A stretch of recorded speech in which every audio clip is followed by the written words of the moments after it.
Let's get in there. Let's try to not die. I finally killed the troll thanks to the strat that you used. Nice, Chrominator. Yeah, we didn't even have to use dash once during that fight even, which was pretty cool.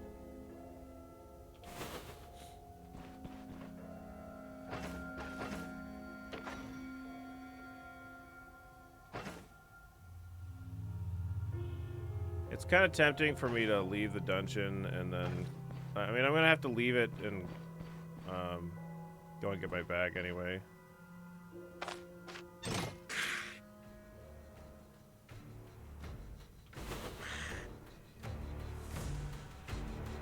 Good luck, thank you.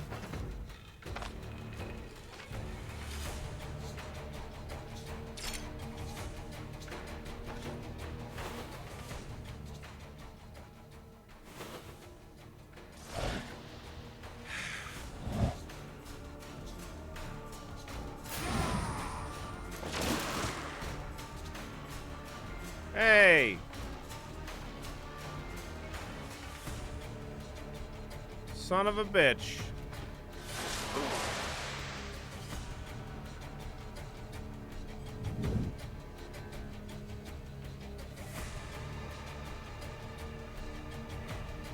Wow, that sucks.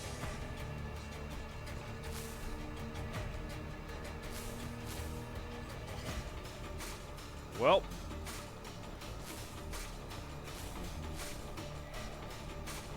This ain't great.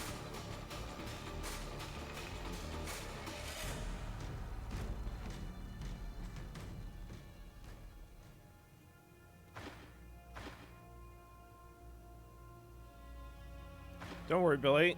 You have a fancy hat. It is true, I do.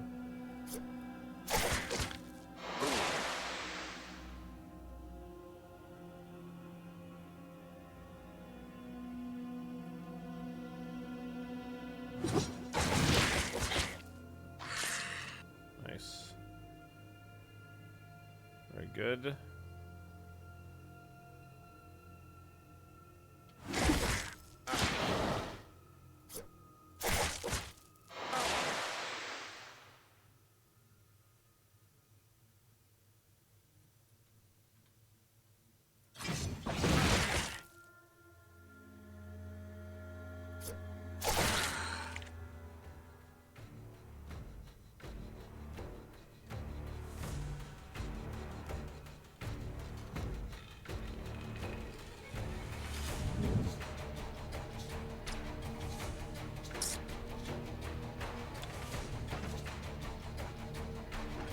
Think here. Continue with this, or do I dash? I think we're okay.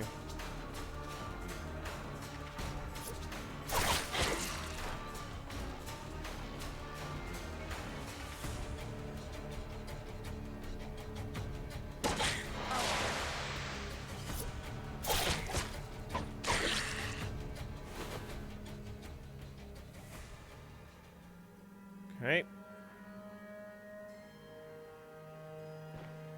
Just a blood golem.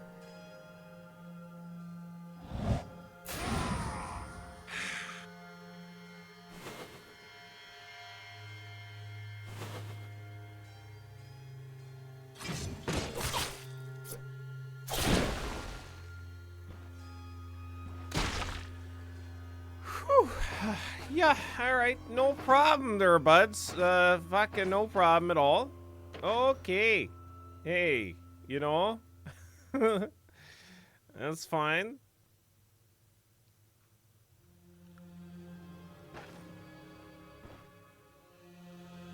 Nicely done. Never even worried. Not even close. Nope. Not even a little bit.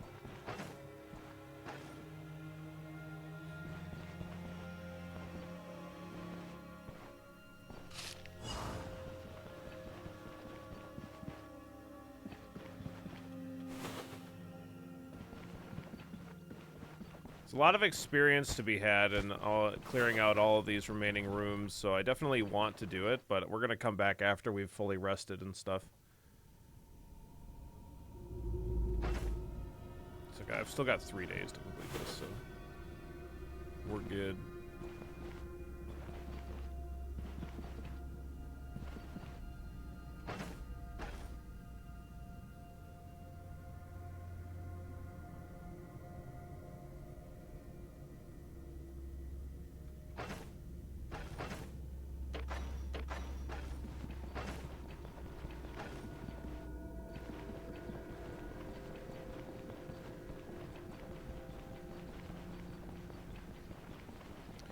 Like I was mentioning at the end of the stream yesterday, I think the big part of this right now is just increasing our survival. Because, like, our damage is great. And I just need to reduce the likelihood of us dying. Whoops. I didn't mean to do that.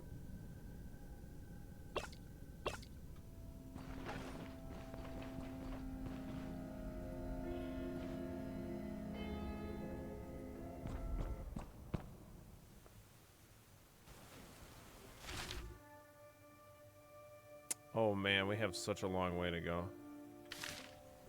Fuck. I might swim across the river.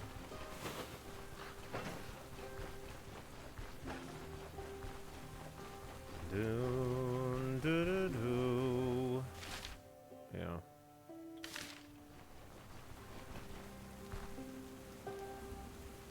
Let's definitely swim. There's enemies over there. Don't, unless they're low tier enemies, I'm not interested.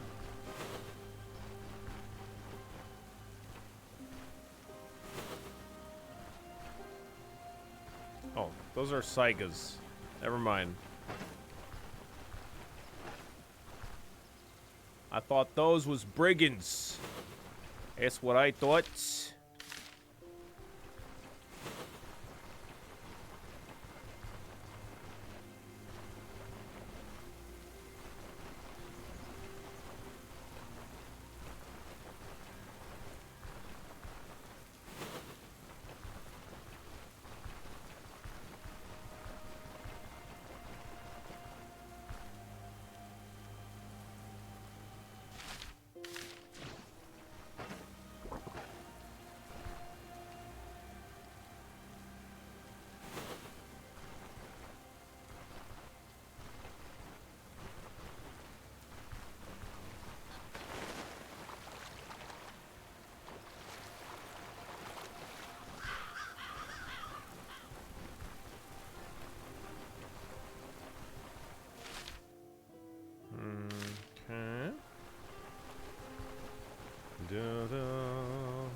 Always inspecting when I cross a tile. So if there are enemies just outside of my vision, we're not going to get ambushed by them, hopefully.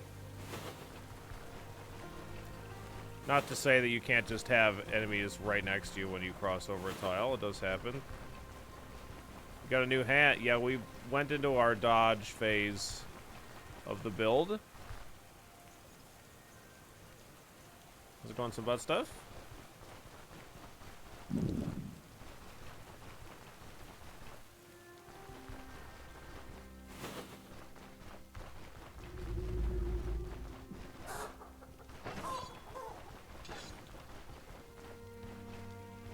definitely didn't need to bring these nets back. But he did.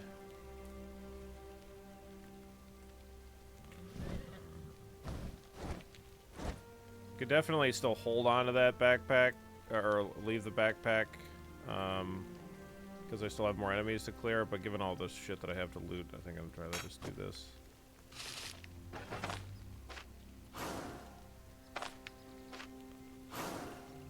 Potion of confusion and a potion of curiosity. Disenchant scrolls, do you use them? I have one in my caravan inventory, just so in case I put on some kind of a cursed item and I am like about to die or something, I could use a disenchant to take it off.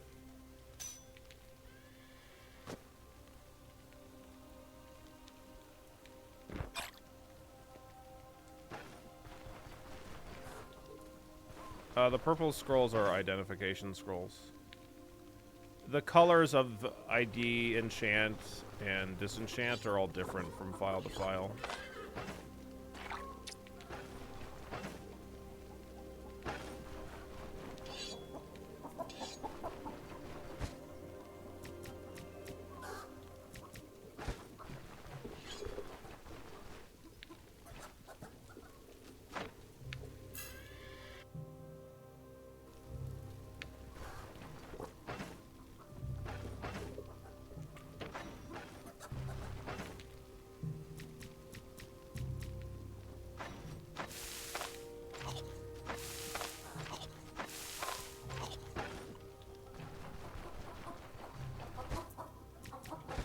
Yep, definitely.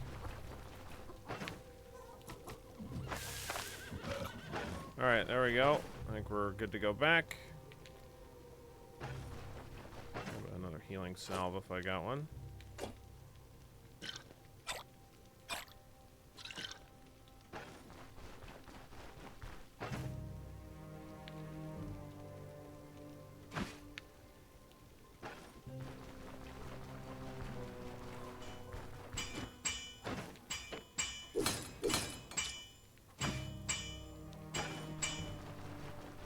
The miller at the mill sells a recipe I use every day. Day Trader Stew. Strongly suggest it. Yeah, if you have a consistent way to get meat, Day Trader Stew is really great. At least until you get the meat omelet.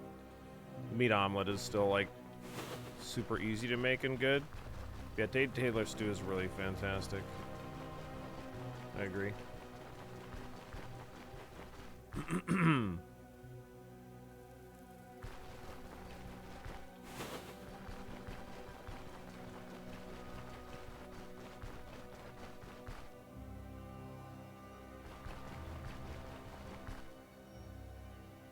Oh, you know what? I could just bring the caravan over there.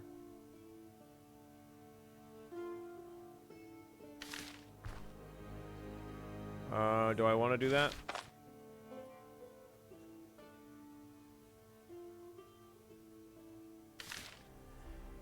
Eh.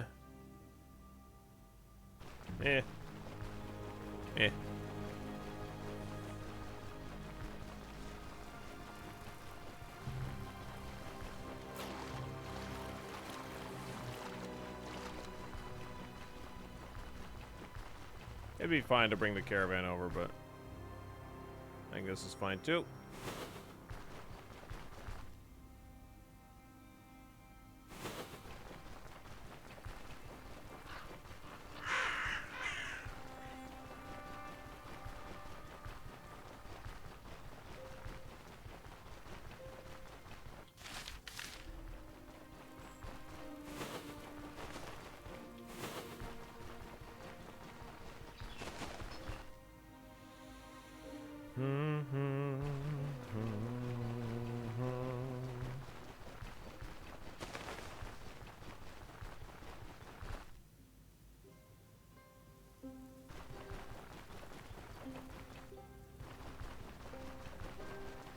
All right, let's get back in there.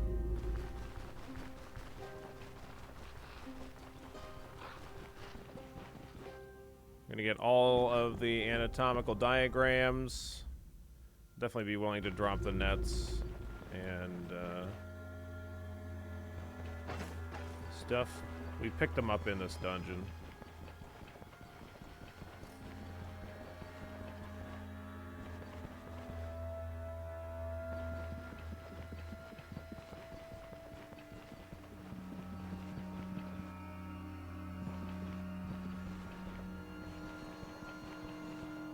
Let's go finish off this couple of enemies. That same noise happened when we entered this lower area again. I don't know what's causing that to happen.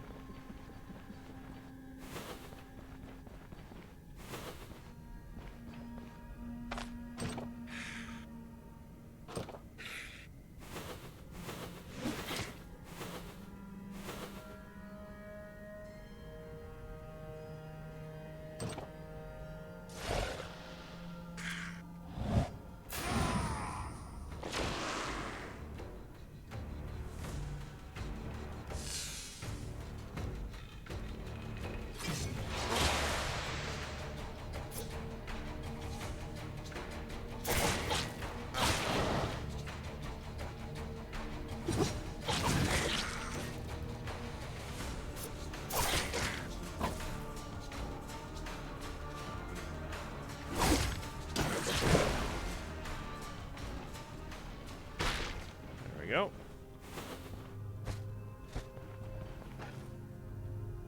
Oh, what? A vampiric staff? A what? That guy dropped a tier 5 staff? Bro. What the fuck? I have never seen that.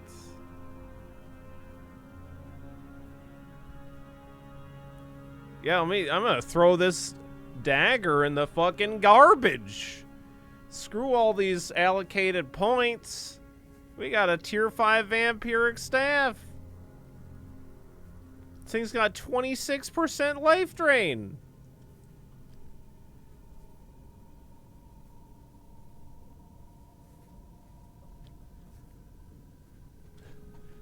We've only allocated, 12 levels worth of points. There's a whole Reddit meme about getting that staff on the wrong build. God damn. Yeah, I believe it. I've never, I don't think I've ever seen this staff. No, I don't think I ever have. Cool. We'll have to get it repaired if we want to sell it.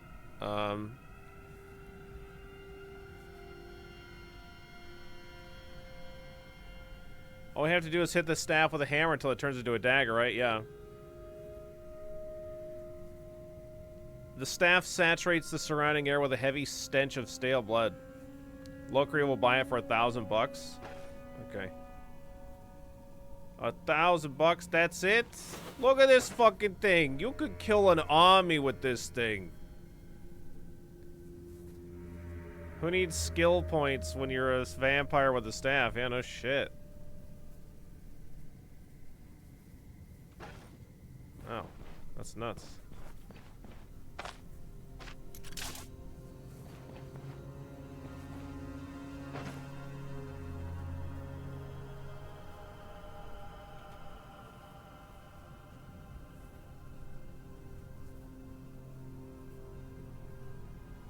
I'm gonna post that in the Discord.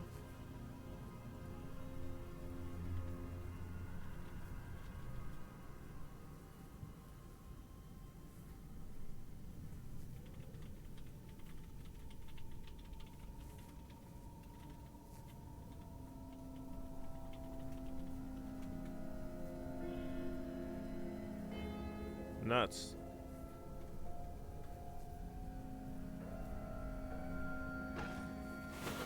Well, yeah, you could defeat an army with it and then raise it back up. No doubt. That's nuts. Cool.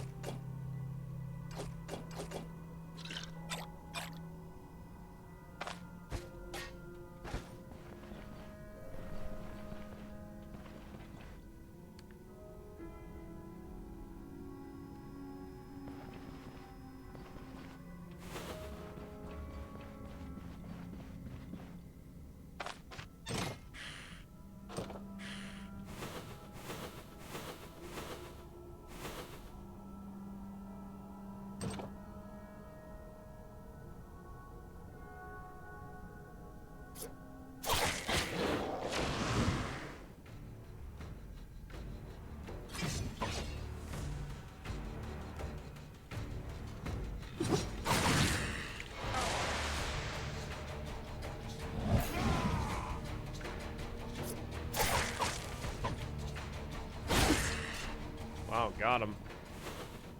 God damn.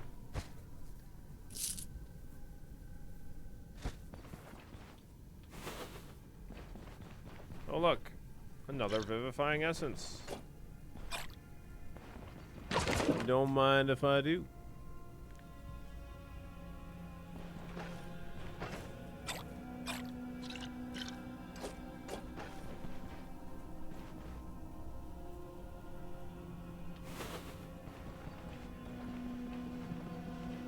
What's up, Jam? How you doing today?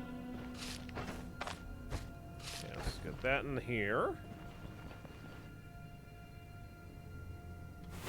And is this the last room to clear? Yes, it is. And we only see one enemy in here. Oh, it's one of these guys. Oh, it's two of them.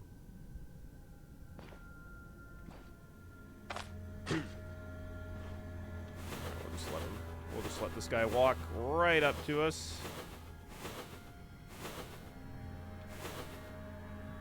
What's up, bro?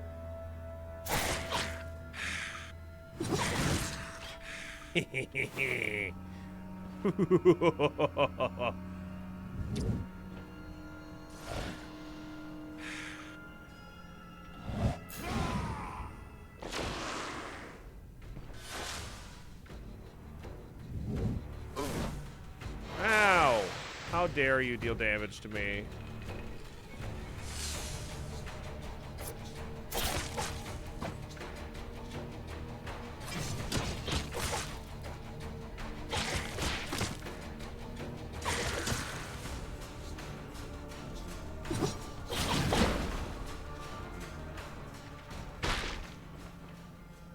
Woke up with a splitting headache, otherwise fine, thank you. Yeah, yourself? I'm doing well. Doing well, not too bad. Not too bad at all. Yeah, getting bad headaches really just fucking sucks. It will shut you down.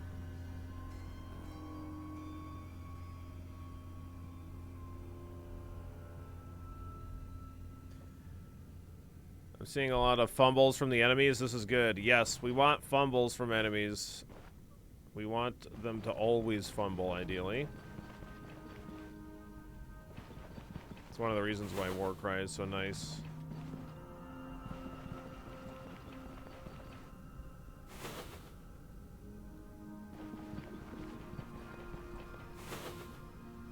Fair enough.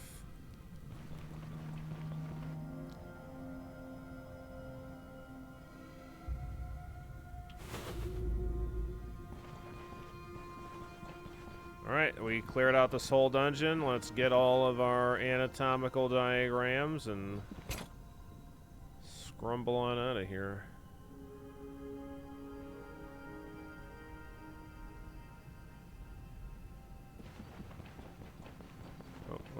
Whoa. I didn't loot this. Oh, there was a plate in it. Oh, man. I'm missing out. Oh, boy, leeches. Just what I always wanted.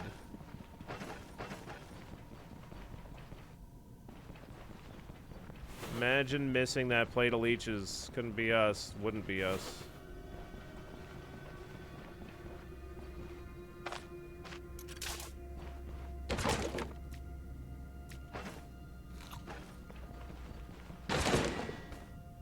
Splint. Not interested in that. I could take the crafting kit, I guess, but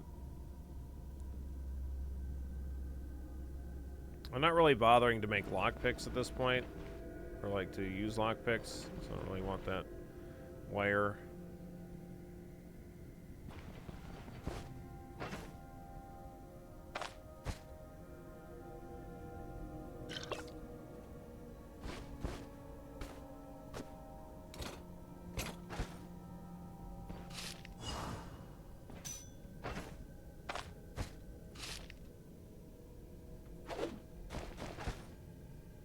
Anatomical, anatomical, anatomical, anatomical.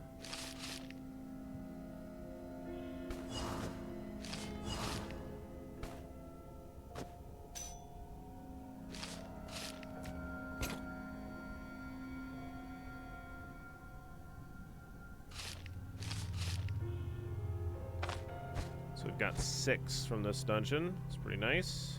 Not too bad.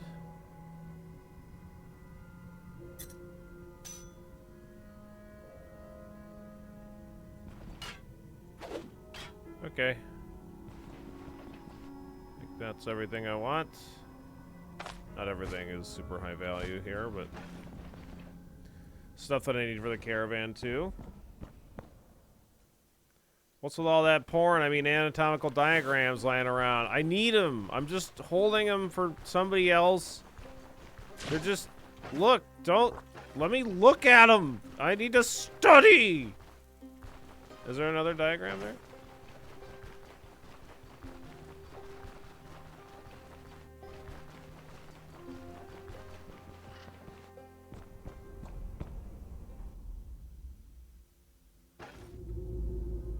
Oh yeah, no shit.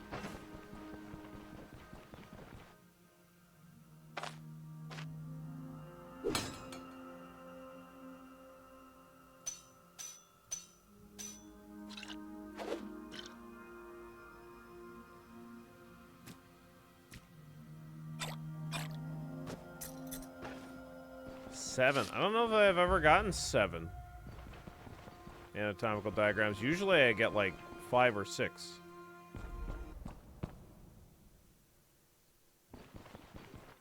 We're gonna turn. We already have really great reputation with Manshire, and this, because of the amount of money that we are gonna get from it, I'm a bit more inclined to just turn this into the money guy. Even though we still want to max out Bryn's reputation. So turn this into the guard. North of Manshire. Get more money.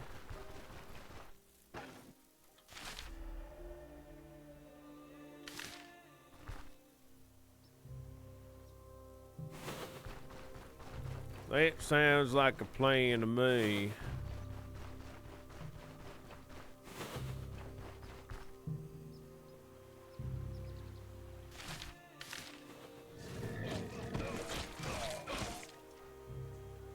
Wow. Get completely fucked. Just a bunch of brigands getting absolutely pounded by bison. Like they do. I don't need to follow the road, I'm just going to. We'll probably run into some brigands. Just need to be mindful so as to not run into a bunch of tier 3 brigands, at least not any more than one at a time. So we've picked up a bunch of dodgy gear. Hot dog, we're ghouling out here on a hump day. Absolutely, Toes. Yeah, don't you forget about it. So we picked up a bunch of tier 4 dodgy gear. I'm still using these bracers, but I don't think that there's any gloves that have dodge on them. So currently our total dodge is at 47%.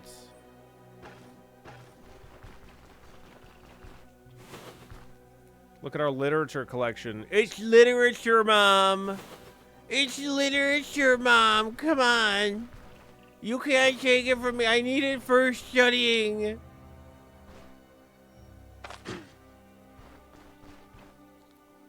Whoa. Whoa. Whoa, whoa, whoa, whoa, whoa, whoa, whoa, whoa, whoa. No, no, no, no, no, no, no, no, no. No, no, no. Holy shit. I wanted to fight the brigand.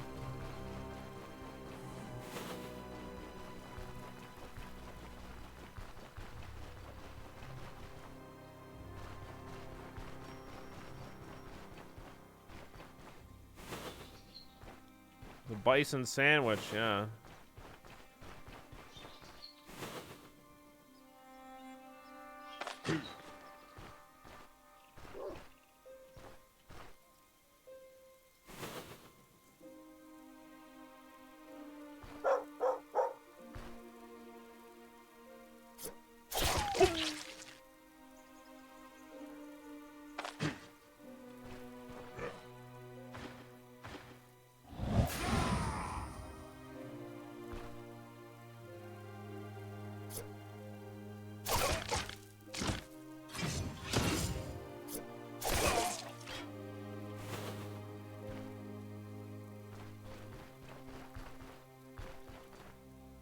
Okay.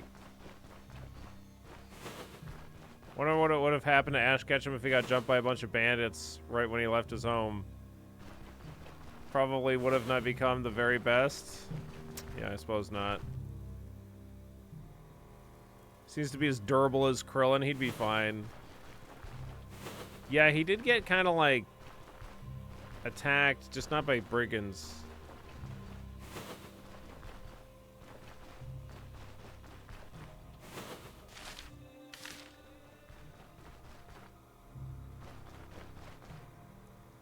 It's pronounced manga, and it's literature. It's from the Japanese, Mom. Come on.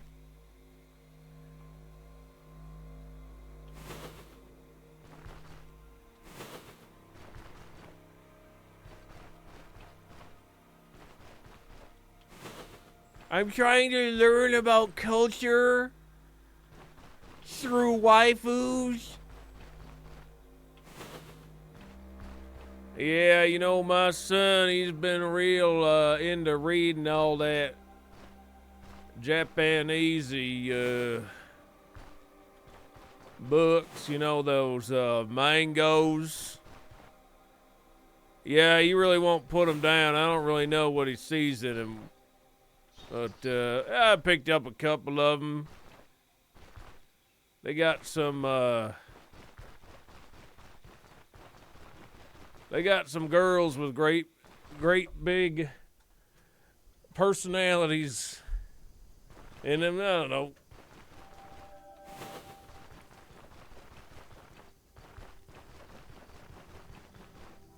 Team Rocket confirmed brigands. Yeah, that's true.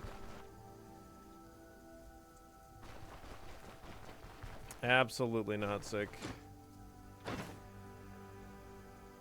Let's see.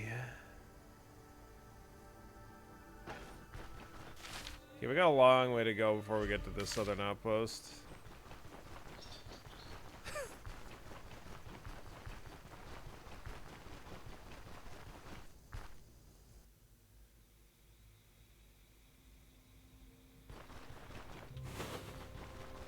It's alright, I know it's a regular meme.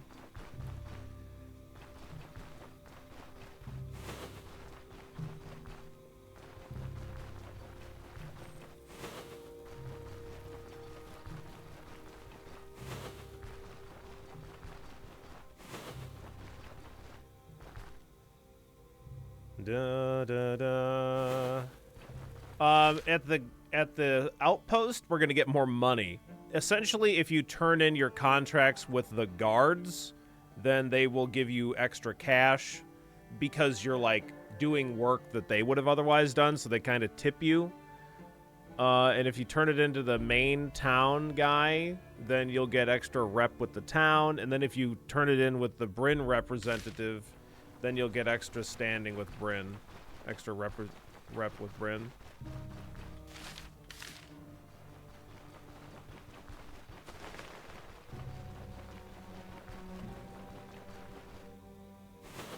They got me good, still hurts like hell. Money on the barrel.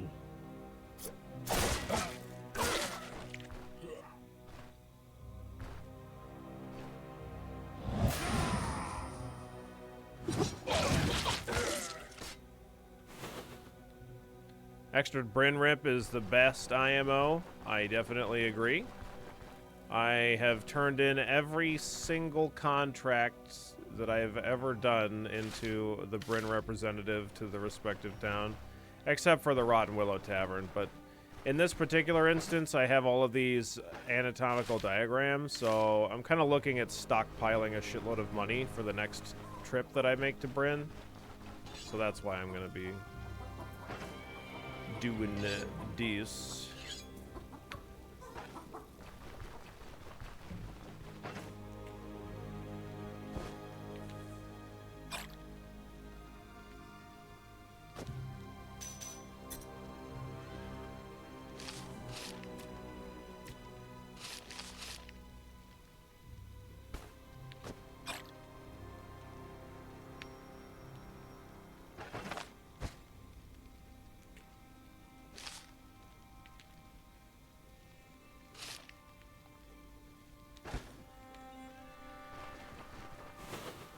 Have you tried rushing the trade contracts for Bryn Rep?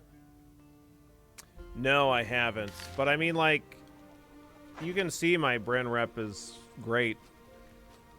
I will probably have my Bryn reputation up to 5,000 before I've stockpiled enough money, which is why I'm choosing to do this. Because I'm gonna need like probably 10,000. Maybe 15,000 gold to, like, get all new tier 5 gear. I know that not all of my pieces of gear will be able to be tier 5, but...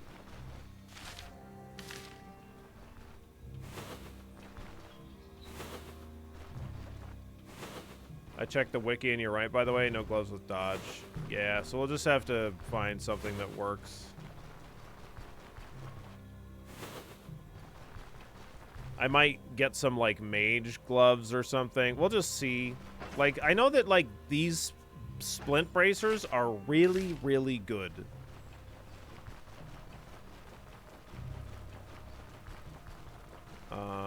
So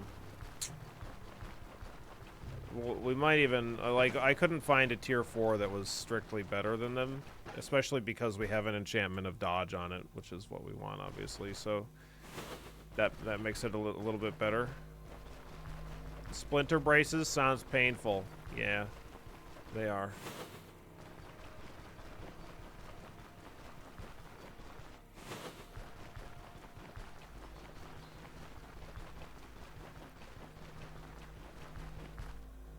Ba-da-do. Bow.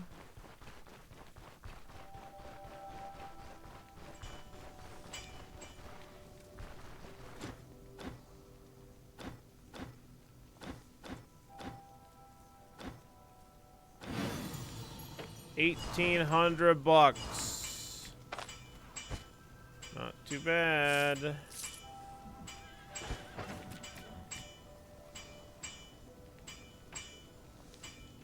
Gloves have a weird fall off at higher levels. Yeah, I don't know what's up with that.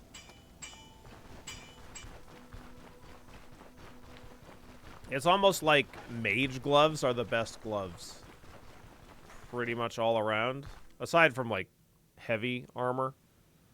But, like, I feel like heavy armor has some pretty decent gloves if you're going that direction, but, yeah.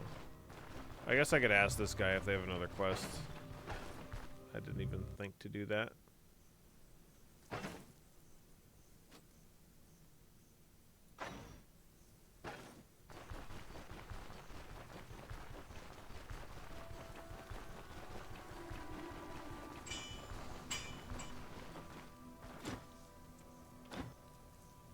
Tier 3 unholy manuscripts. Wizards cast a lot of their fancy-wancy spells with their wavy hands and stuff, so common sense dictates it's got some magic stuff in them, their gloves. That's right. That's true.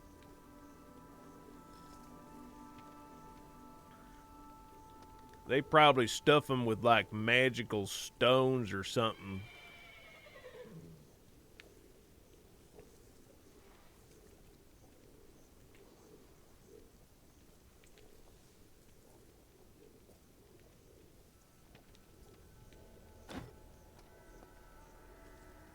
Okay. The Raven Hill has once again become a den of heresy. The surviving scouts report a ritual taking place inside. This can only spell trouble. Apparently, the walking corpses within are fueled by dark magic. The source? Blasphemous manuscripts placed throughout the crypt by the warlock who defiled it. Bag full of provisions. You're in for a long expedition. Okay.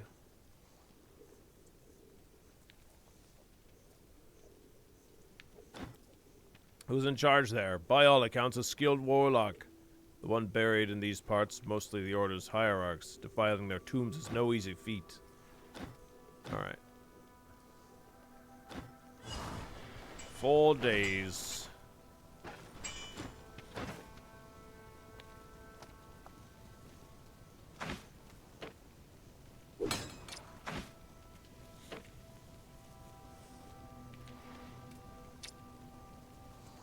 I don't know if my guy gives a better price than that.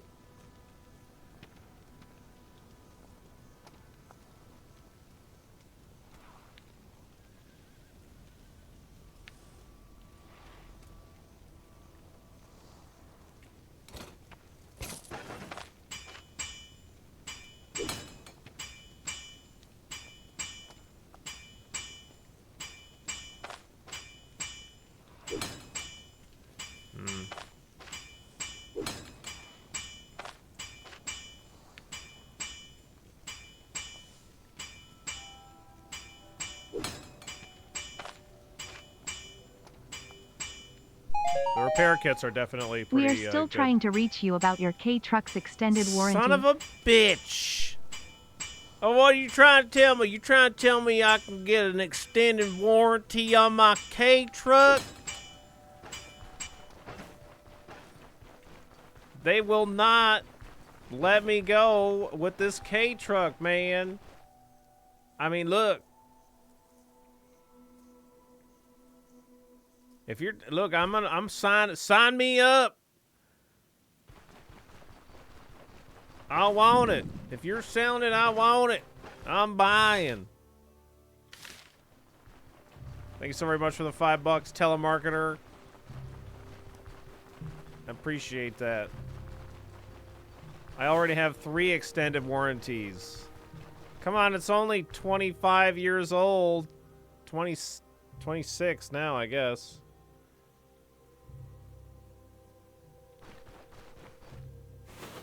Don't you have to extend the K-Truck to be eligible for an extended warranty? Just elongate the K-Truck?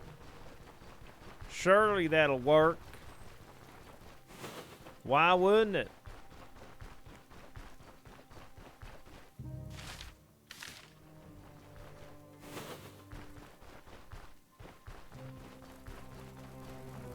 That's a lot of bison.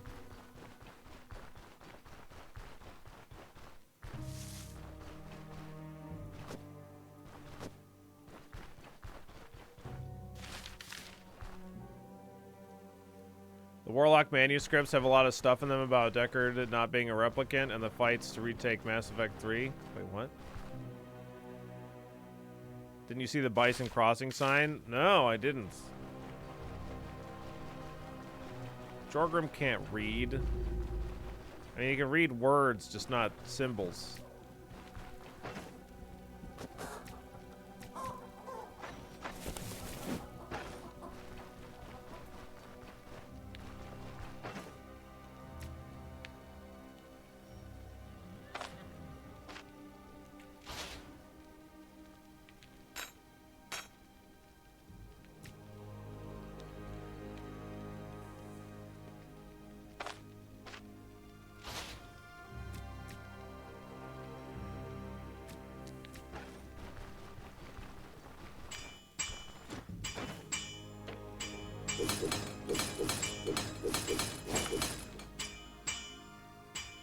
Alright.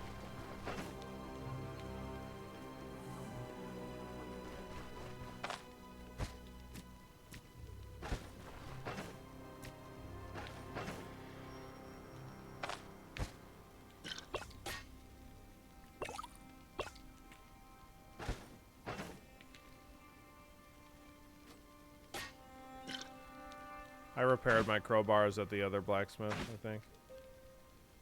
Yeah.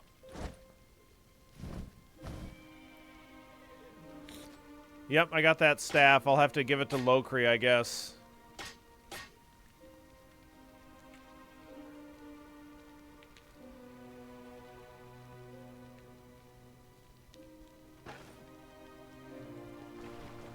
The blacksmithy noise is so satisfying. Yeah, it is. Very nice.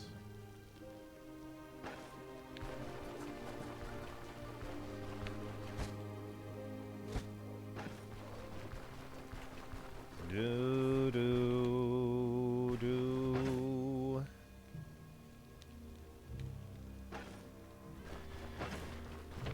I'm a little tempted to go try to grab some food before we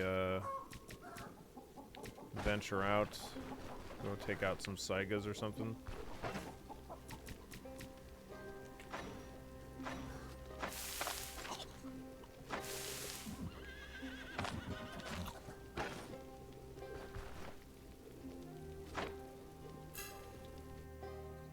Maybe there'll be a vendor offering their fatter chunks. I don't want to buy my fatter chunks. I want to hunt them down.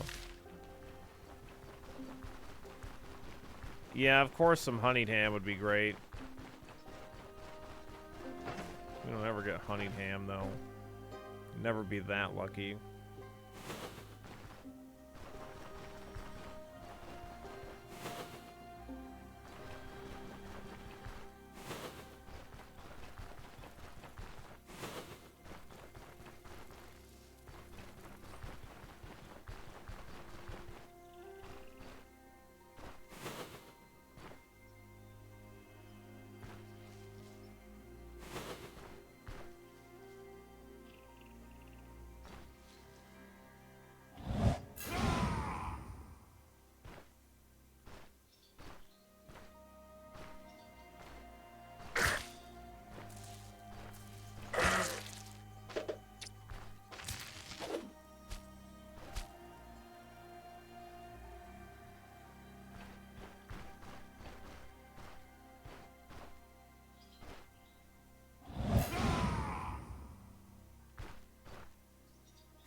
days. Yo, what's up, Muck? How you doing today?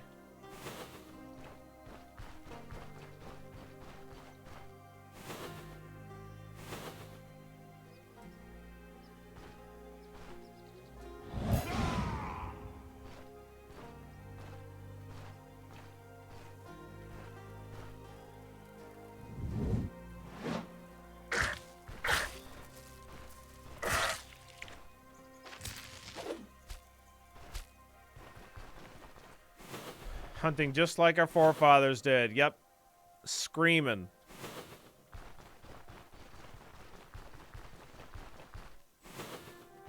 It's the only way to hunt.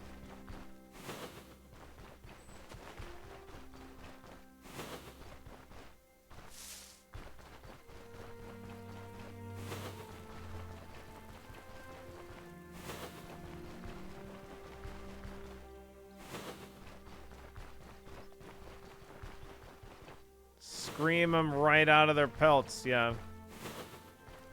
Very effective. Just gotta get the frequency right. It's like when you scream and, like, you get the right frequency and you shatter a glass. Except for it shatters their bones.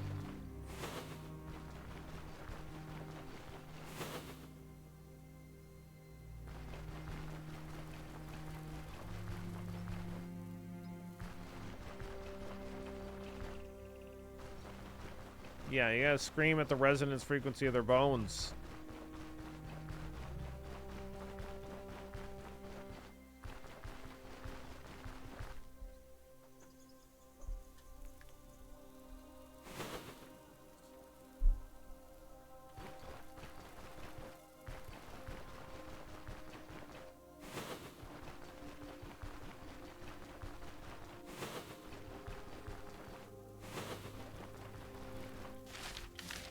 This is the top with a camp on it.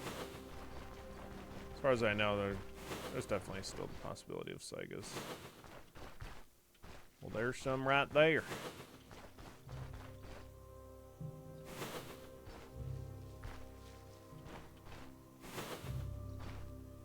There's something hostile. Those are brigands down there.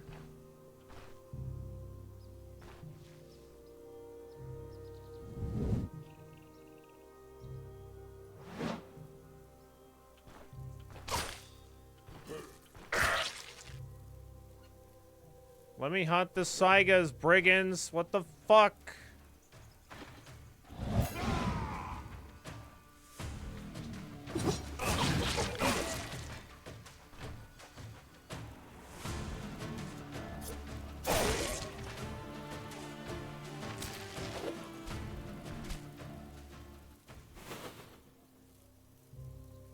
I was reading about all the hate that Civ 7 is getting when I was getting ready this morning. They're really trying to burn that series to the ground, it seems.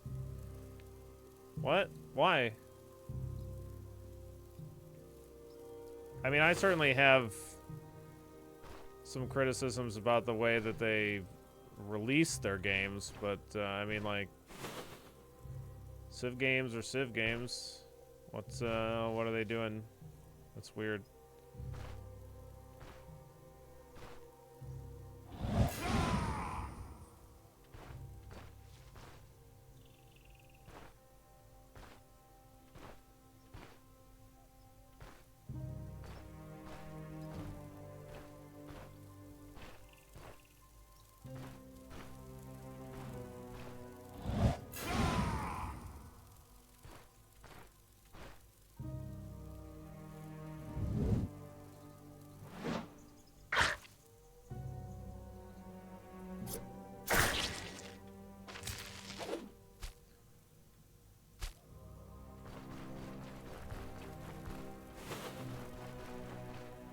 Perfect.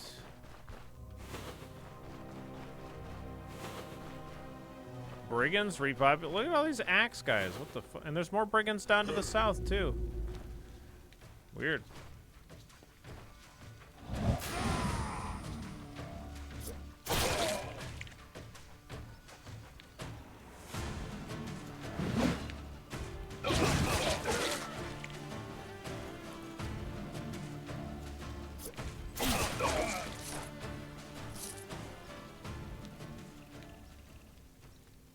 there's a lot wrong with it at launch, unfortunately. All the things that made the game Civilization have been gutted. Ugh. You forgot. Oh, did they drop horns? Did they really? No, there's no horns here.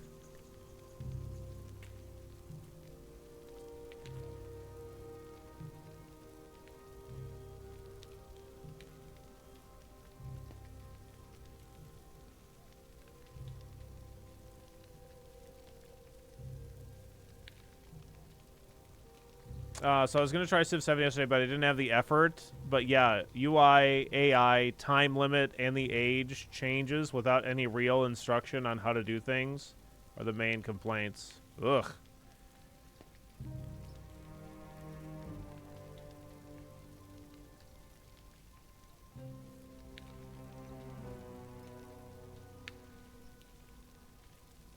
There was a max turns limit on Civ 6 as well. Maybe they lowered it? Ugh.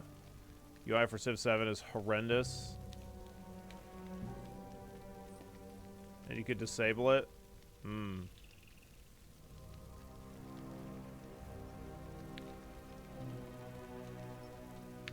Review graph isn't looking good for Civ? Jeez.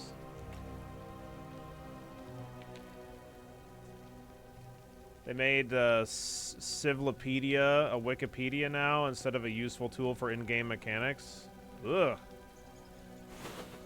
These all seem like very bad decisions.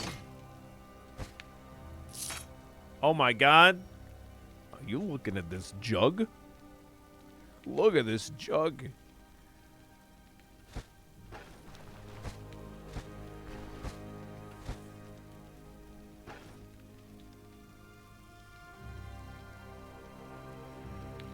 It's a nice jug, thanks.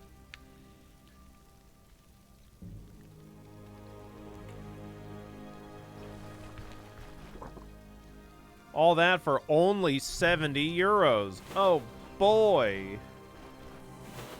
What a deal. They're practically giving it away.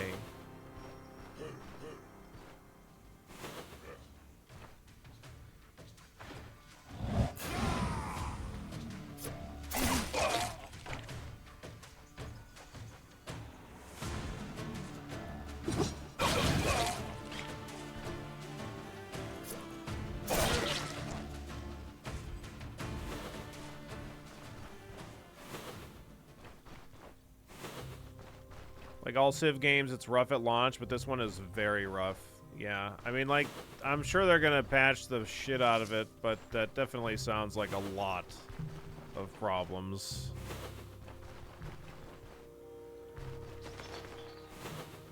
I think I saw that jug in the December 2020 edition. Maybe you did. Maybe we're bringing it back.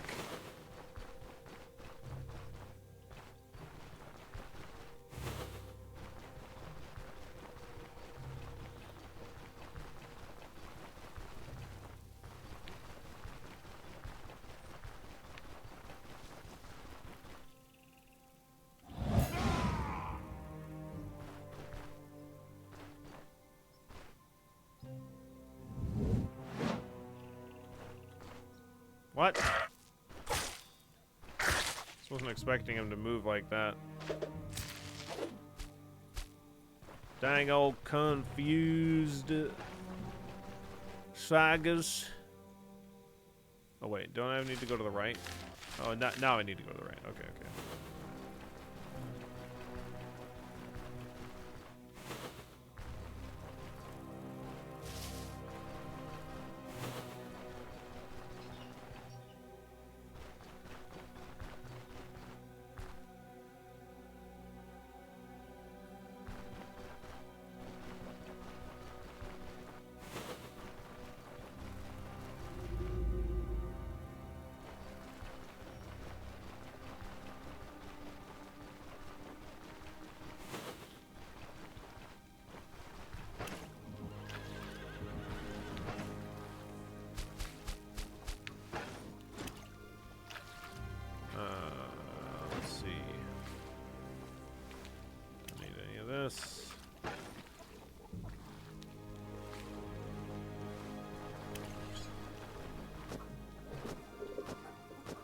don't think I can make Poppy into fodder.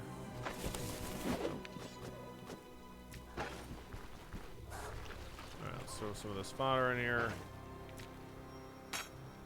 Throw that nice bronze jug in there. Don't mind if I do.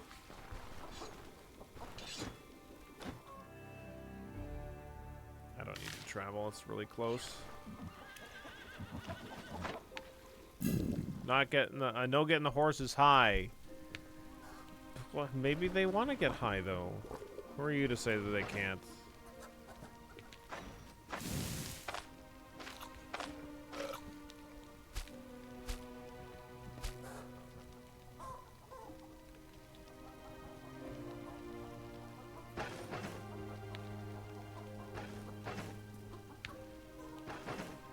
Alright, we should definitely level up while we're in that dungeon.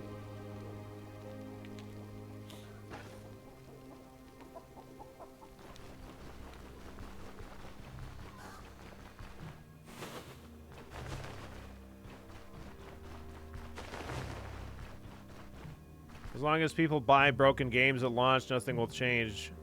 I mean, like... Yeah, well, how do you know it's... You can't know how broken it is until you've bought it on launch. I mean, I would hope that if you know, you realize how broken you feel like the game is, and you just return it. And that would, like, now pre-ordering and then being upset and unable to refund when you've pre-ordered the game months ahead of time without knowing anything. So I mean, like, yeah, you can go based on reviews, but it's like if you're into Civilization games, you're probably gonna buy it anyway.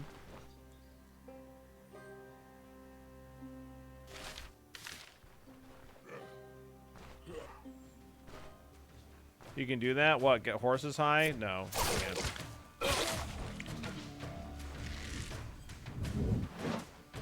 Hello there. Get wrecked.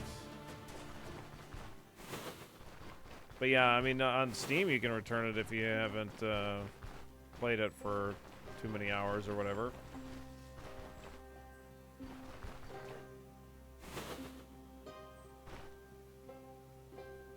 Oh my god. These brigands are running these Saigas right into us.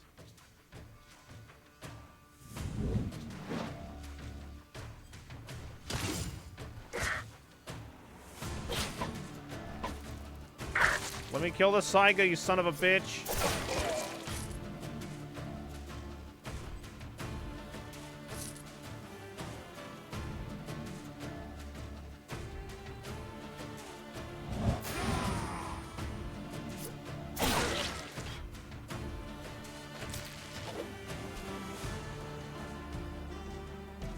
We'll grab that fatty meats on our way back.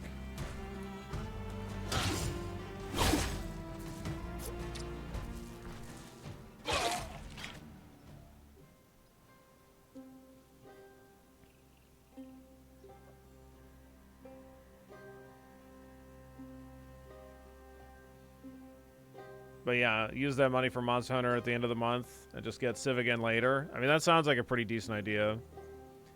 I definitely don't blame the people buying it day one. They can return it too if they remember. But for games like Civ, it may take time to see the suck. Yeah, that's definitely true.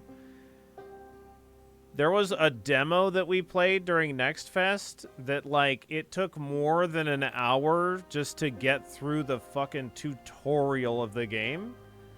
And, like, that's for a demo. If you you know, are launching a demo and your game is that complicated, you have to just put it into a bite-sized piece so that you can, like, kind of get a taste of the game early.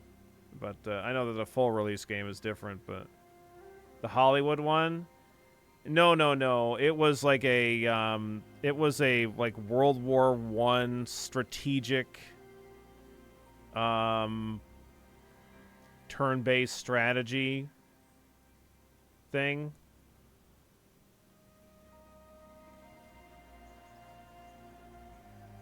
But for games like Civ, it may take time to see the suck. I'm a bit disappointed by the reviewers who had early access. I get preserving their relationship and access, but the reviewers I watch, none of them really addressed what I had seen players say or price for the value of the game. Yeah, I mean, that sucks. Because, I mean, like, probably, Fancy, what happened is the only people that are... I mean, I don't know for sure, but they might have only been people that were paid to review the game, so they have, like, certain stipulations that they have to meet. They have to, like, you know, meet... they can't say certain things about the game. Or whatever. And then, like, otherwise, people that did do reviews of the game that might have been able to get the game for free and do a review, they might have been on an embargo to not say anything about the game until after the game's release. And that sometimes that can be kind of an indicator, not always, but sometimes it can be an indicator that a game maybe isn't really up to snuff. If you, as like a, like if I'm to like get like a key sent to me or an offer for something like that, but you're not allowed to talk about anything until after the game's already out, they might be like kind of counting on people buying the game outright without having seen a review or something like that. They don't want to like get the word out on the game weeks ahead of time because they might not feel like it's up to snuff. But it's not always the case, but like sometimes that can be an indicator.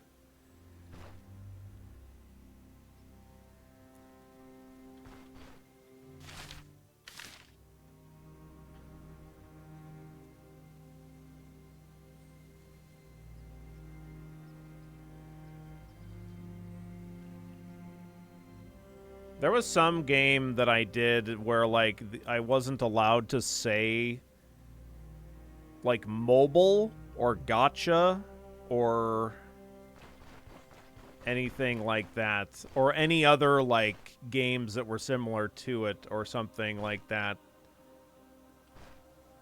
when I was playing it. I think it might have been the Zenless Zone Zero sponsored spot that we did last year. Which was weird because, like, I mean, like, the game's good. Like, it seems fine. Like, I think it seems pretty decent. But, like, yeah, they didn't want me to talk about, like other similar games to it. And they didn't want, like, it to be compared to mobile stuff, or they didn't want it to be, like, called a gotcha game or whatever.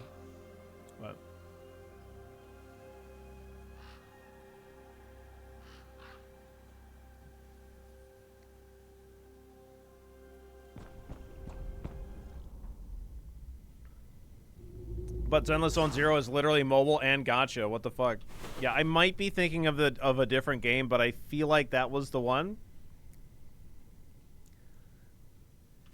It might be a thing with particularly that game where they just don't want the same exact things to be continued to be said about the game or something, because like everybody probably says that, and they're like, okay, can we just tell people to not fucking say the same 3 things over and over again?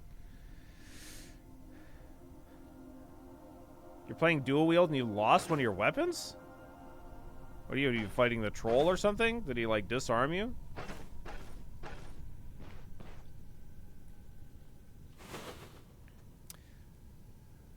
You just lost it. It's just gone. I don't know how that would happen. I was extra pissed about Starfield. My gut was like, no, don't buy it. You haven't seen anything redeeming. But my brain was like, nah, man, it's Bethesda. There has to be something in there. Just look at all the hours in their other games. Yeah. That sucks.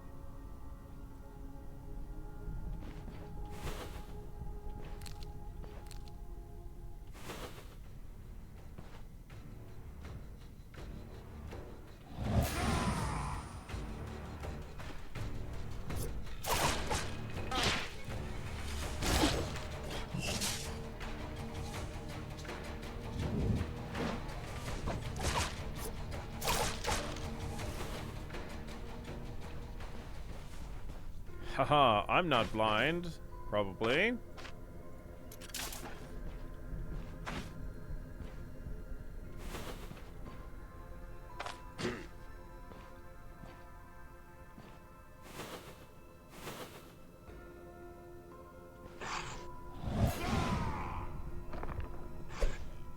Don't throw a rock at me, you bastard.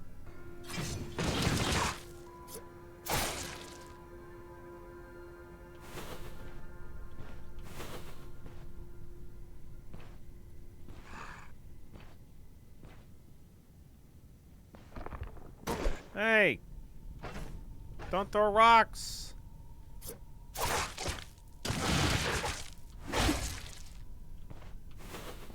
What a dick.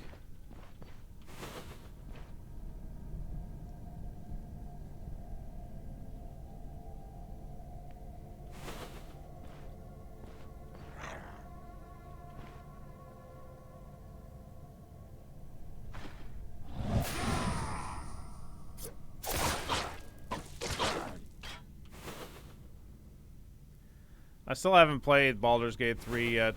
Kuro and I are gonna play it side by side for sure. I'm quite excited to do so, but haven't done it yet.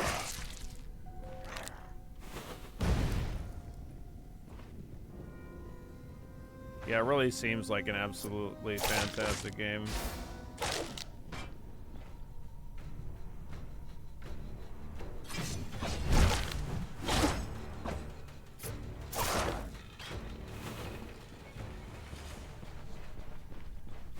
This really isn't feeling like a tier 3 dungeon quite yet.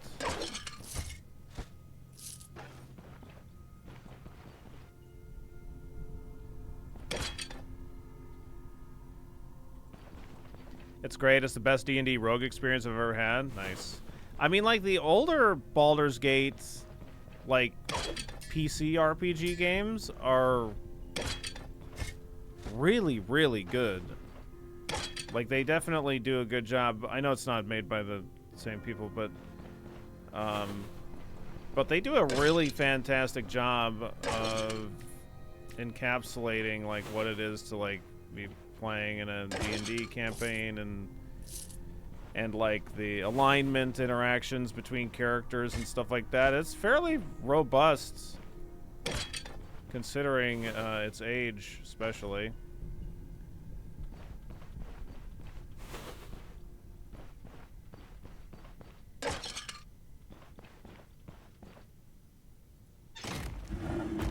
I thought the Norse axe was a horse axe.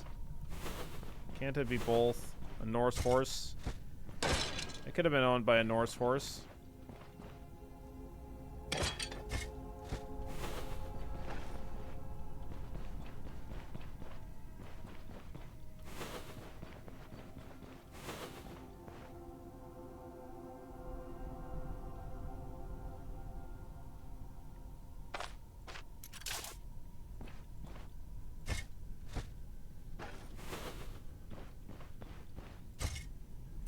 I know that it had a lot of, like, as far as tabletop stuff goes, I know that it had a lot of issues on launch, but man, Cyberpunk is such an absolutely fantastic representation of the Cyberpunk universe and stuff like that. It's just an absolute blast. And yeah, it's just like this. The pen and paper game is really, really cool for Cyberpunk as well. If you've never looked into it, that's really great. I'd like more Shadowrun games. That's fair. Yeah, Shadowrun's never been like my jam, but yeah, it's cool. I mean, very much all of like the Cyberpunk literature, like a lot of like the Cyberpunk world building, people are always like cribbing off of each other, but I think that the creator of Cyberpunk, the tabletop, Mike Pondsmith, did as such an absolutely fantastic job, like creating new stuff and combining other elements from Cyberpunk novels and stuff like that. It's just really cool.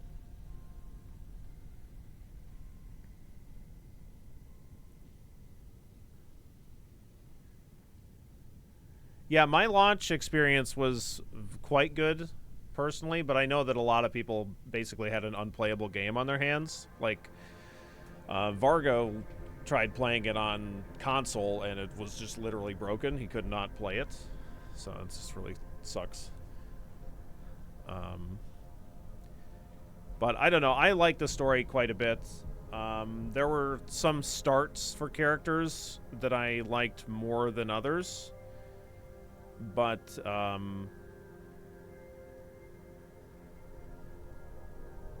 I really liked the Nomad start quite a bit. I really love the beginning with the stuff that you steal and stuff like that.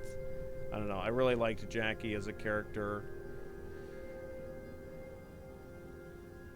Some of the level of detail pictures from PS4 and such looked absolutely horrifying for a modern game. Yeah.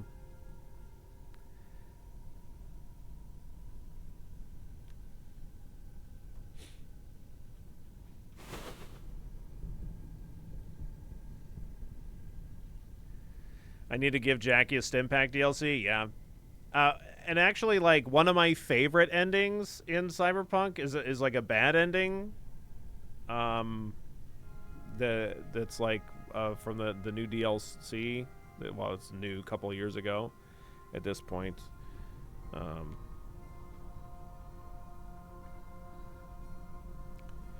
Like, aside from the one of the endings that's like really great, well, like, I don't want to spoil it, anything with Cyberpunk, but like the more Johnny Silverhand focused ending is kind of probably, I would consider, like the most true ending to the game. But I also really like for the Phantom Liberty, like, bad ending where it's much where you basically just like do everything that you can to just survive and to like get out of the game, and you kind of are forced to give up on like all of your dreams that you have for becoming somebody big in Night City, which is like it's like a huge sacrifice. But I don't know, I like that ending quite a bit.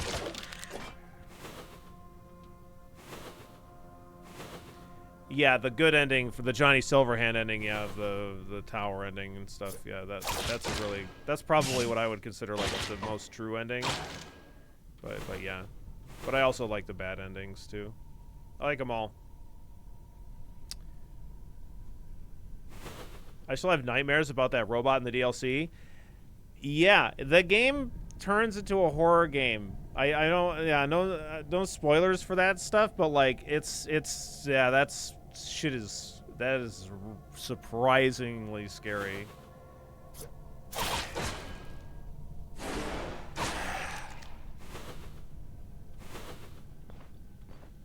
Is this guy really coming all this way?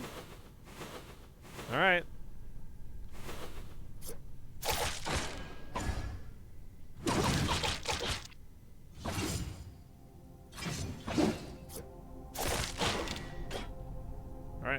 Any more? No, that's it. I don't need to be famous. I just need Pan Am and Jackie. Yeah. Yeah, Pan Am is my, definitely my favorite, like, love interest character. I still need to play Phantom Liberty. I want to. I just want to skip the pre-heist bit. You can, actually. There's like when you start a new game, you have the choice of skipping right to the DLC, which will skip all of the beginning stuff.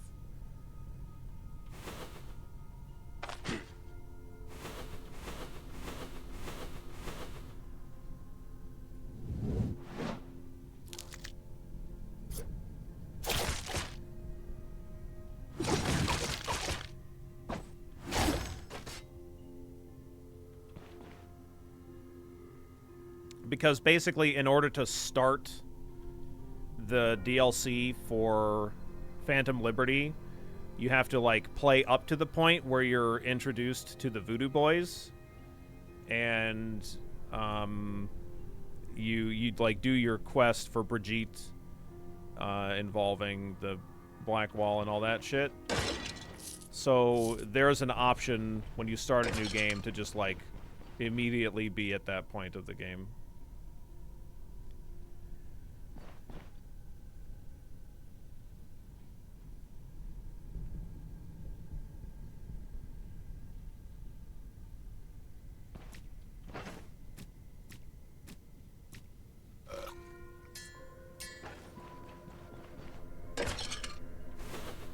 Yeah, it would be nice to do a new playthrough on all of the on Cyberpunk with all brand new, super juiced up PC.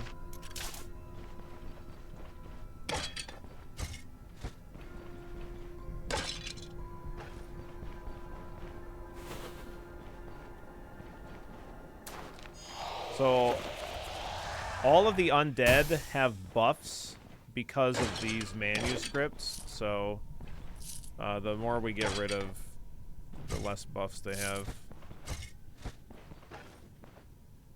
I want to do a melee playthrough. I can definitely recommend. I personally did I like started with a melee weapon playthrough, and then I switched over to gorilla arms in my Cyberpunk playthrough. And yeah, that was fucking stupid. Like, absolute domination, and it was really fun. Definitely had a great time with it.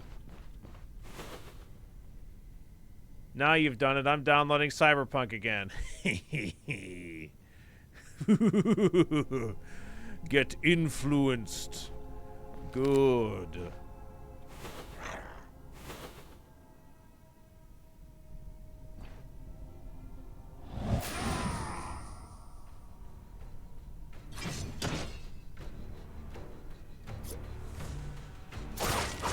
Gorilla arms to match the hands. Okay.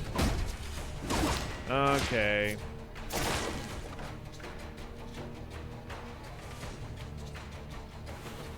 Yeah, they did rework the combat system quite a bit in, like, the patch, the big patch post Phantom Liberty, but yeah, no, melee is really good. I also did a hacking. I did a hacking build again. Like, my very first build was hacking, and hacking was like really, really OP in the very first release of Cyberpunk, but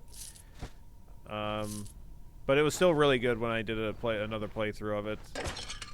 It still felt a little bit more fleshed out and, like, not as unnecessarily busted. I can't stop an influencer. Just don't sell me gambling apps. Don't worry, I won't. Like,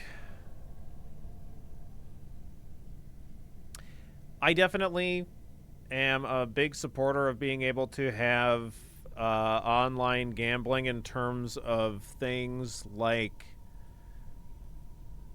poker, more skill-based games, but having online gambling for slot machines and roulette and whatever, and sports betting, just constantly advertised and shoved down your throat is, like, something that I definitely find unacceptable.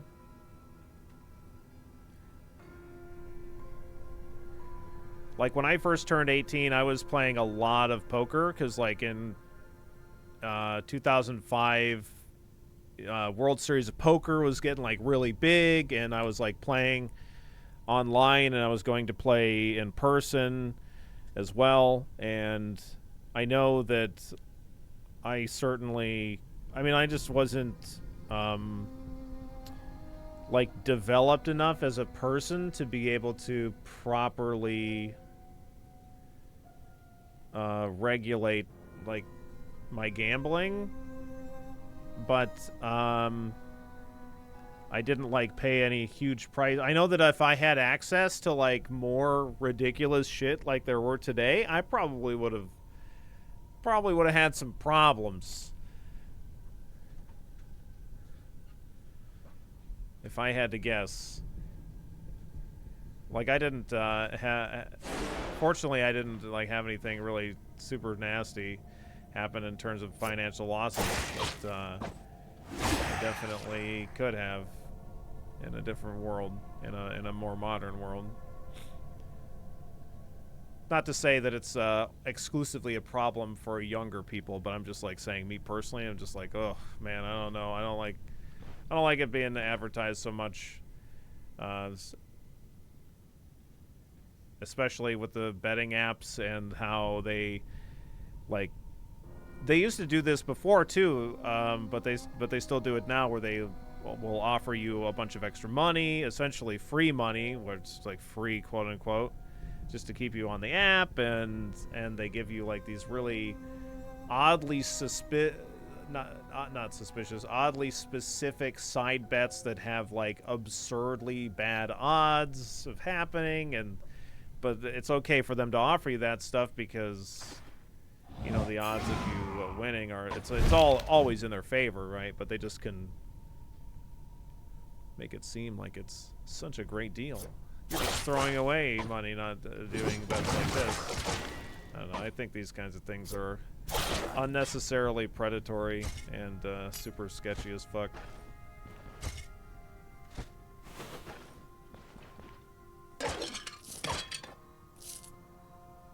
Oh yeah, the sports themselves definitely like promote it way too much. My nice neighbor shoveled my walk again, only a couple of inches, but still nice. Oh, that's great, Greg. Billy won Vegas in another life. Yeah, I mean, I used to play poker, live poker in person. Live poker in person? What the fuck? And I was starting to make more money doing that than I was working at the restaurant.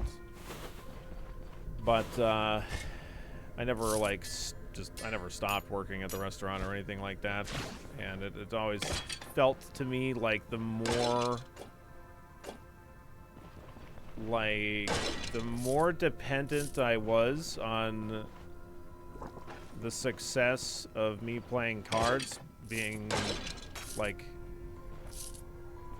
the more like my livelihood would have depended on it, the less good I was able to play, because it was like just exponentially more stressful, if that makes sense, right?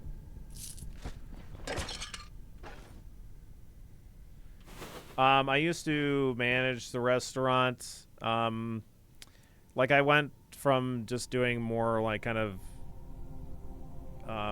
working, just general cooking food and delivering as like a pizza restaurant, to more managerial, like doing all that on top of doing like food prep and managerial stuff like scheduling and payroll and things like that as well.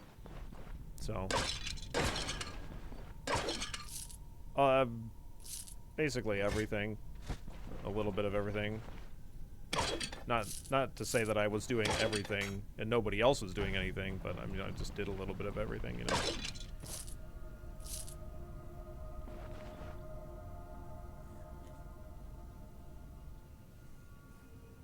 I've crossed the Rubicon on online gambling. It's easy for sites to try to keep you playing and hook you and destroy people's lives. I get that you can compare it to other adult services, but gambling in my mind is far too predatory, combined with advertising, data analytics, and algorithmic hooks. Right, it's just like so difficult to be able to understand how shit odds are. So like, if a betting app is offering you like, it doesn't matter what a betting app is offering you, it is always going to be in the favor of the app. It's not like they're ever willing to lose money. And I mean, like, that's gambling, right? But it's when you have access to it at all times and you're getting push notifications to just like, hey, you want to throw in a little bet here? It's just like a constant like reminder that you could be like spending more money on the app, and like, you could have a chance of winning it. So it becomes more difficult, I think, to gamble responsibly.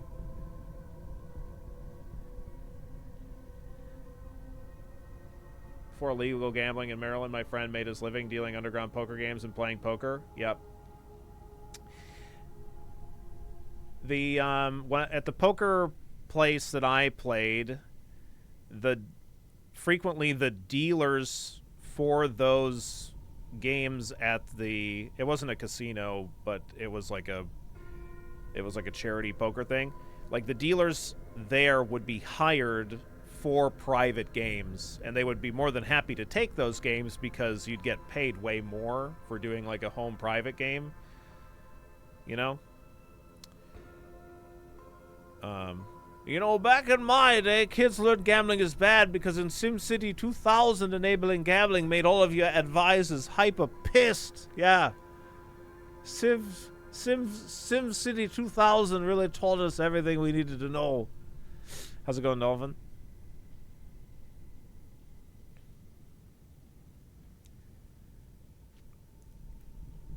Yeah, it's pretty wild, Snowman, for sure.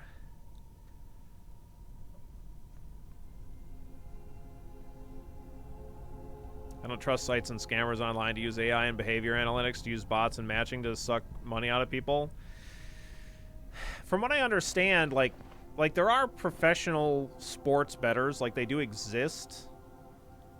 But if you, just like in a casino, if you game the system to your advantage, then they'll just ban you from the app, is the way that it works, from what I understand. Because it's like, the thing with things like counting cards, like you can count cards like when you play blackjack, and you can do maybe a little bit better on average than somebody else, but the way that you have to like know when the cards are going to be more likely in your favor, and you have to exponentially increase your bets based on that. So it's like you're going from playing a single hand for $10 a hand to playing 8 hands at max bets. You know what I mean? Those are like the kind of, you need to, that's how you edge out the game, and like that's when you get banned from casinos for doing that kind of behavior. It's not like some guy who's like just playing one hand at any given time and like maybe goes from a $10 bet to a $100 bet. It's like when you go from a $10 bet to, max betting as many seats that are available at the table, blah, blah, blah. But I'm talking about the house using AI bots to stack tables to win. Oh, really? Oh, I didn't even know about that. I feel like I read a paper on this or some news story. That's sketchy as fuck, for sure. It's very important to edge the game, otherwise the game will bust, and that's good for nobody. It's true.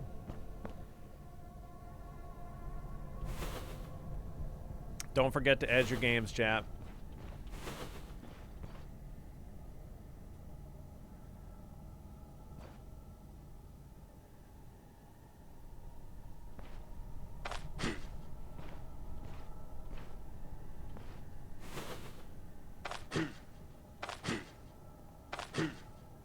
Hey. Hey. Hey. Hey. Hey. Hey. Hey. Hey.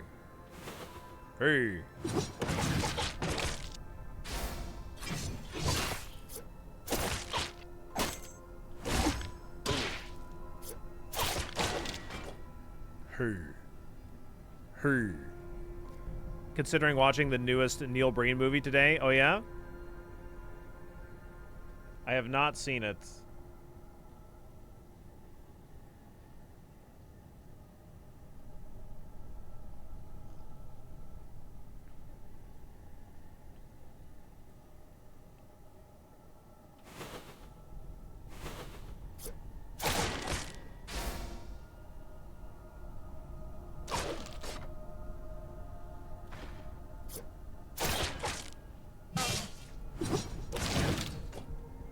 Got him.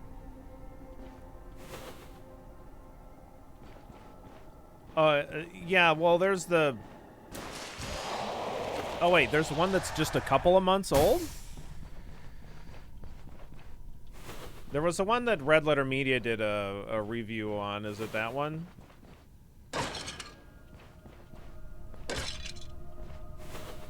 Or is it newer than that?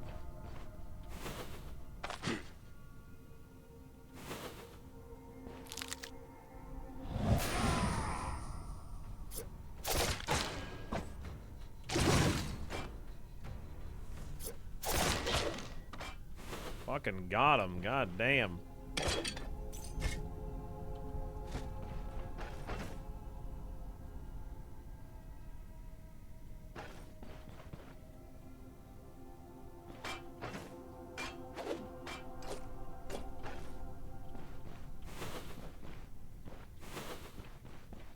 Guess I was misinformed. His last movie was 2023. Okay.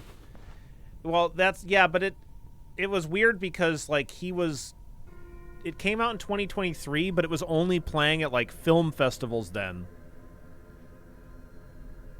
Cuz like there was this big thing where he was like pushing for it to only be played. He's like, I don't want it to be, you know, I don't want it to be played at any no midnight showings, you know, these are all going to be high respected average establishments, blah blah blah, whatever.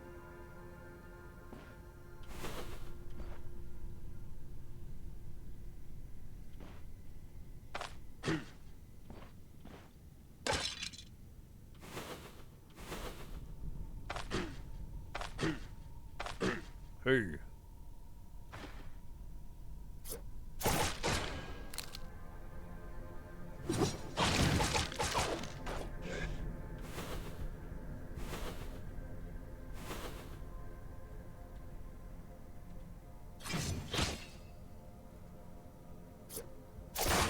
Way to fumble, idiot.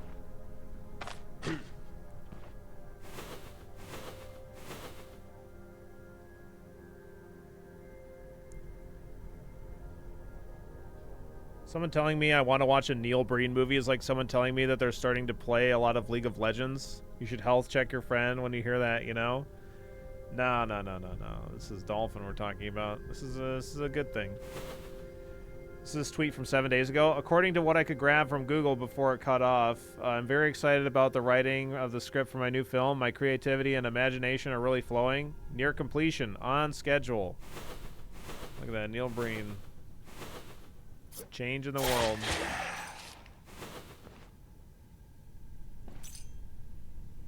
Oh my god, we got an enchantment scroll.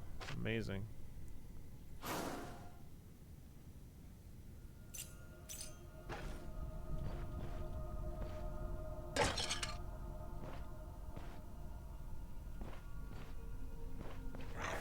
This tweet also has me near completion. God damn it.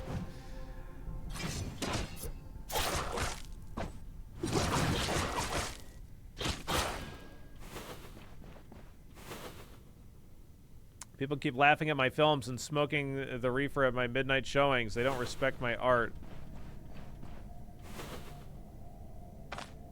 Yeah, Neil Breen is weird.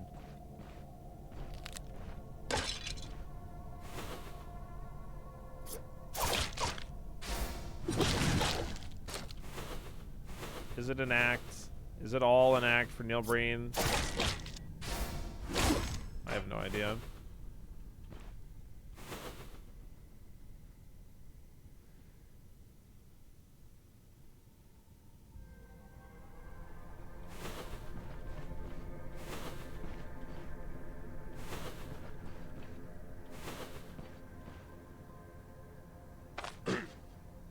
A lot of undead over here.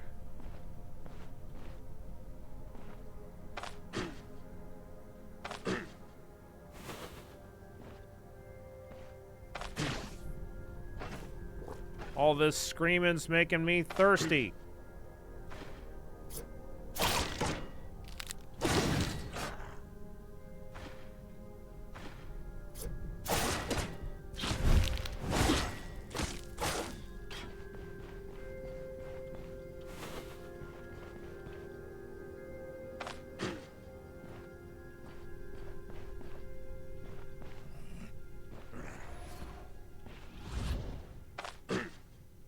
Well,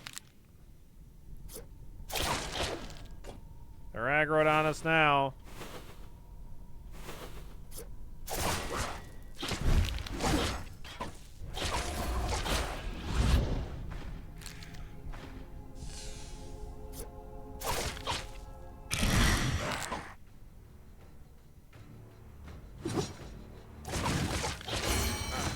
Easy.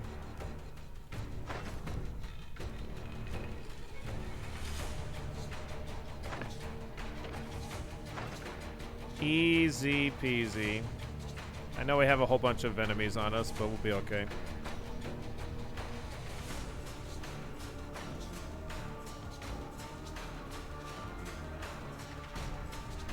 Damaging dagger strikes apply the target with reduced weapon damage and increased cooldown duration for 6 turns.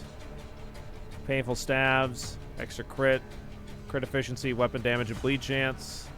Basic dagger strikes prolong it. Ability trees grant an extra stack.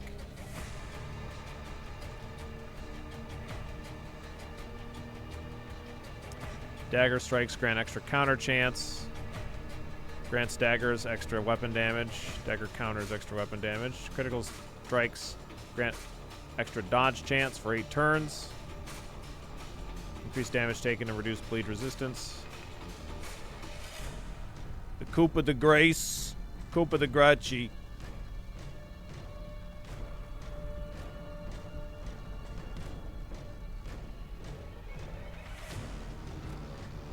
Strike to the target's body or head with 22% armor penetration, extra body part damage for each bleeding affecting the target, and extra weapon damage for each missing % of its health.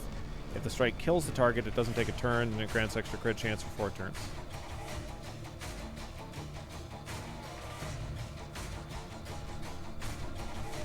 It's like, this is definitely great.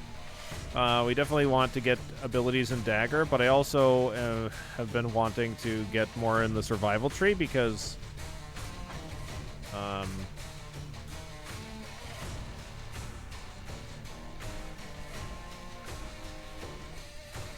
like, our offense is already pretty good, and I just want to, like, not die.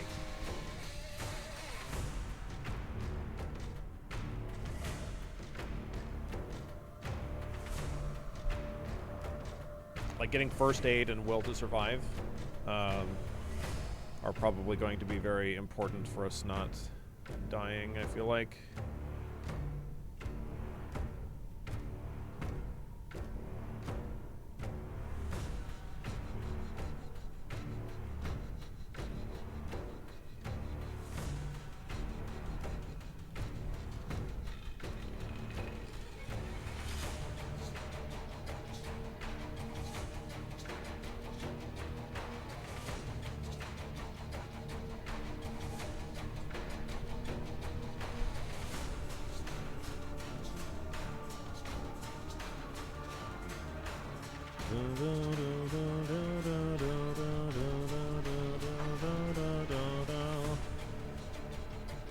Let's see.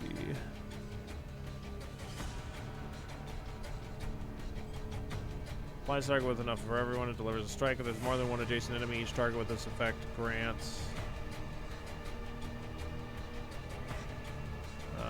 extra hands efficiency, counter chance, dodge taken, and reduced damage taken. Concentration for 12 turns, hands efficiency, increased accuracy, reduced fumble chance.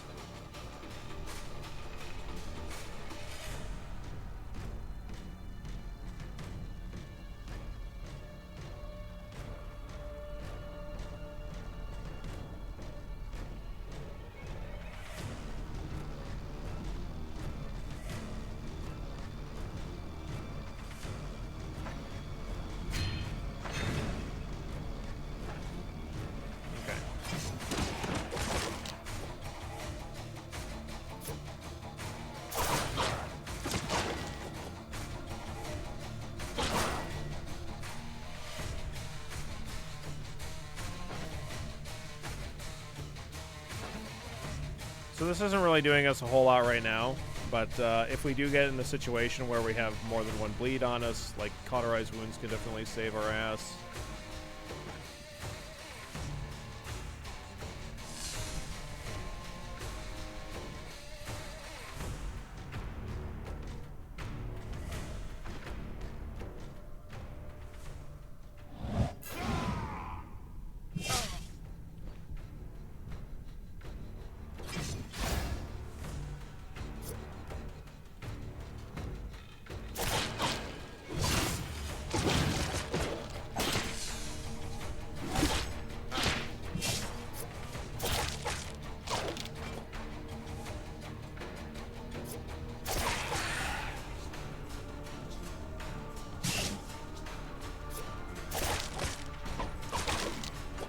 Okay. There's a lot of shit.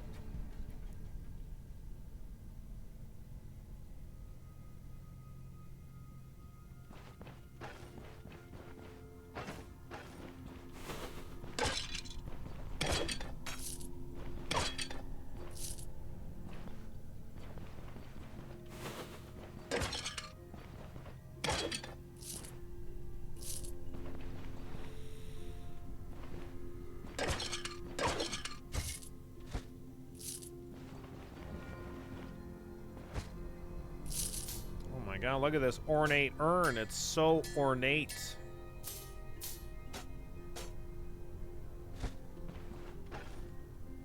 It's a Path of Exile pile of loot. Yeah, it's a lot. Oh, there's a bronze amethyst ring in here. I missed.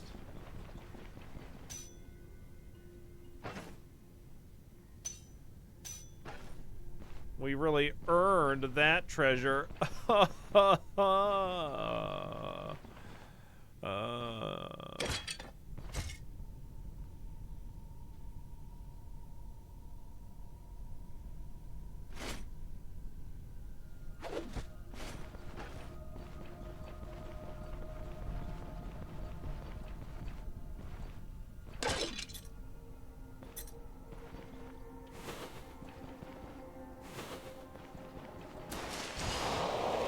I destroyed the manuscripts. I did it.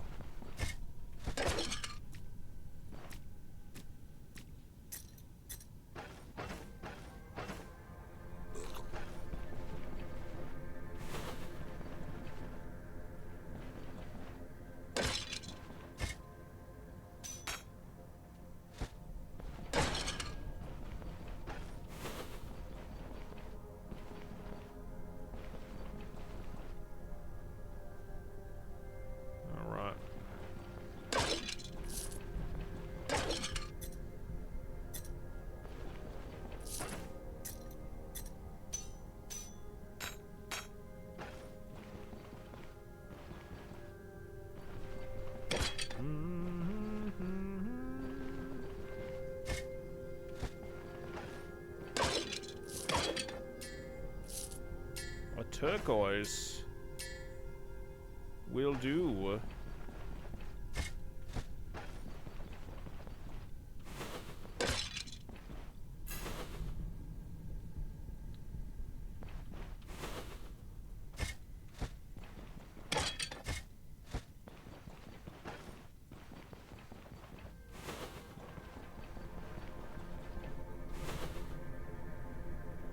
I guess that's everything.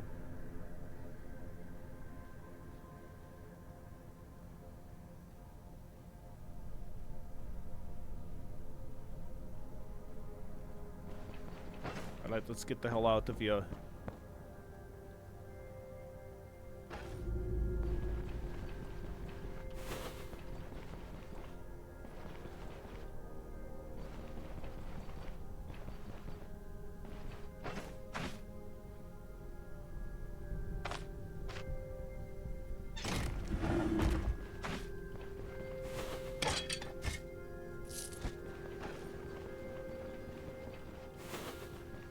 Seems like I opened up some of the, yeah.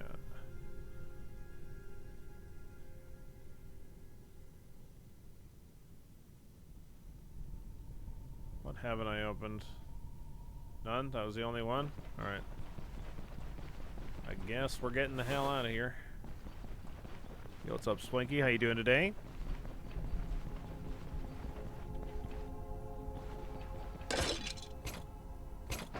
Piece of leather. Sure. Coffeeing up before work, fair. I think that was it. Looks like we got everything. Unless there's a secret room somewhere that I missed, but hopefully that's not the case. Built a crypt with only one crypt door. There were a couple more. I just got them on my way down rather than getting them on my way back up.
There's some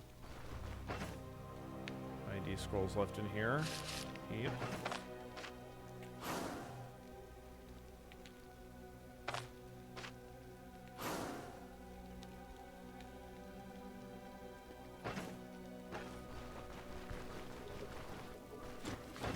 Hello, repair my stuff, please. Oh my god, it's so expensive.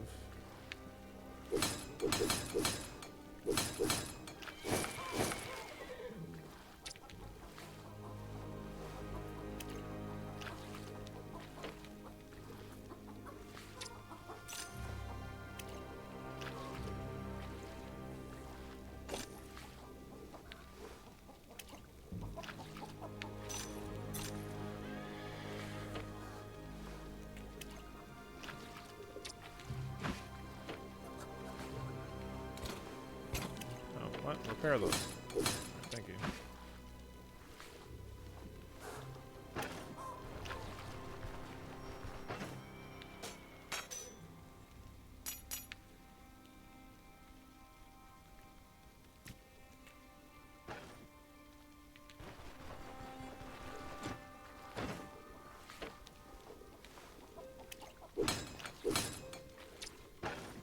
Oh, my money! Sorry, we're gonna get more.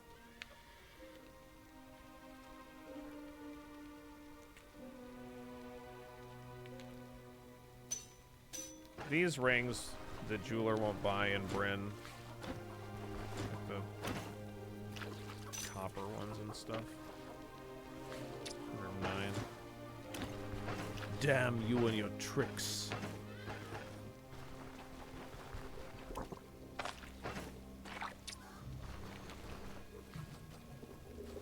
Rest until 10, so that way we can go over to the dude at the cidery. I forgot about that meat that I left in the field after I killed that Saiga. It was probably still there.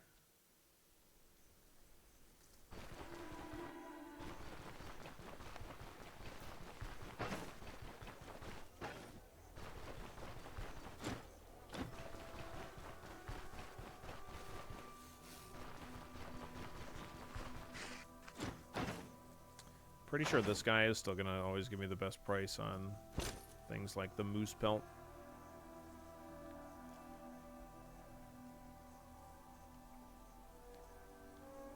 Could definitely get the roomy tents. Having an extra couple hundred of vigor would be really good.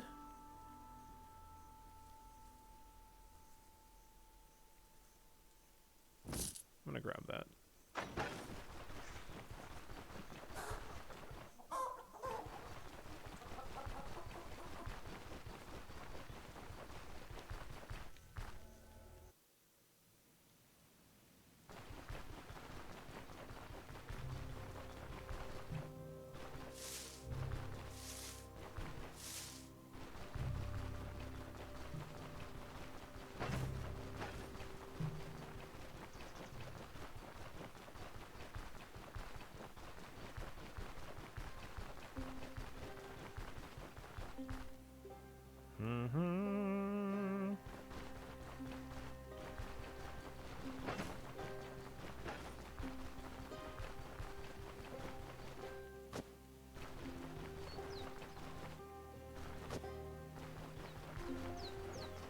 So after this, we're going to the Rotten Willow Tavern, and we're going to clear out all the quests there.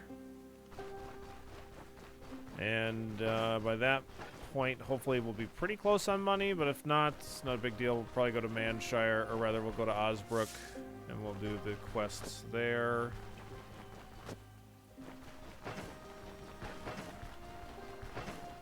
And by that point, we'll definitely have the rep. That's just whether or not we have, like, 10,000 gold or whatever. We might just make a trip to Bryn anyway, just for storage space purposes. I'll probably need to get the chest upgrade as well.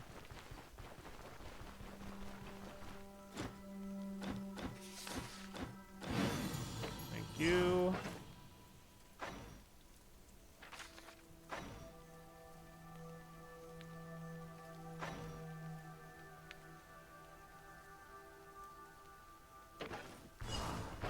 Okay.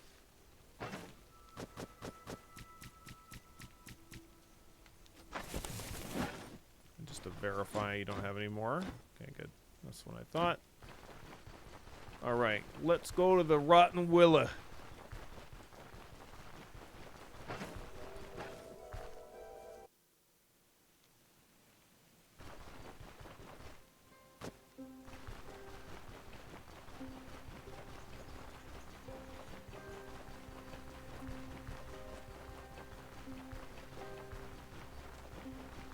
This Neil Breen movie is fire. Oh, yeah?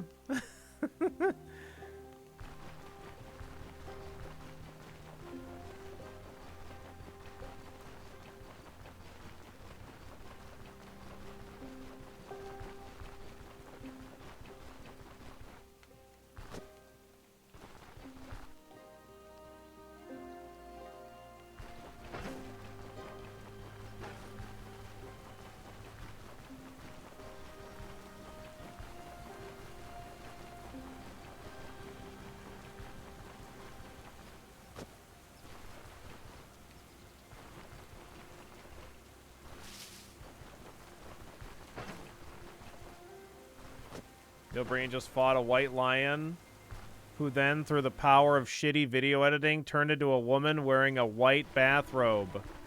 Oh my god. Amazing.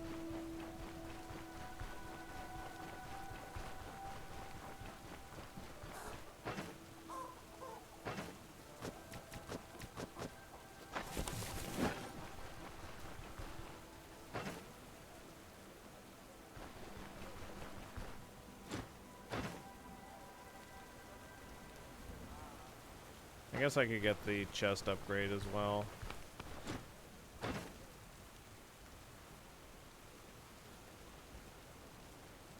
I think we have the nails for it.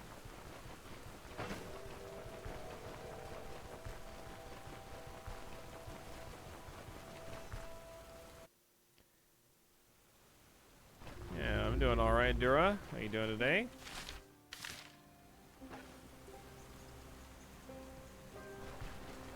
I did a good job yesterday.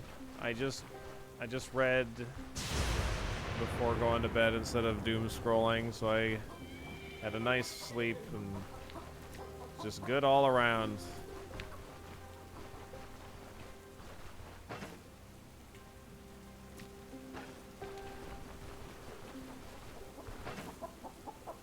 Okay, let's upgrade this tent. Finally finished with work and video conferencing for the day. Nice.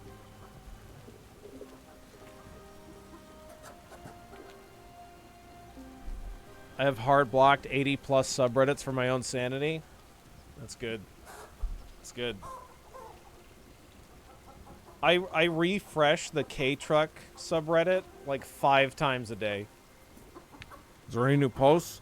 Are other people talking about K-Trucks? What about K-Trucks? I want to see other pictures of other people's K-Trucks.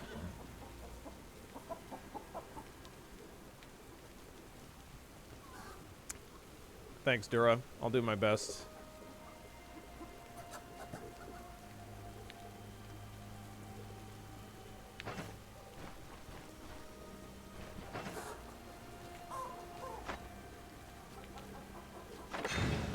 I assume when you and Kuro come to visit me, you'll drive the K-Truck the whole way? Holy shit. I don't know. I don't think so. I would have to take back roads the entire way, but that would be quite the magical journey.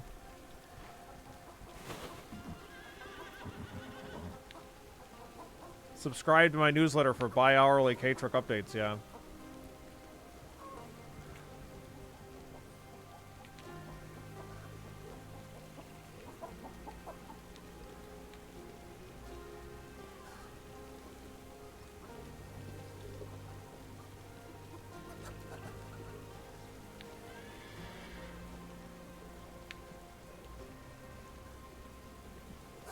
You could practically haul the K-Truck using another truck. It's so small. Yeah, no, it really does fit in the bed of a, like a flatbed truck.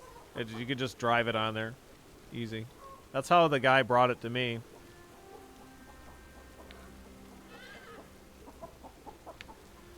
And by fun, I mean you drive through every small town at like 20 miles an hour. Hey, I can go on like back road highways. Those are like 55 mile an hour speed limits, right? I can go vaguely fast, kind of, sort of.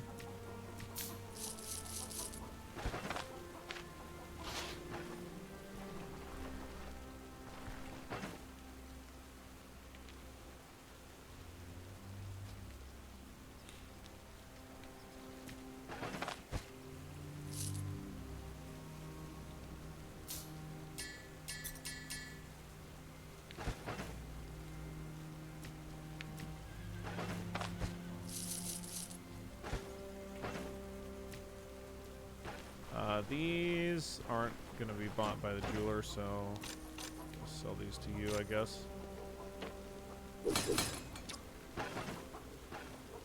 Alright. Rotten Willow, I think.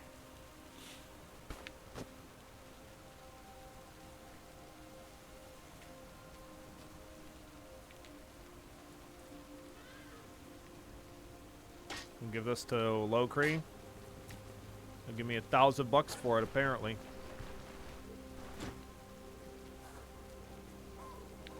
I could go get the other caravan follower first. I guess we could do that.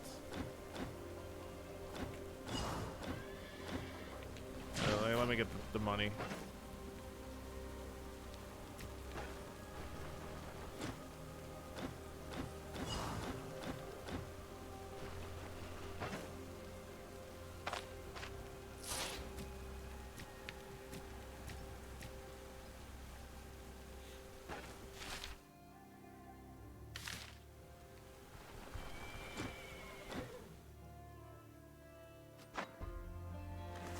Go, go, go.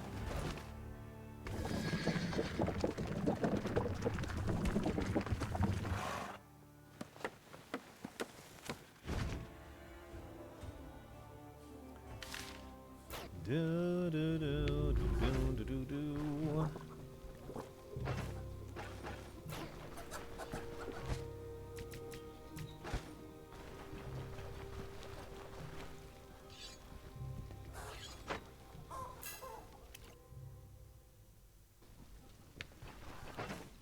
Today is potentially, by the way, the first day that I might hear back about that title. Maybe. You'll know if I do, because I will immediately stop the stream and sign the contract and then ask them to next day it.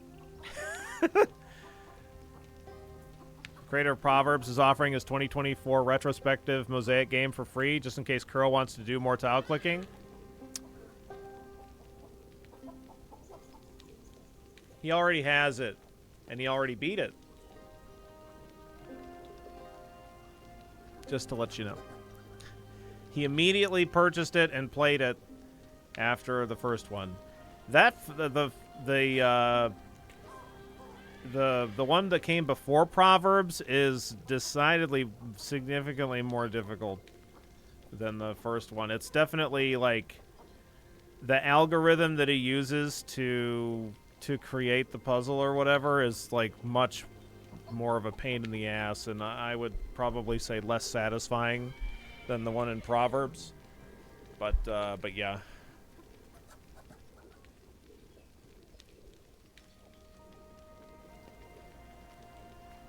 Or maybe that's not the one that you played, because it was before 2024, whatever the kind of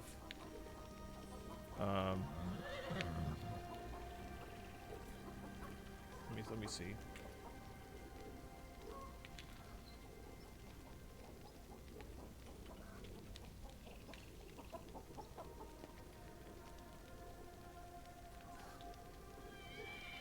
Oh no, this is something different.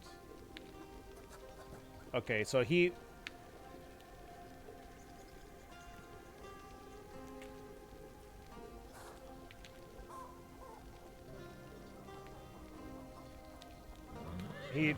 Kuro played Mega Mosaic.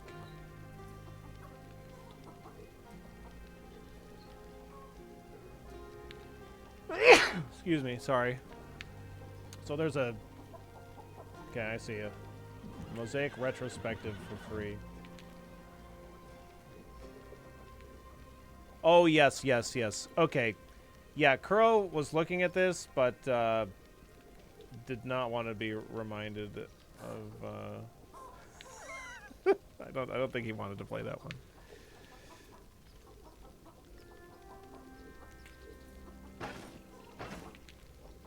I don't think he wanted to relive 2024.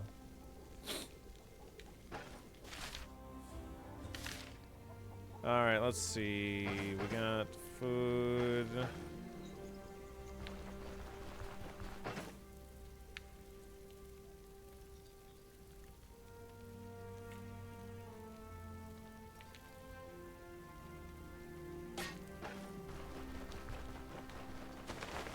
Let's go get Leaf. Go save his dumb ass. Not that it needs saving.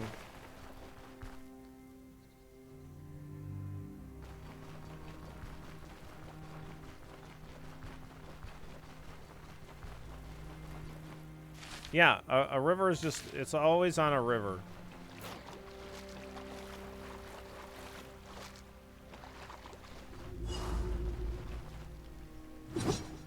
Oops. Let me just, hang on guys, let me just rest by this fire really quick. You guys don't mind, right? It's gonna get dry.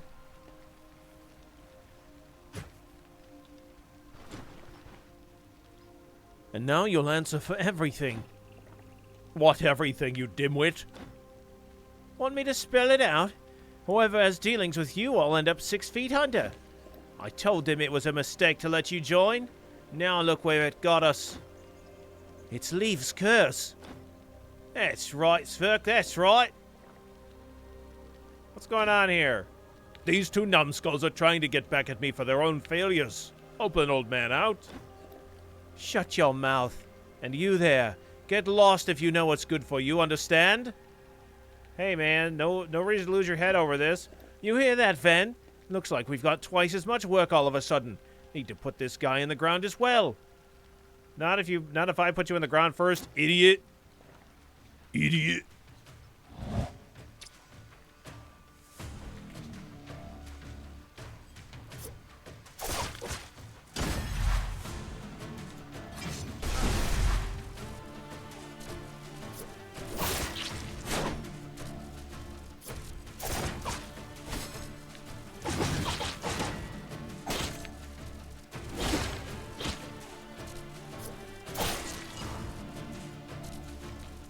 Don't worry, Leaf.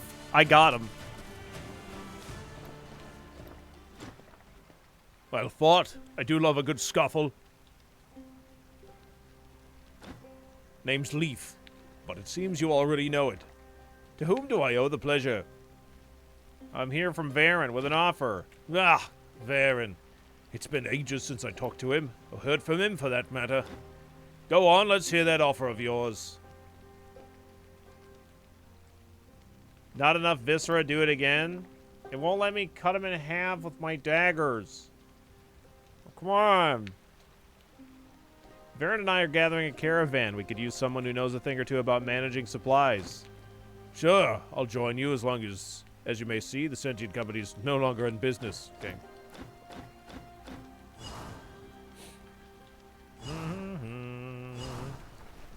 The boar banner. Boar banner. Boar banner.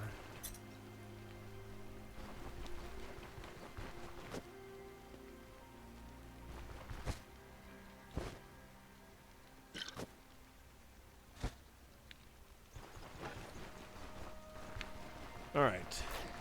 Now we can go to the Rotten Willow Tavern.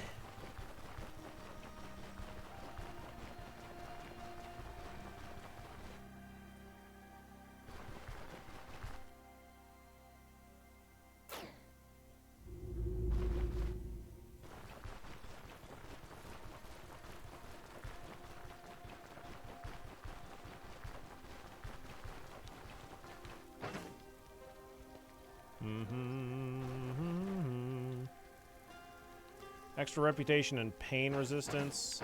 Yeah. We don't need this one.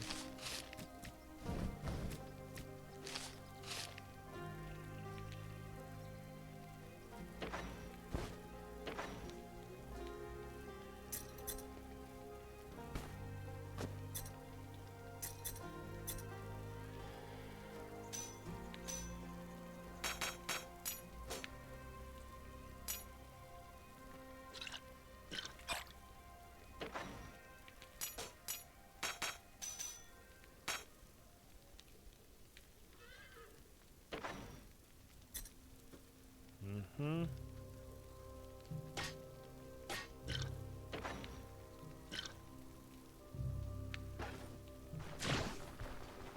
Stabby stabs, let's go. We are gonna be stabbing. No doubt about that.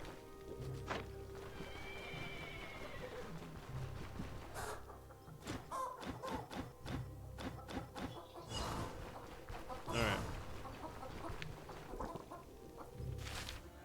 I guess I could go ahead and investigate what some of these points of interest are.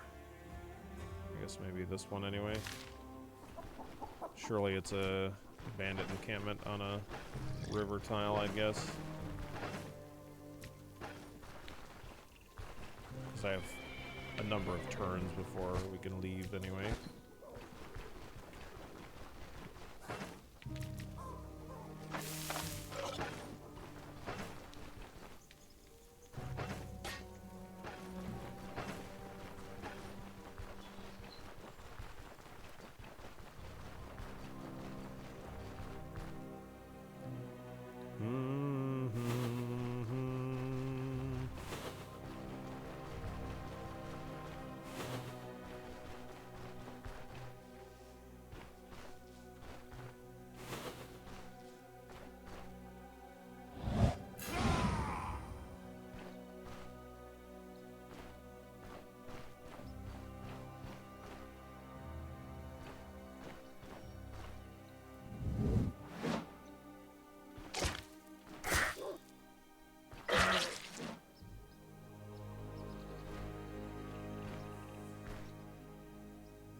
Okay.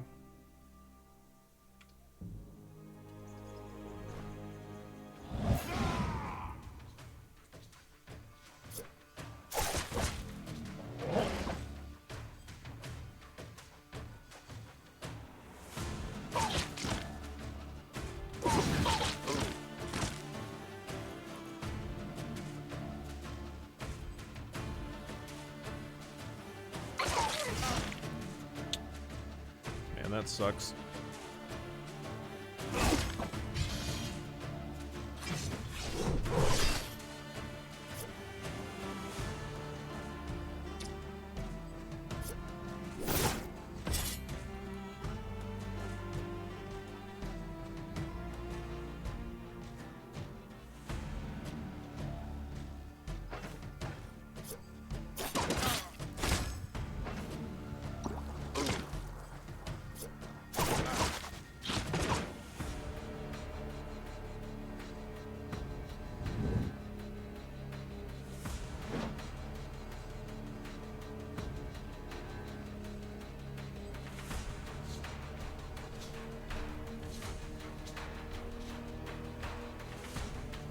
This guy's gonna kill me. That's it. I can't stop him.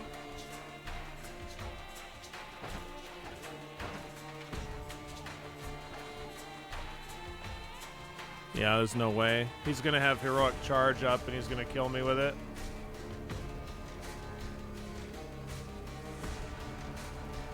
The fact that I needed to do deflect when he used heroic charge, but the dog was fighting me. I thought the dog would have died earlier.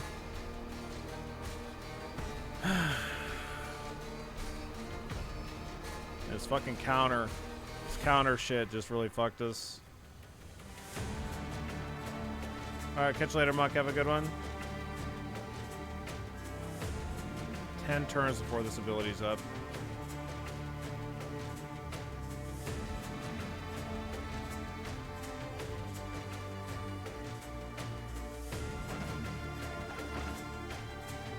That's it.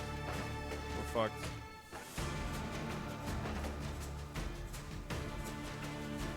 Ten turns is a lot of turns. There's nothing I can do in that amount of time. Like, I don't have any... I burned my heal potion already, so we've already gone from critical health to as much health as we could have had. I don't have any activated abilities that are going to reduce... Like, I could reduce my pain and patch my leg, and then he would be on me.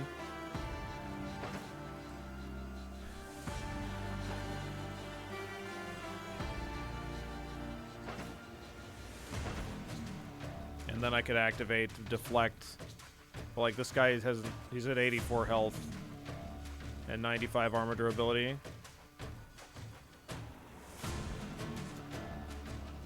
What if you deflect the next one and dash away?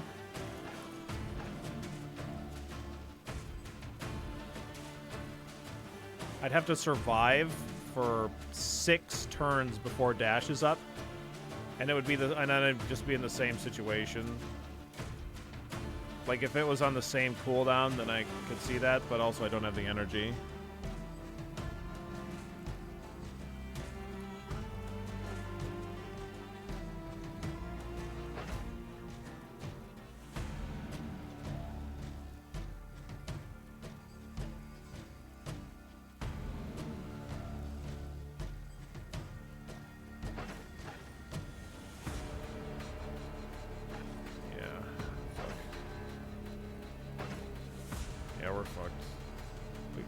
So let's see, Ether Inhaler, Bandage, and then he's on me, and then I deflect. And then hope that I don't die. And then I hope that Deadly Trick fumbles him. He'll Heroic Charge, for sure. We got heroism, not second wind. I don't think we got a second wind. I was thinking about breaking line of sight, but this doesn't break line of sight. Because if I could get him to like not be able to use heroic charge from that far away, that would have been nice. I think we need to splint Ether Inhaler.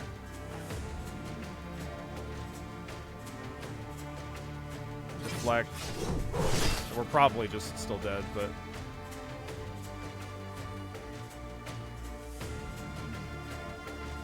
like, I could Gaping Wound instead of Deadly Trick, I guess, but like, I think that increasing his staggering him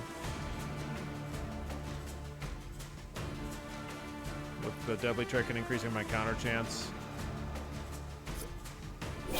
might be good.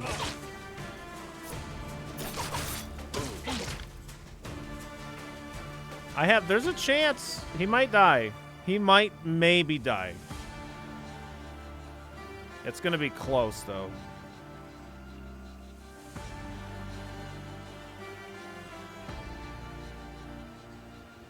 Okay, so do I double lunge for the extra weapon damage and body part damage?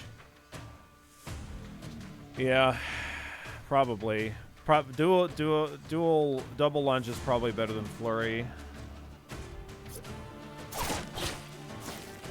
He bandaged. He's dead. This guy's fucked. Wow. Jesus Christ, chats.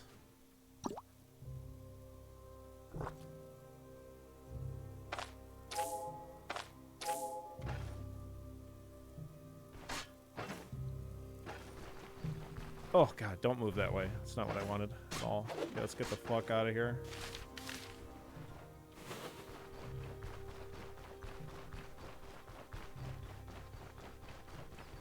Didn't even pick up a stick, yeah. Call an ambulance, but not for me.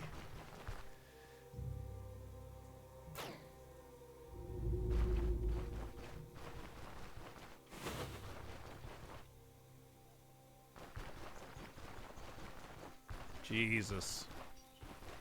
Jesus. Ugh.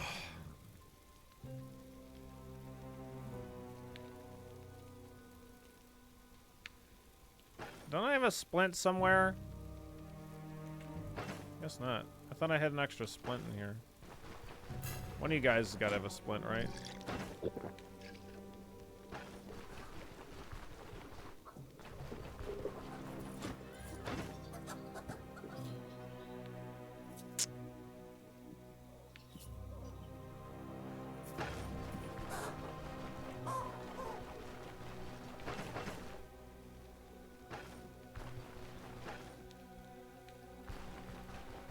He's got drugs. Yeah, he does. There's no sticks around either.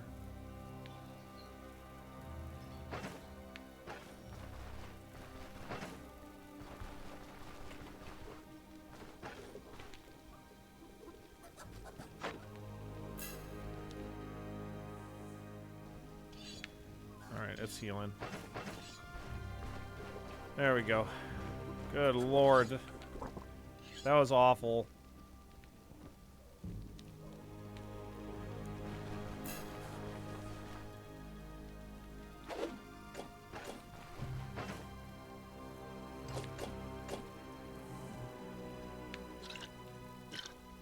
The content was worth it. I don't know. I don't know about that. Ugh.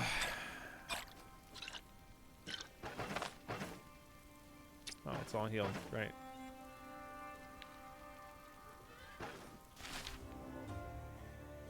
Half of Billy's hair went gray. Yep.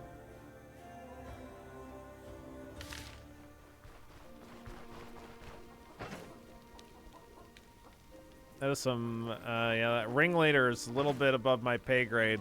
Really don't want to be fighting that kind of an enemy for another 4 levels.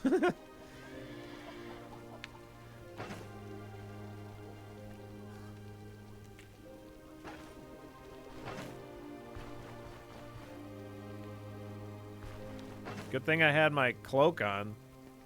We would have been dead for sure.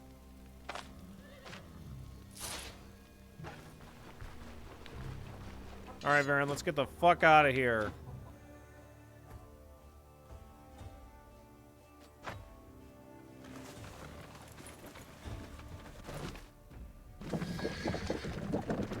Yeehaw.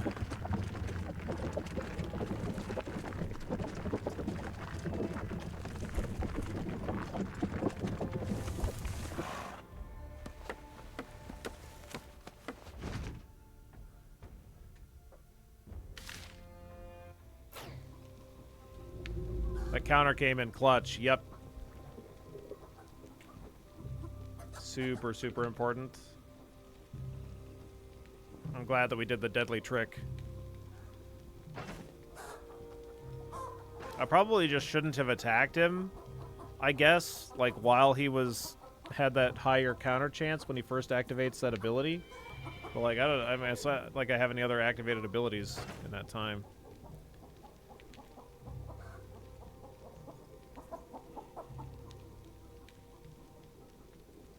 Okay.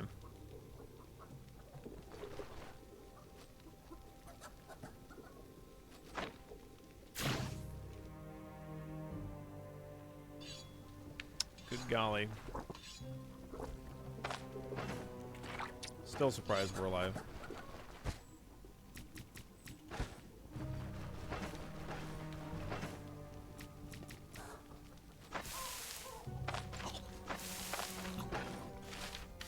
Alright, let's go see what they got for quests.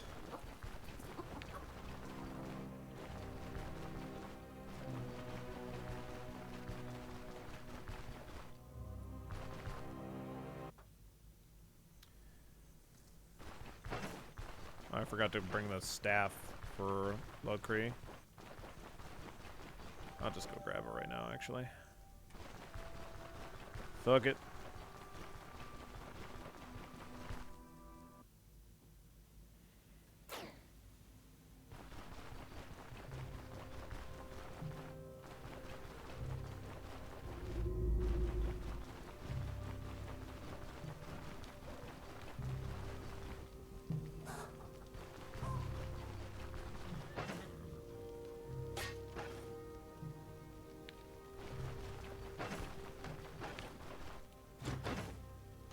Yeah, I kind of got the shit kicked out of me by a two-handed sword guy. Would you mind?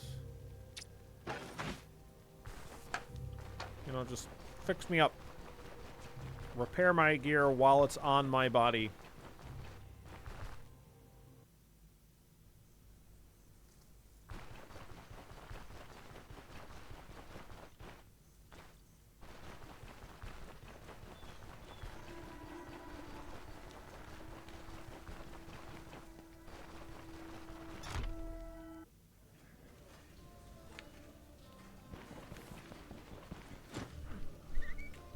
Okay, let's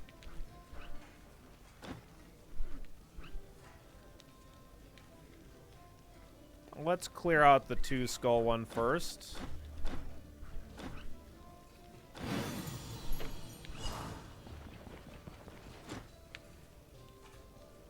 I have something for you, a vampiric staff. Amazing. It could be. Lokri reaches for the staff. Raziga Nikada Mazat. Yes, it's not fake. Well, it looks like I have a long night ahead of me. Just need to stash it somewhere safe. Here is your rightful reward. 2,000 crowns! I thought it was going to be 1,000. Holy shit! Nice.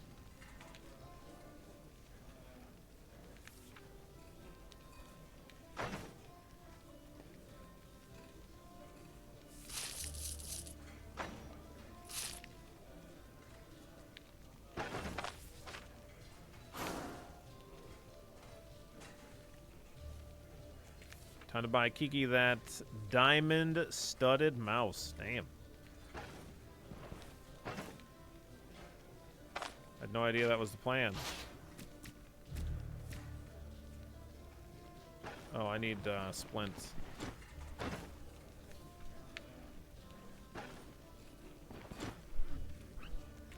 Hey, come over here. I've been thinking, you're a frequent guest around these parts, and the boys told me you can be trusted. I think it's time to introduce you to Skinflint Holmes. If you have a lot of dealings in Bryn, you'll definitely find him useful. And he's always on the lookout for folk like yourself. I'll put in a good word for you, got it? The next time you're in the city, make sure to pay him a visit. The fuck, I got 1,000 like yesterday for that same vampiric staff? Maybe my rep is higher? Could be.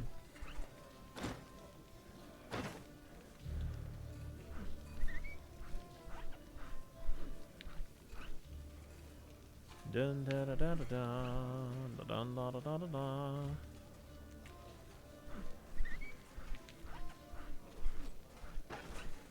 My rep here is at Amity, but that was from completing the quest, so I don't know.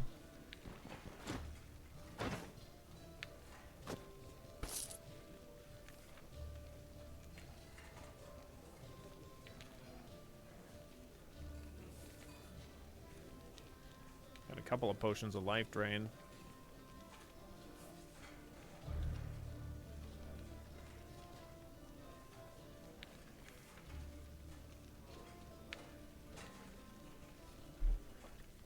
Bum bum ba da da dum bum ba dee ba doo.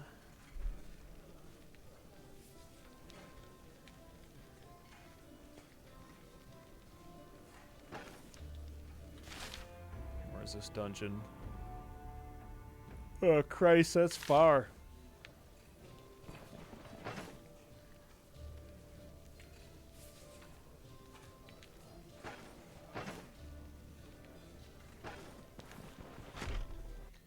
I'll rest up and probably just walk over there, because I gotta wait a long time for my caravan to be ready to move.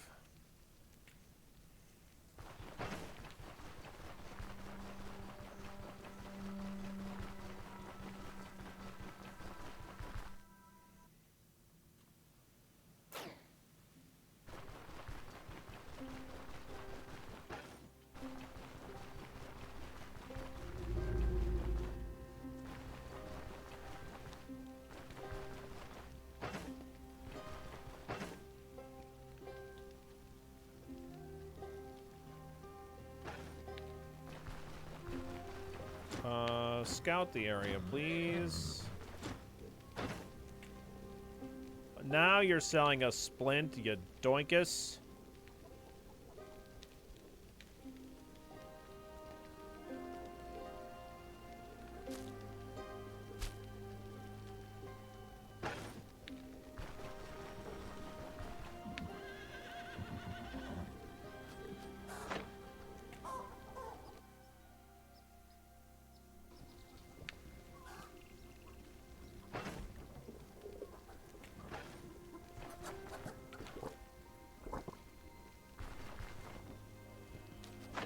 this not increasing my vigor? There it is. I've taken a look around here. I'll mark every place worth visiting. Also, I got a wolf pelt. Great, thanks.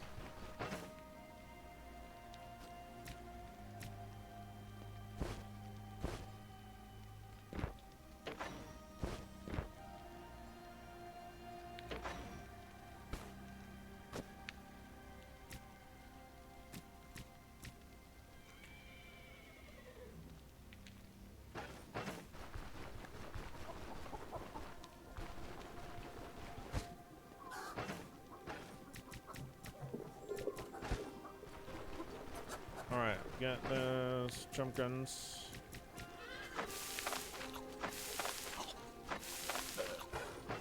Alright, let's go.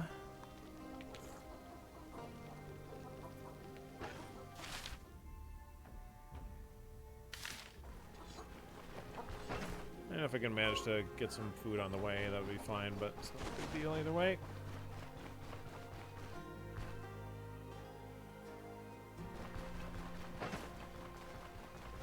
My immunity's a little low. Next time I'm in Manshire, I'll have to make a bunch of berry salads or whatever.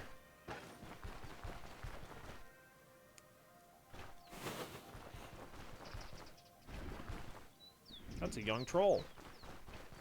No thanks. Absolutely not.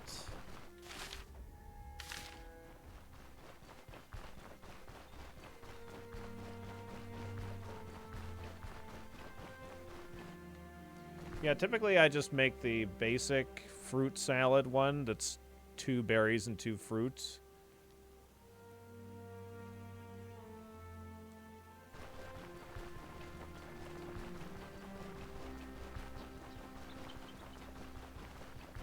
But that one's only 10% immunity. But what's the other? What is the additional thing for the Mancher Fair salad?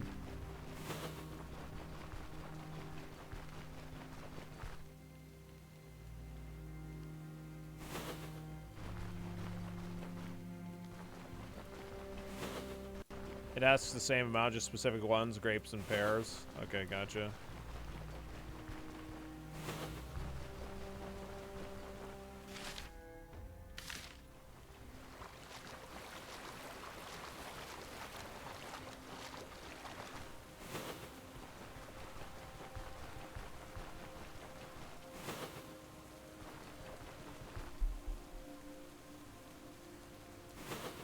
Barberries specifically? Oh, okay.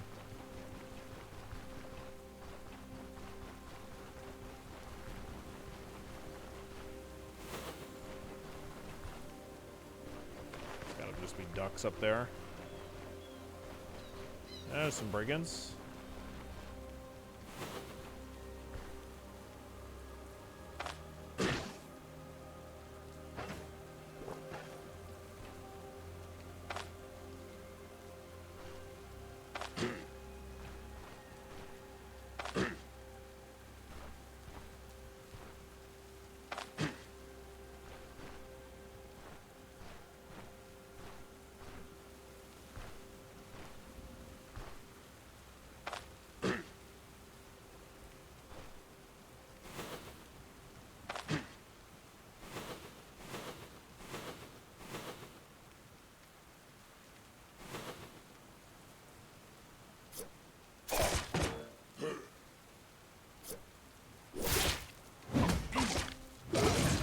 Got him.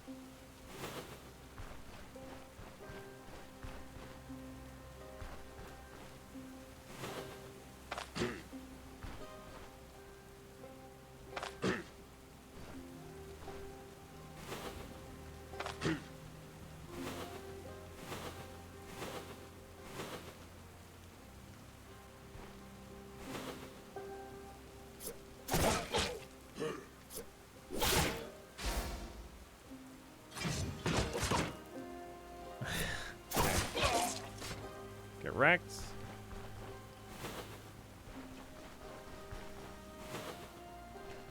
Is there someone hiding around that bush? Is that what's going on over there? I think I see someone hiding behind that bush.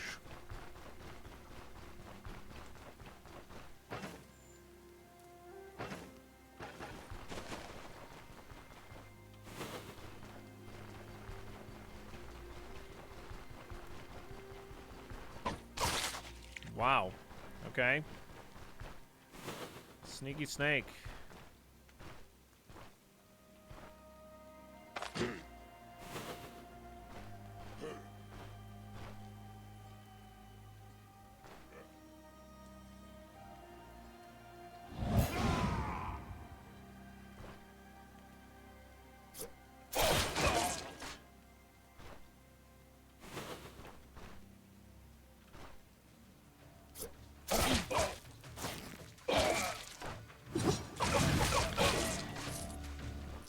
Nice. Might gain a level in this dungeon, maybe.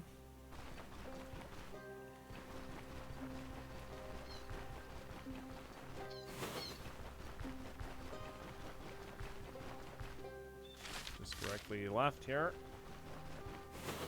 Just gotta make sure we don't walk into any real nasty high-tier brigands.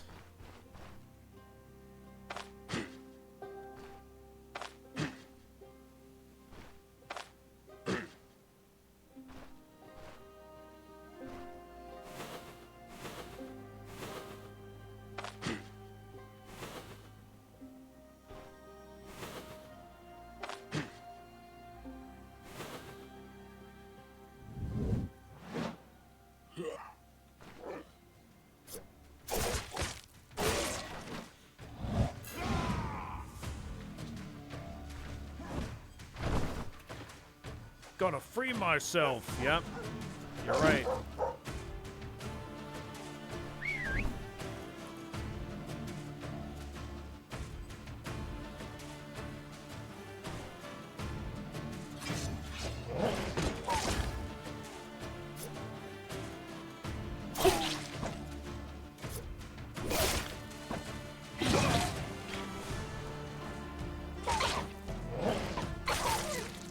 All right.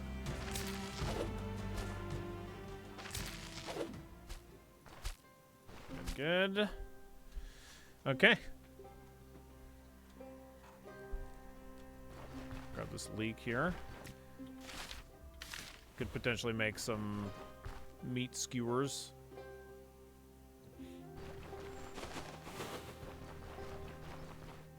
More brigands down here. There's a higher tier one right there. Still only want to aggro one, though.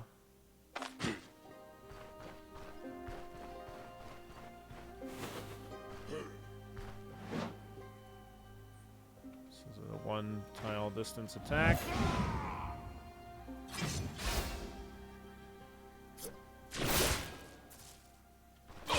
Get the fuck back here. You get hit by one attack, and you're like, oh, I'm out of here.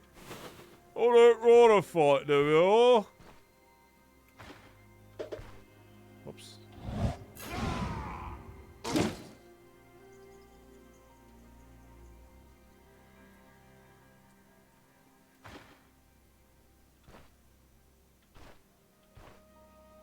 Are you fucking with me?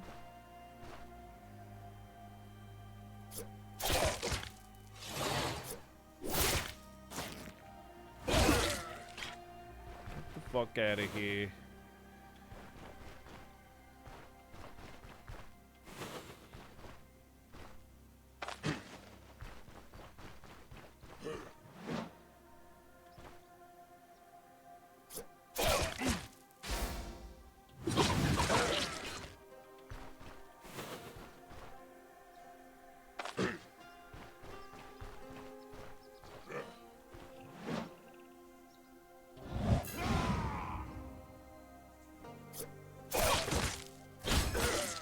Well, you're dead.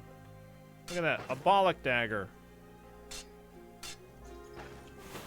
Perfect for the bollocks.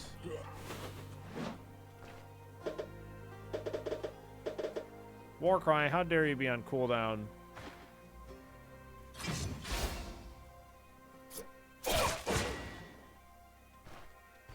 Is this gonna surrender?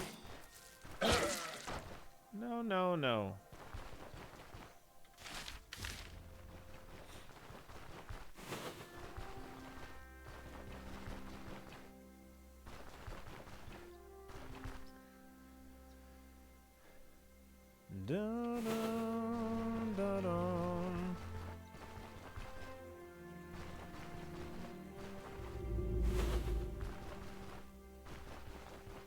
let's get some sticks. Some shrooms.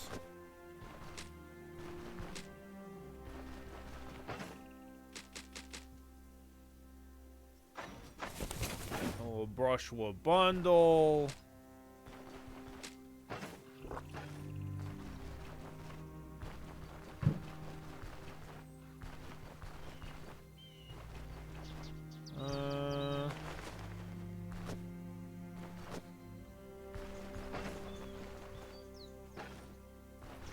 Little penny bun.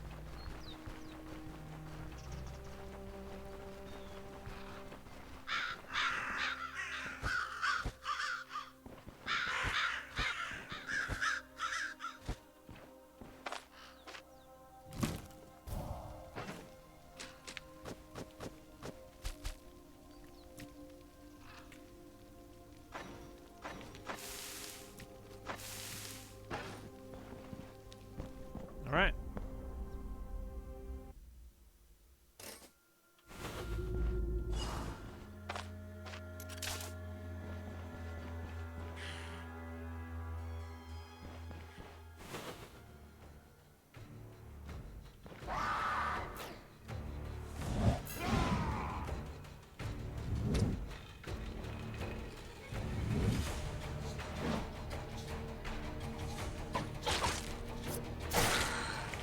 Nice.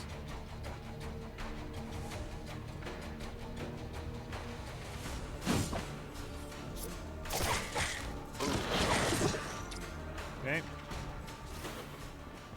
We should be able to crush this dungeon pretty easy peasy.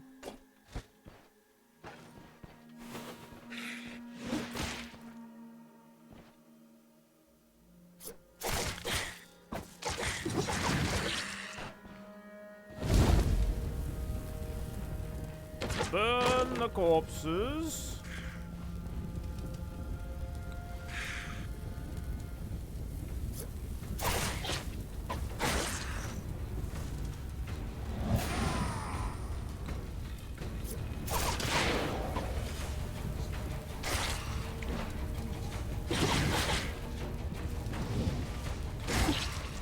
All right.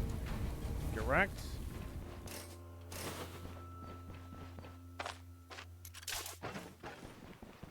Yeah, probably not going to get a level out of this dungeon.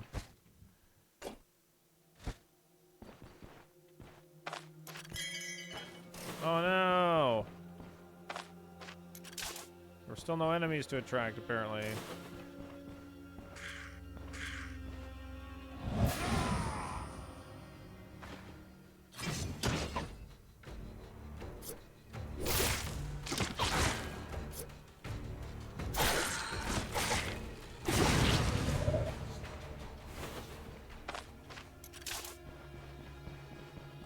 Burn more corpses.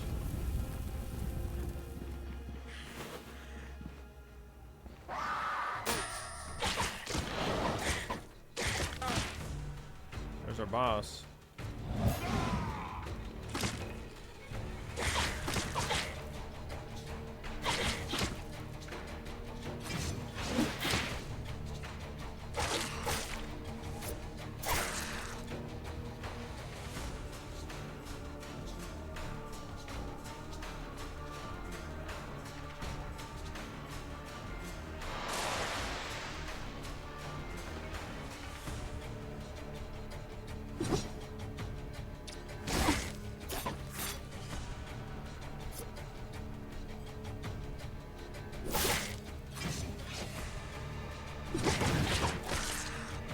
Get wrecked.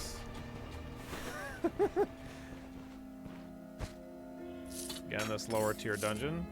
Not too difficult.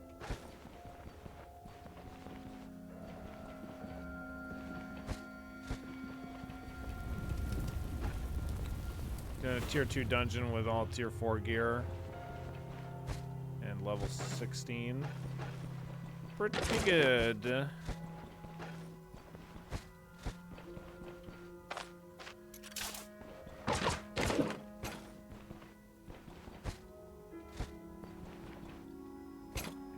We can repair our little bracers.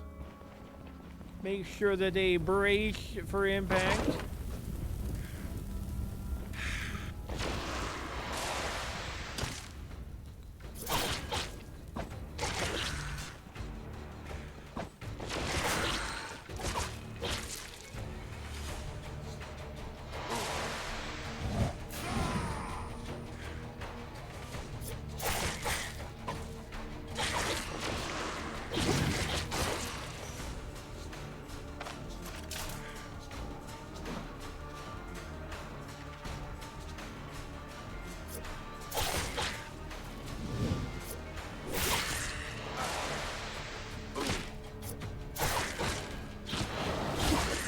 Easy.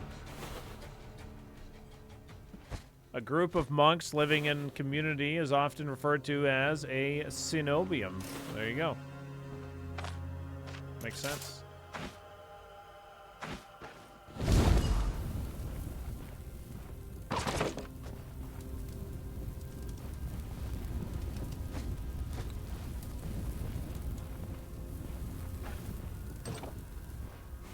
Knock, knock.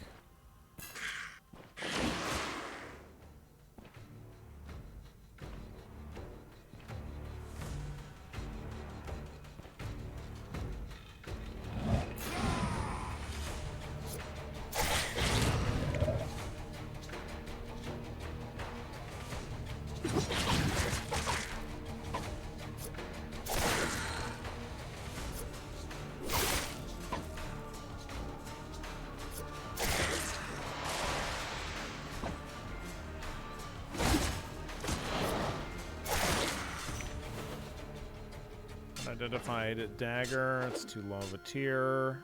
Mace, copper rings. Not really worth that much. Stream dropped on my end right after you said easy, like it was the perfect mic drop. It's just that easy.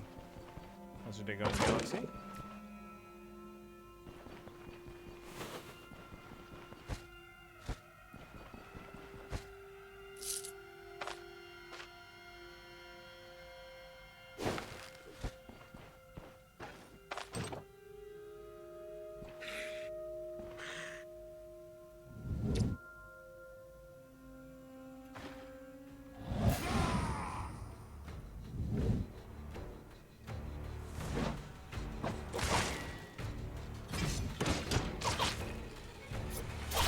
I might as well dash towards this screamer. No reason to get screamed at and become dazed. Just keep using this one fucking crowbar. Very annoying.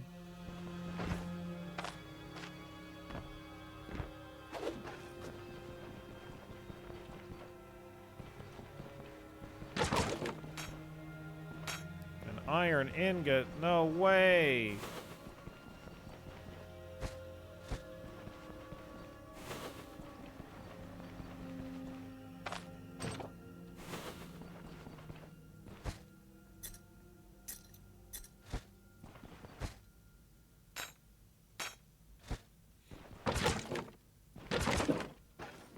Why just 4 more of those and we can turn in that quest to the man-shirt blacksmith. How exciting.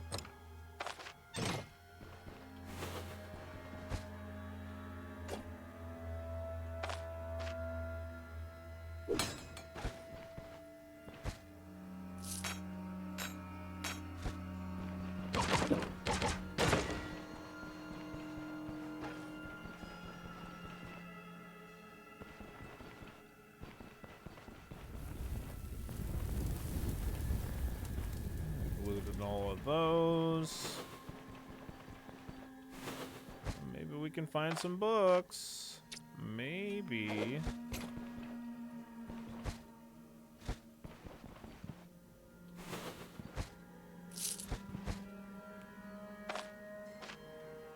Shields treatise, okay. It's the only one, looks like. Oh well. Getting a decent amount of ancient coins, which is maybe a little weird because this isn't a crypt or anything, but Oh, I missed this.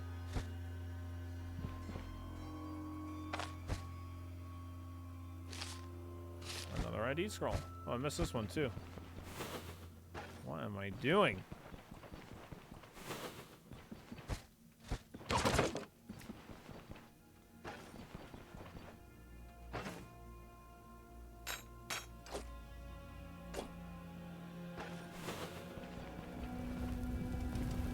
Well, I thought inventory space was going to be a bit of a problem since I didn't bring a bag, but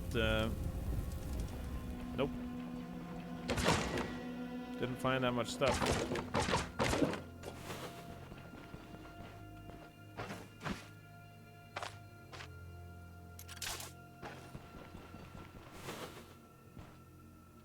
A commoner dagger implies the existence of a commonest dagger. My God.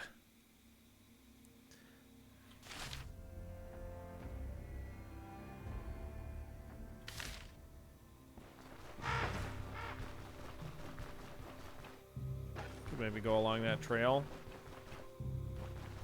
See what there is to see.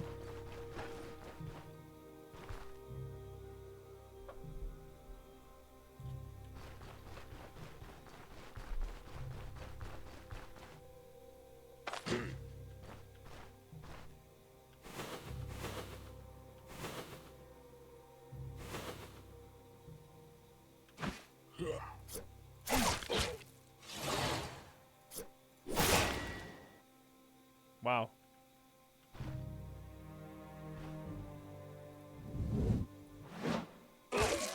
Get wrecked.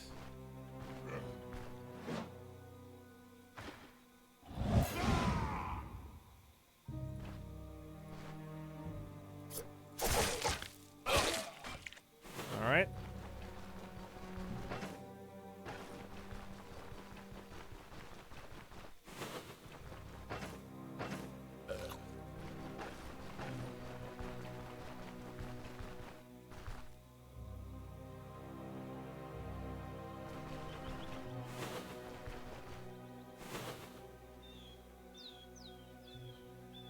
My son just said that he watched someone do 50 push-ups and then asked if I could do that. I replied, I can easily watch someone do 100 push-ups.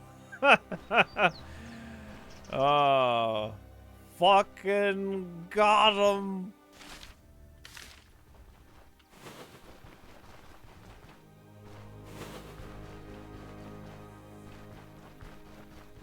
Did you dab immediately afterwards, and then do the gritty?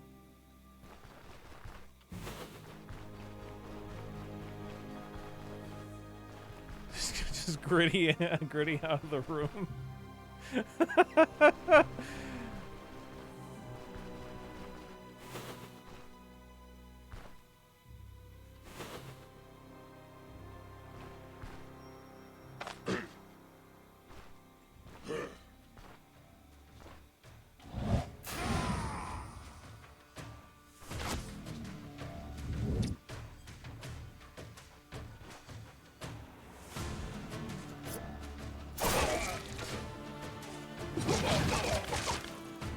He's not getting up. No, that guy is not getting up. No.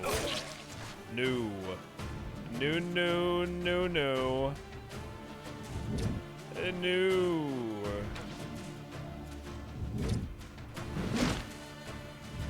Son of a bitch.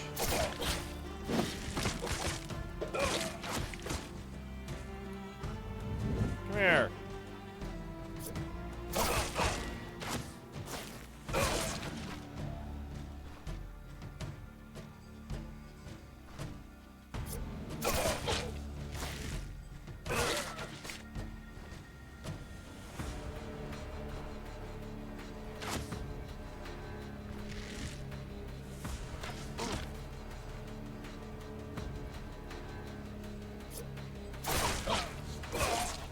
There we go.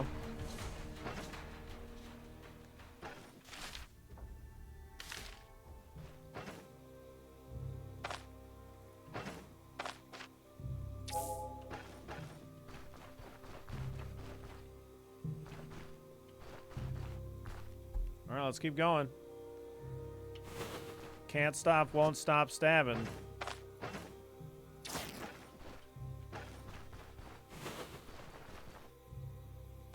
Doggo.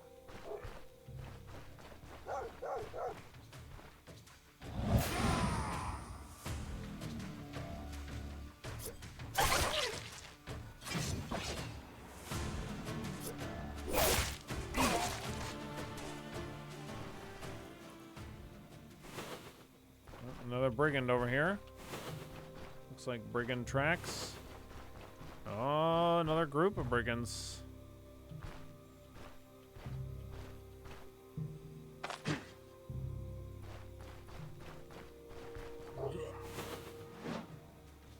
Hello there. I thought you wanted to fight. Guess not.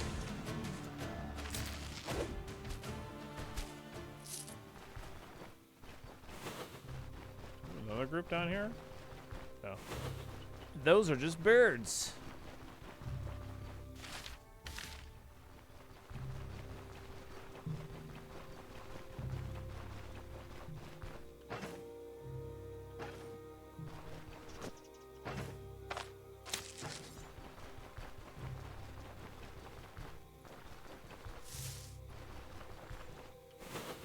I often mistake brigands for birds. They look basically the same.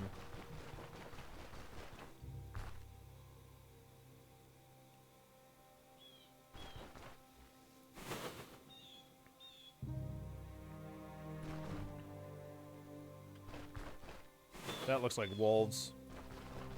It's a bear. Not a wolf. That's a bear. Damn those brigands and their feathered bodies.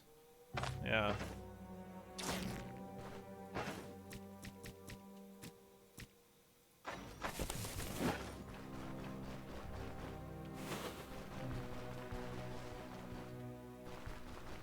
Can I pet that dog? Absolutely not. You cannot pet that bear dog. Can I pet that dog?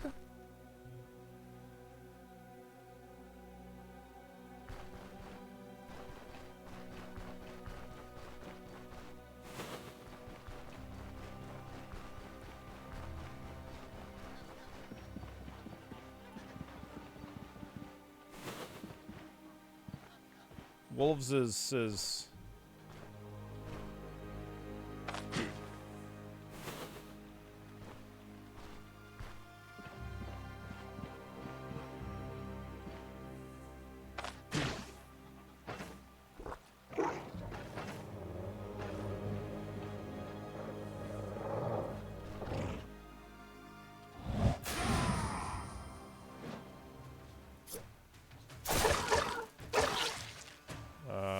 well.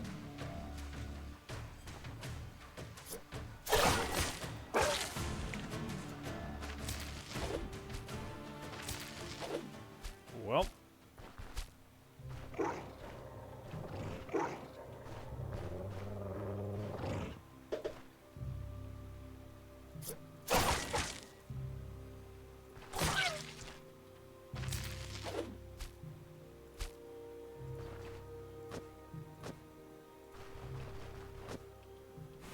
Okie dokie.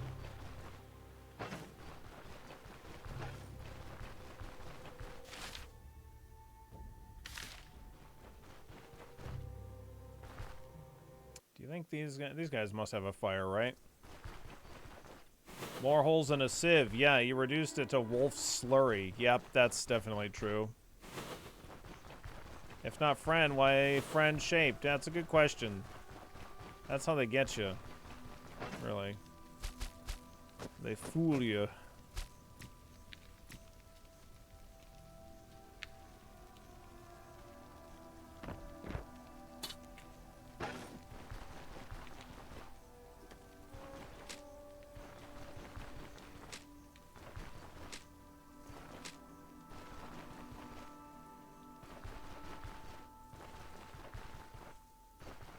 Never trust the geometry of a wild animal. Yep.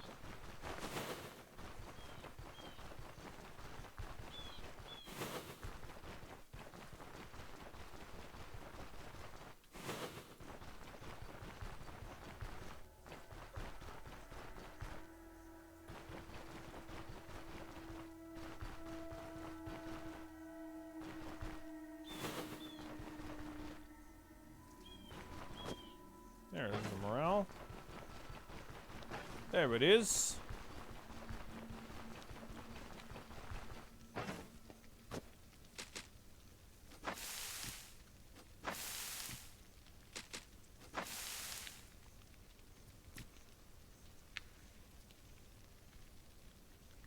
That's good enough. I don't feel like going and finding 2 more vegetables or mushrooms. That's plenty fun for me.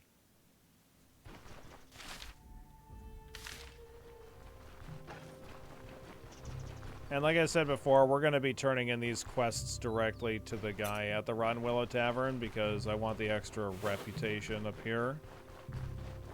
So I can get access to the honey ham recipe. Should be able to keep a knife in our boot. That'd be nice. Could use it to throw.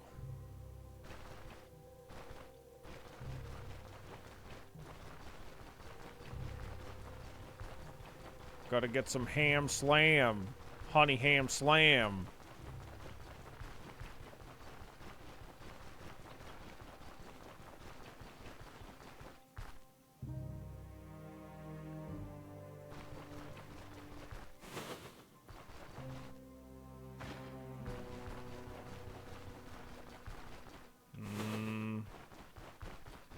Troll or bear?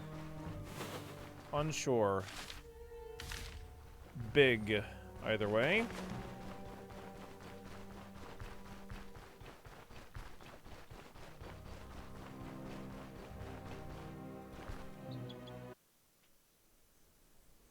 Not a, God, not a troll bear. Not that.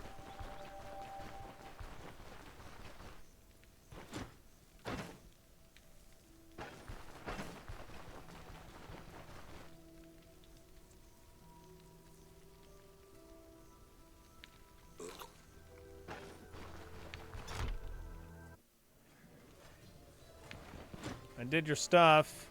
Ah, excellent timing, my friend. I have a job just for you. All right.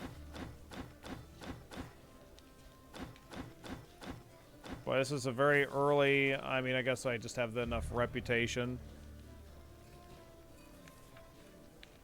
But we're not ready for the Manticore. We got a lot of levels before we're going to do the Manticore. Young Troll versus Gulan versus Moose versus Bear. Who would you have?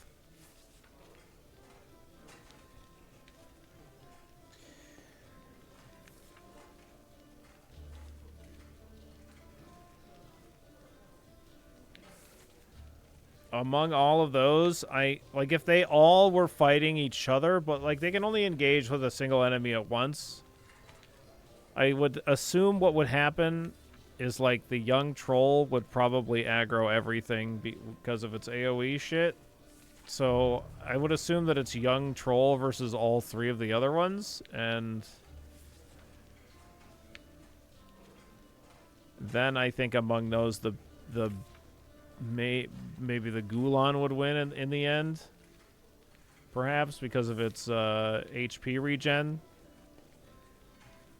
But I'm not sure. One young troll would kill all of the others. Yeah, you think so? I think it's definitely possible.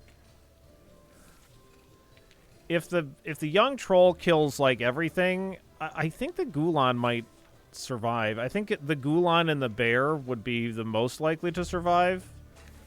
Because, like, the lower the health of the bear is, the less damage it takes and the more damage it does. So, like, it might have a chance to survive, and then the Gulan has sustainability with its health regen, so... I would assume that the young troll would fight all 3, and then the young troll would die, and then I think between all that, I think the Gulan would win in the end, but I don't know for sure.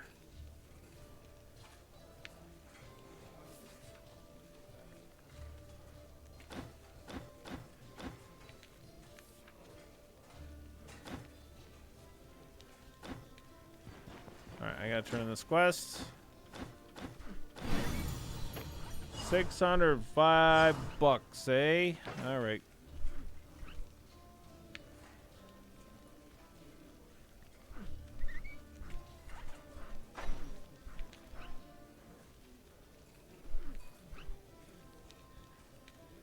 not getting much reputation here for this. But that's to be expected. We'll probably go to Osbrook and do quests and turn them in to Bryn, and we'll have max rep. Or we'll have respect anyway. Not max. The guy with the machine gun would win? Damn. Yeah, you're probably right.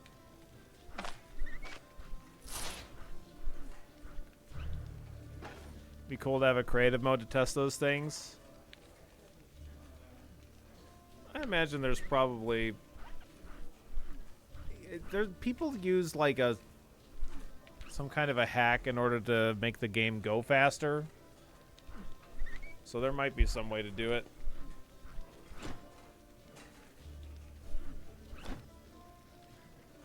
I'm going for the bounty hunt again.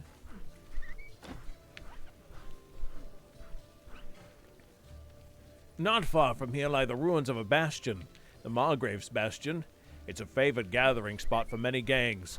Even when the guards manage to drive one of them out, another one moves in to take its place. Okay.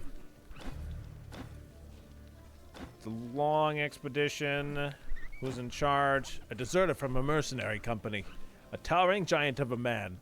He stands head above the rest and twice as broad. Okay.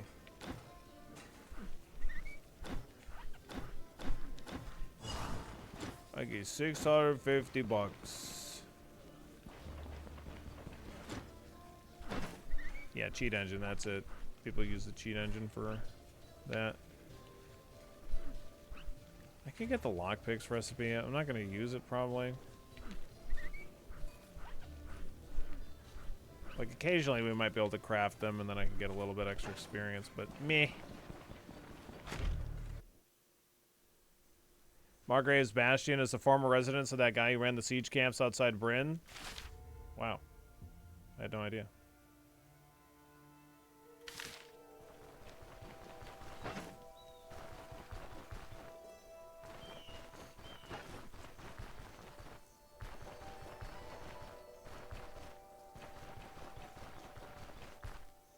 There's a letter in the camp where he says, "It's fine, we'll take the city before Bryn's armies get back."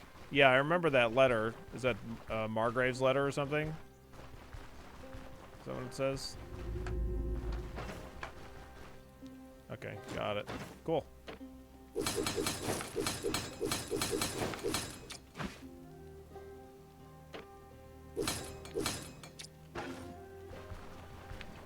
I just spent all my money on repairing my gear.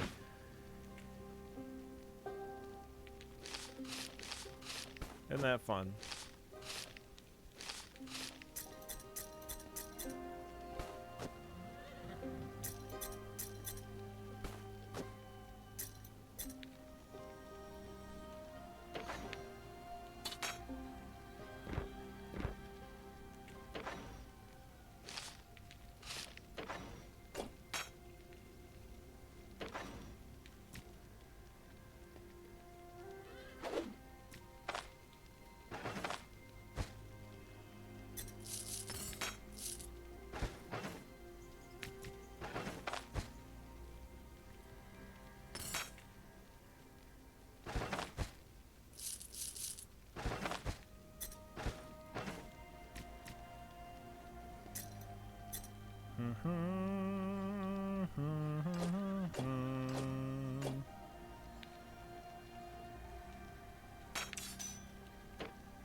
Put this over here. This stuff's gonna be for selling. Baron, I want to move the caravan over here, please. Thank you.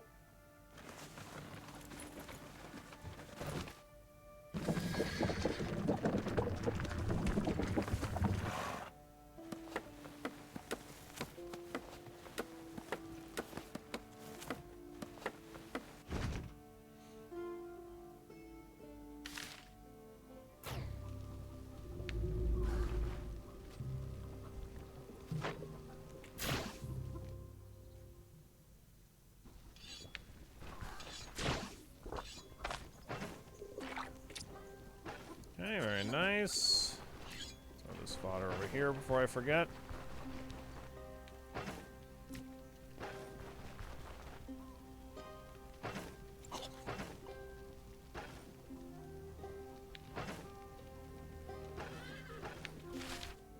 Oh, well, let's do it to it. There's some lentils. That leak finally went bad. My bad.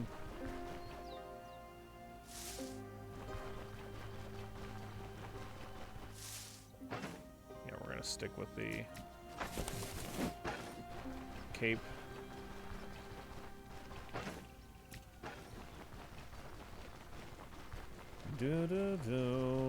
Oh, wait a second. We got to low enough health where I actually lost my blessing. That's right.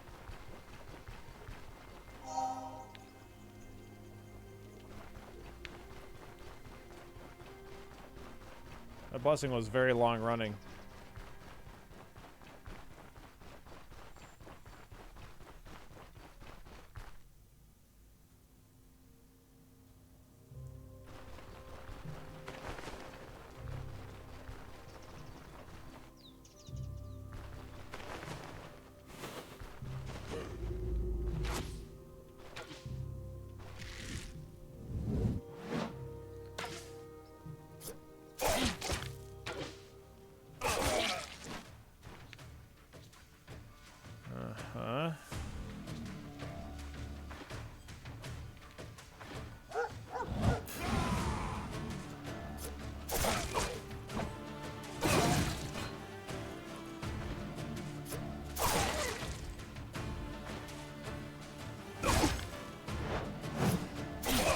You guys look to be pretty dead.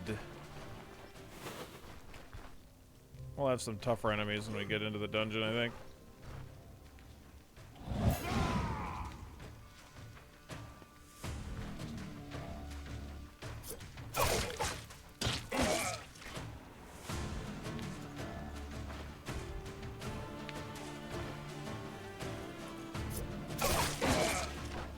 Nice.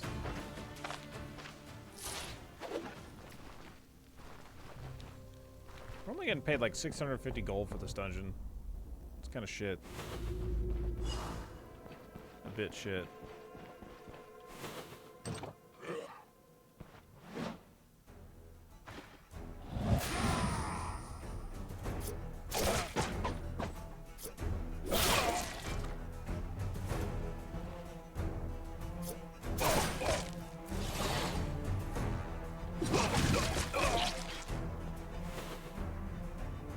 Only swords have that charge attack? No, there's a one-handed mace ability that has 2-tile distance that closes a gap.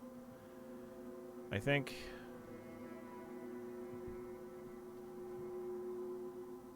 Maybe it's a two-handed mace. Two-handed mace. Yeah, Skull Crusher, that's a 2-tile bit of a charge. But yeah, so the swords... One-handed sword has onrush. Two-handed sword has heroic charge. There. Shields also have a shield bash if it's a high enough tier unit. Or no, not that one. There's one that's like a ranged, right? Never mind. I thought the shields had one that was arranged. Also, there's a higher level enemies that have battering ram, I think. Like, or maybe is it the mage hunters that have battering ram?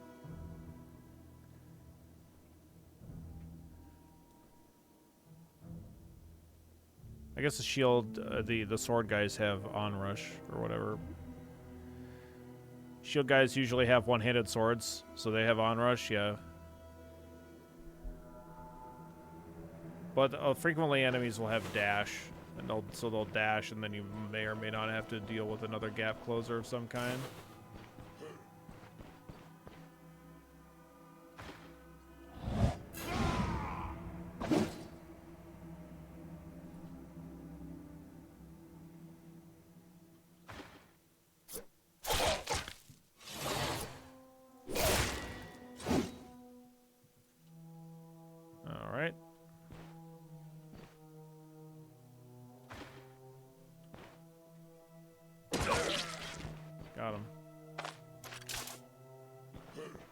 So these guys have Skull Crusher. Which is kind of bullshit because it's like they kind of just skip.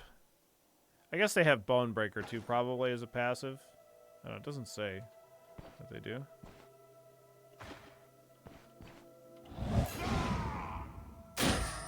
Ow.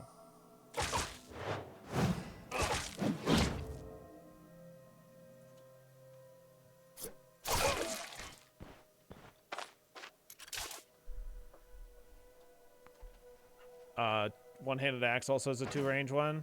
Oh yeah.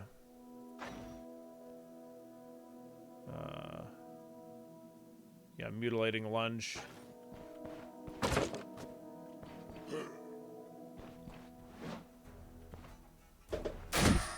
That's not. Fuck. Hopefully I don't die now. I didn't mean to move forward. I meant to press Warcry, but I didn't realize it was still on cooldown.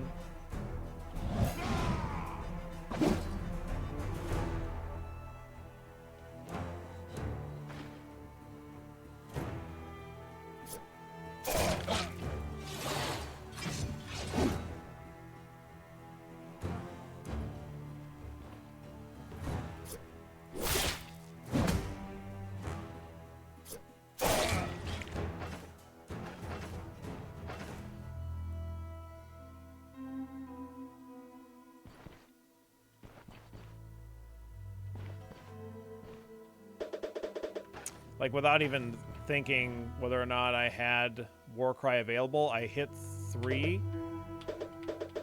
and then I just clicked. So that's what happened. And almost got me killed.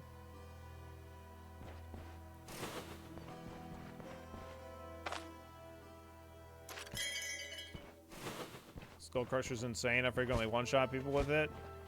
Yeah, enemies should really protect their dome. And they don't. You gotta protect your neck.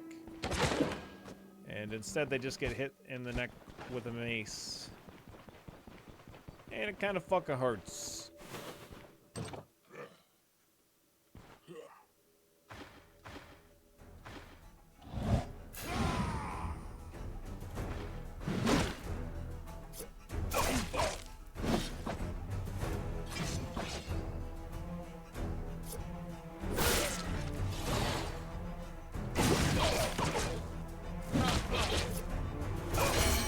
Nice. Good level.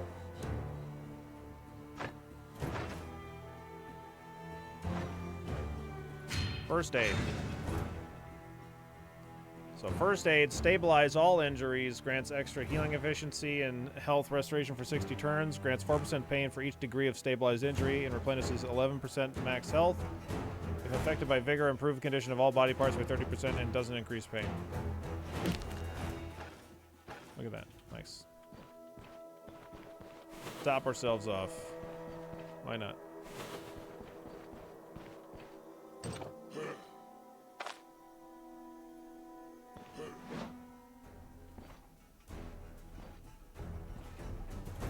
Oh, fuck, a caster. Great.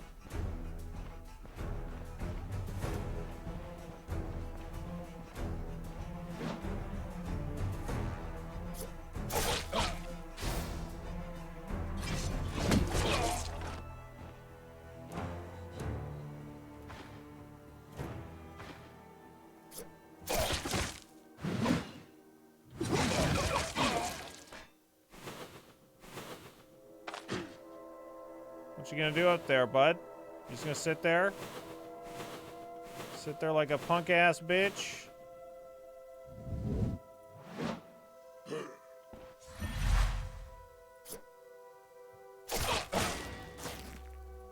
Uh-oh. He panicked. Maybe you should have stayed back there like a punk-ass bitch. Would have been an alive punk-ass bitch, at least until I came over there and killed him.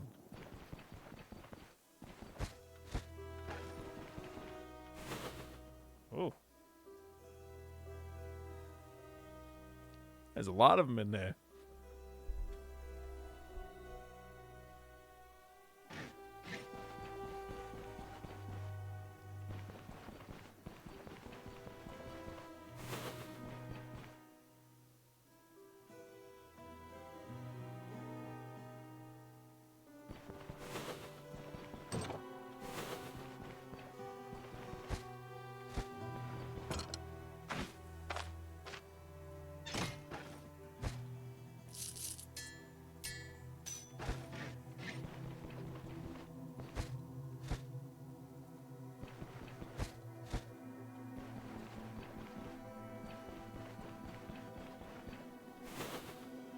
Maybe punk-ass bitches do that for a reason, I guess.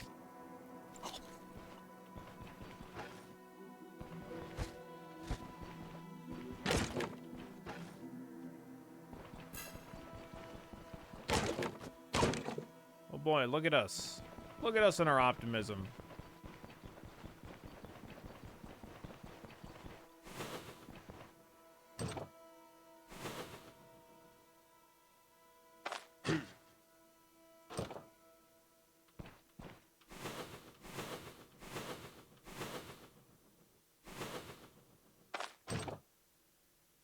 Hello there.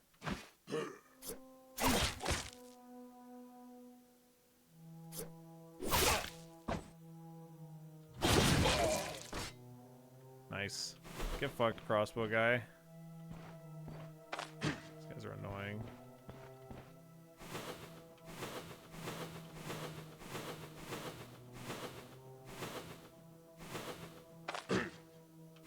Come on down, right here. Hello.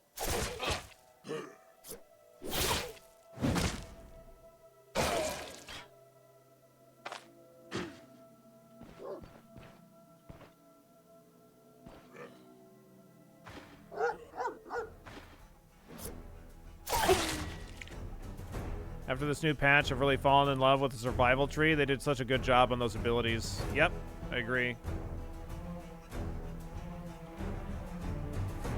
I definitely haven't been taking them, but now, after I like read them more thoroughly, I think it was during our bow run, it was like, oh yeah, I should be taking these on our melee characters, especially after a lot of our deaths on our sword and shield characters. It was just like, man, if we had some of those abilities in the survival tree, my non-permadeath character would have had a lot less problems.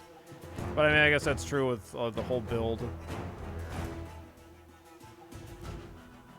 to be honest.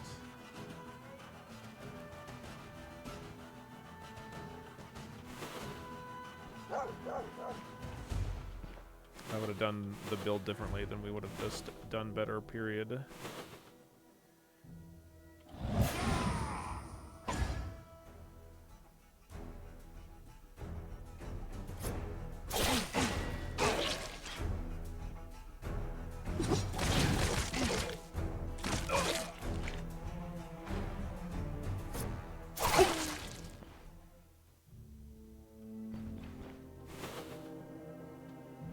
Pathfinder is almost a must-have for a better experience. I agree. Yeah, Pathfinder is just, like, amazing.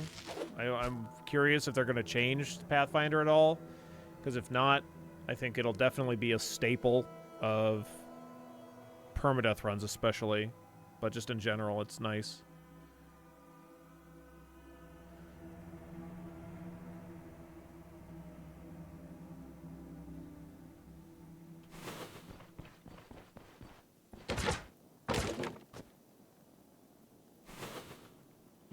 Yeah, you're probably right, Shiz.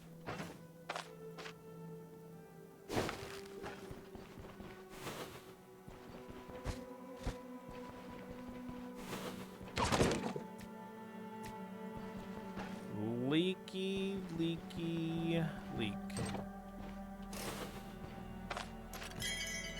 Damn it.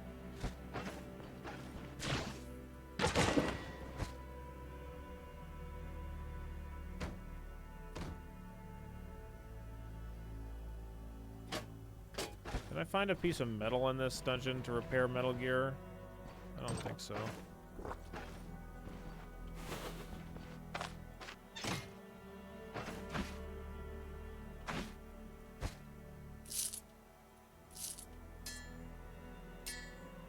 Gimme, gimme, gimme.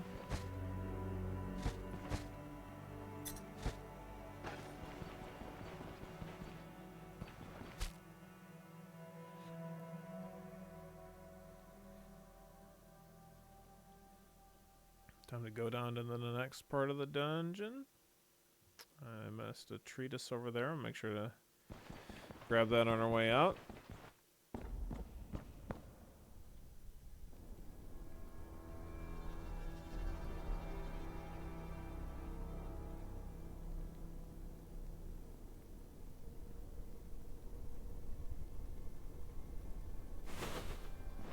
Supposed to get a shitload of snow today. Might be snowing right now for all I know. Not looking forward to cleaning all that up, but so it goes.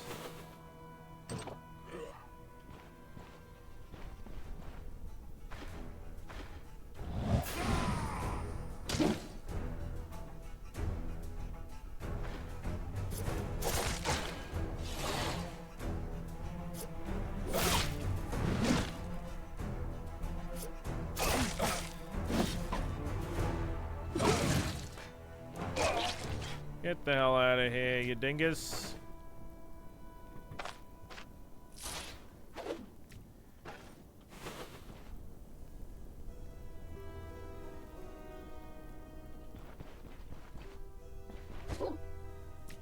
Doggo.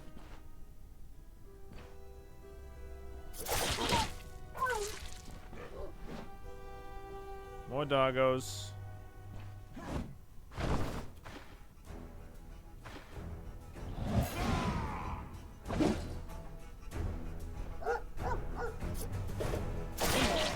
Wow. God damn, that's a lot of damage.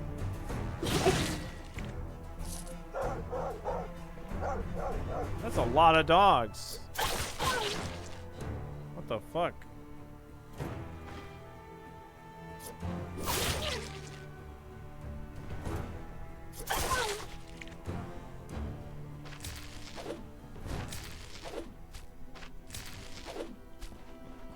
It's our first pelt that we've gotten all game of any kind. That's the second one.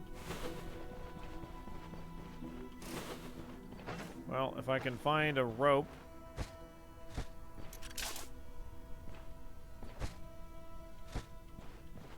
And we'll give it a shot.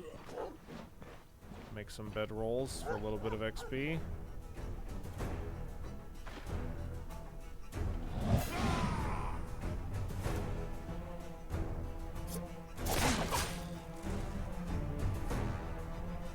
Okay. I missed.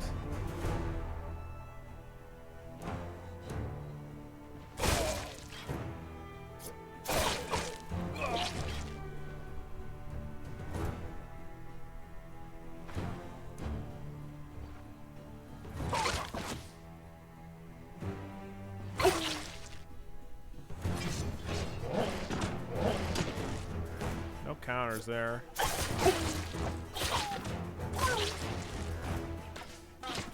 Stop that.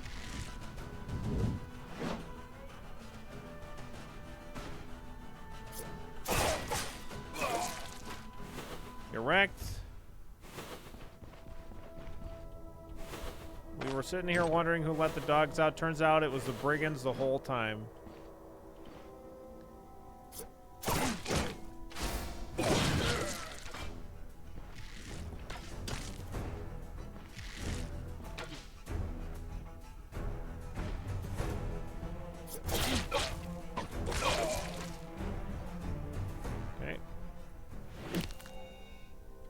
Nice. First aid. Crushing it. It's getting me right back and ready to go.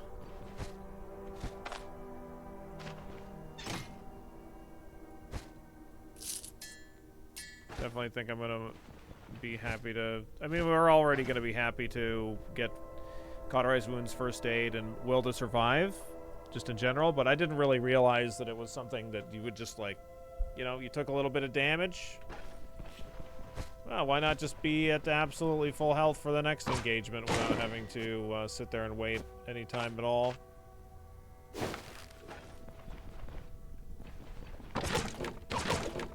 It's like the ability is a decent cooldown, but it's not so bad. Plenty of time between encounters.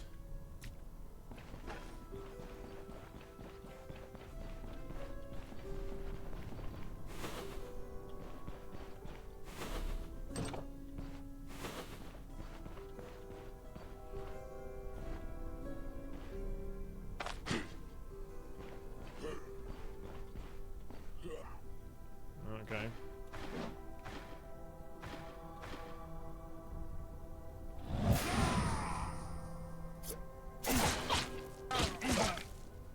Wow, that guy ran immediately.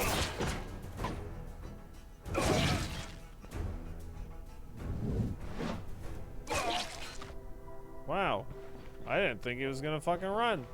I mean, like, I barely even touched him.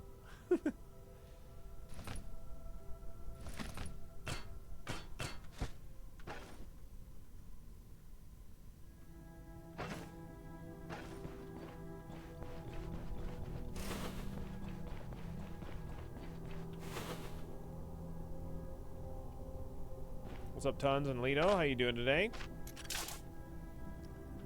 I did not stab him. I did not. Oh, hi, dog. I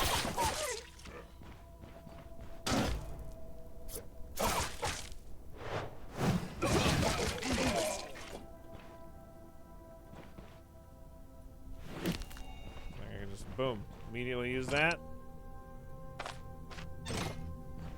Great little visuals for all these abilities, too. Just as always, like, every single ability having its own unique little animation.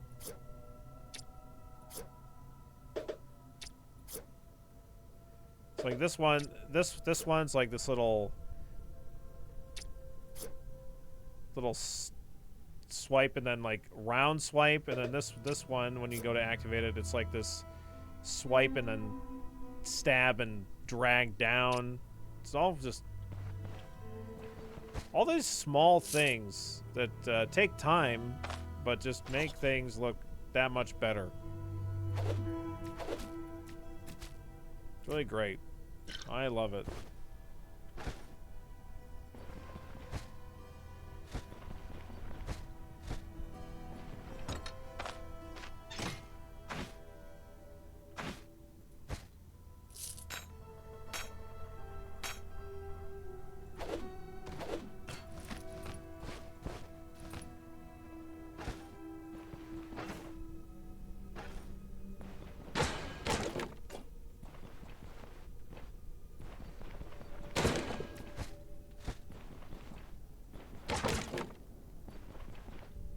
Have you considered delving deeper into the landscaping side of things in Stoneshard? And or with the K-Truck? Delving deeper into the landscaping side of things in Stoneshard. What? I don't know what that means. Or with the K-Truck. I don't know. What? Like mowing all the grass.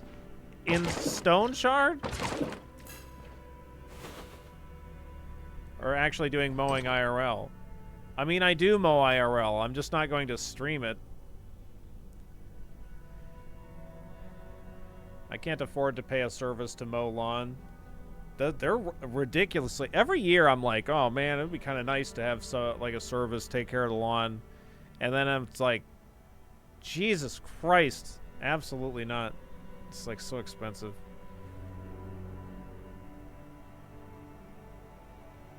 I'm only razzing you because of the mowing simulator games. Ah, okay. I understand. But there's no mowing in this game. Fuckers want to eat? What the hell? Yeah. I mean, I understand that it's expensive, but I'm just... Like... Sometimes I think like, oh, well, surely I could... have a lawn service do this for me because I don't really love doing this chore, and then it's like, oh, never mind. And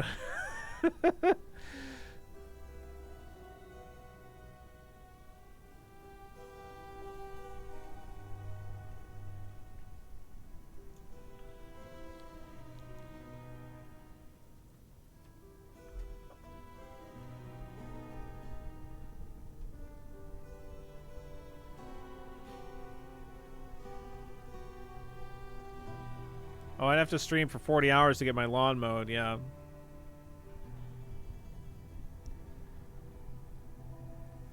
Huh? Just have the manservant do it. I am the manservant. I mow it.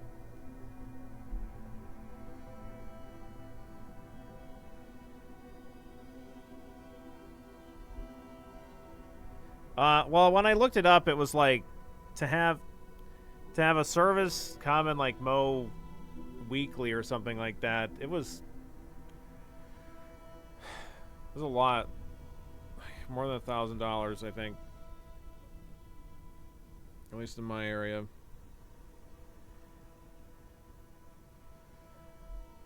But I don't remember exactly what the number was. Well, for the season, it's not like it mows year round. It's not like it grows year round here, right?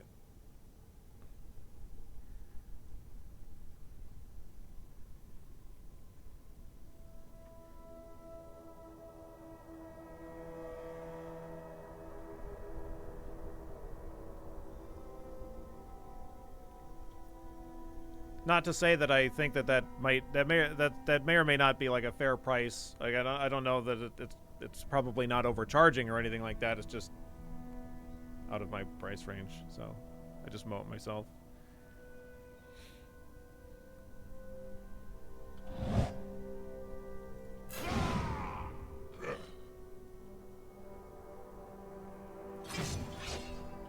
Shit. Come here.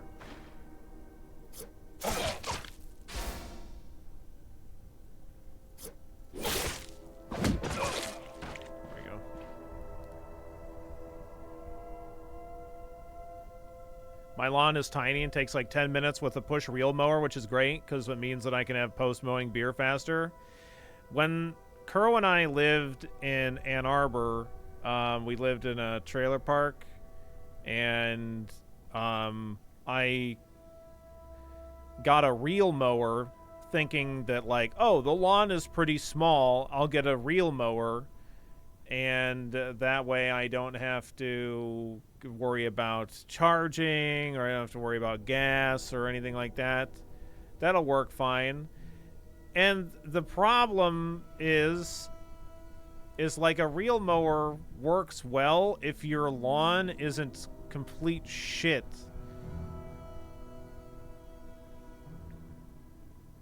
And so like there were just tons of weeds, and because the weeds would grow so quick, the reel mower wouldn't cut the weeds because they're just like insanely tall. So I would like mow the lawn, and it would mow the grass with the reel mower, and then I would have to literally either pick all of the weeds by hand, which I did. I literally filled 2 of those, like, you know, giant lawn bags of weeds. It took like 4 hours. It was fucking awful. And so I just started using the weed whacker. So I would like remow the lawn with the weed whacker. So that sucked really bad.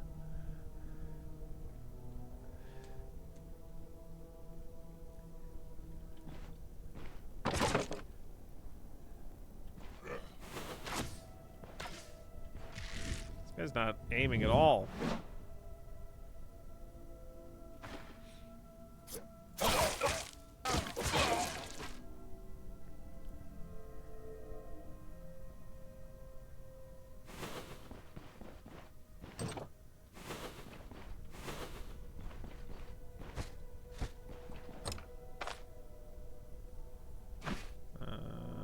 Yeah, this crowbar on the right has been used a ton.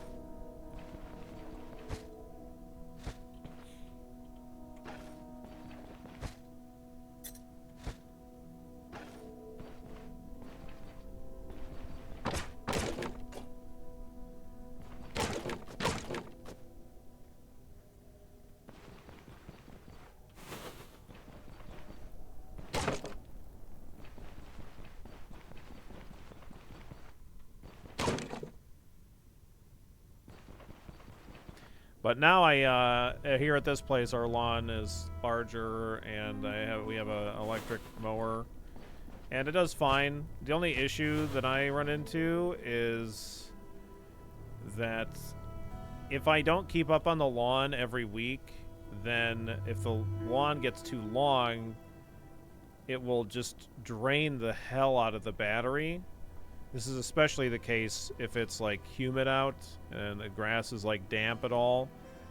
Then it really gets bogged down, and I'll end up like fully draining 4 batteries in the mower. So that can really suck. So like a couple of years ago, I bought a second battery so that way I didn't have to like just like run the battery out, then plug it back in, so I could like swap between the two. But it takes a long time for those batteries to charge. Yeah, I always feel like, you know, with a gas mower, you can you just like power through stuff without much problem.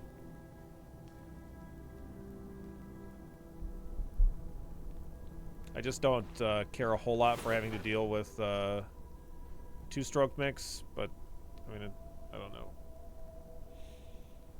If push came to shove, I would probably still pick the electric, I guess, but especially because I'm going to be getting into doing all of my own maintenance on my K truck, I might as well pick up doing small engine work too, or something. Not that I would like necessarily think to, like, if I was like to get a gas mower off the side of the road that didn't work, and like maybe the carburetor just needed to be fixed or some shit,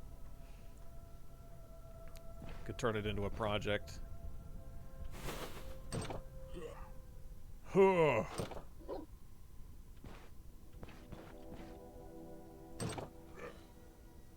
What?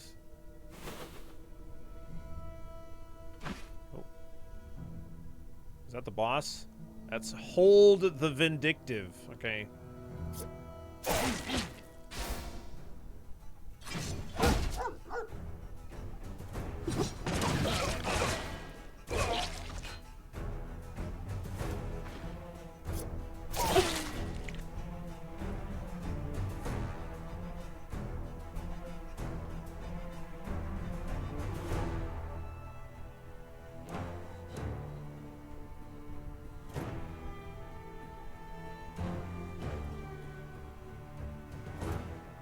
In this game, I've only seen the troll fight with Dolphin. Are there other bosses or end bosses? There's one other boss that is similar to the troll, and that's the Manticore. But generally, I would say that, like for me personally, I consider completing the troll and the Manticore like a part of completing a file for me. But also, I would say that clearing tier 5 dungeons is, on average, more difficult than, like, the Manticore fight. Like, it's a lot tougher. Like, the individual fight itself is more difficult, but, like, you can run into a lot of nasty enemies. So, both the Manticore and, like, tier 5 dungeons are kind of endgamey kind of things.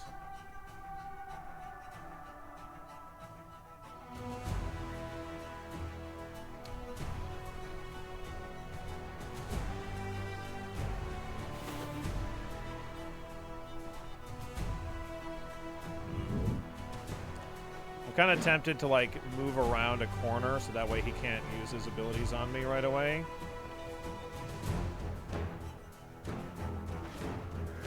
There we go, like this.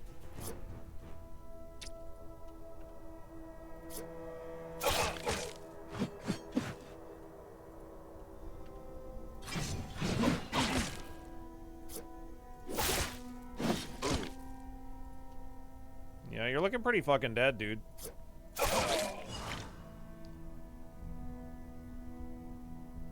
Endgame is getting into a vault in Bryn and filling it with notes of exchange. Yeah. Notes of exchange are where you can turn 10,000 gold into a banknote. And so the idea would be to make so many of those that you would literally fill the vault. That would take a very long time.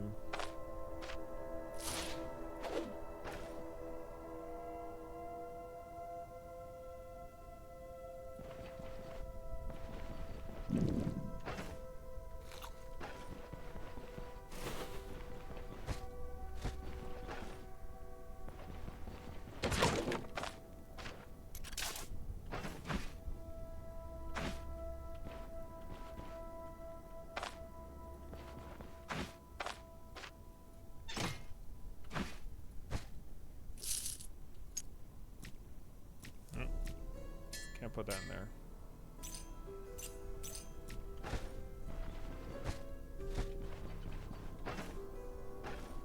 Pretty good XP in this dungeon.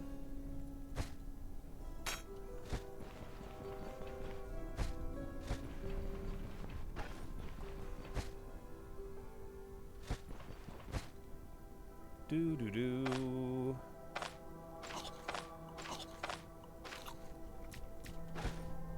Look at all these vegetables.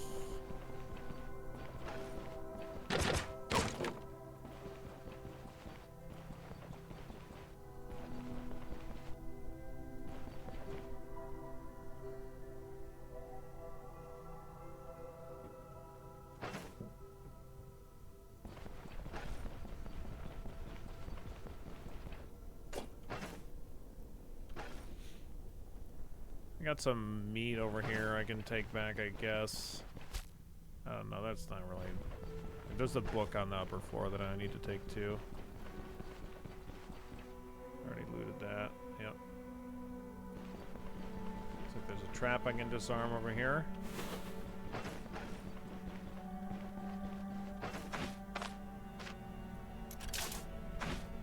Good. Very good.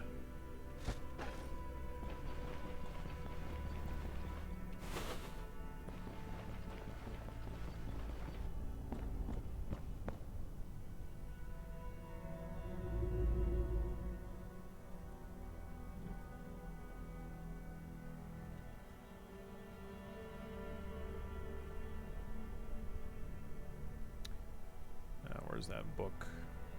There it is. Spear's Treatise.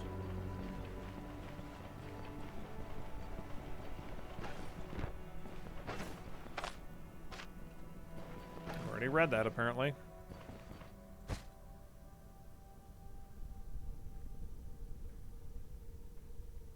The end game is killing everyone in every settlement? Oh my god.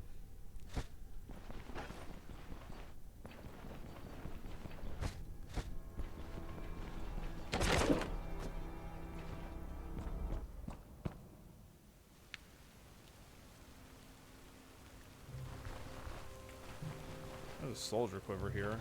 Take that back and sell it too. I'll come back for that in a moment.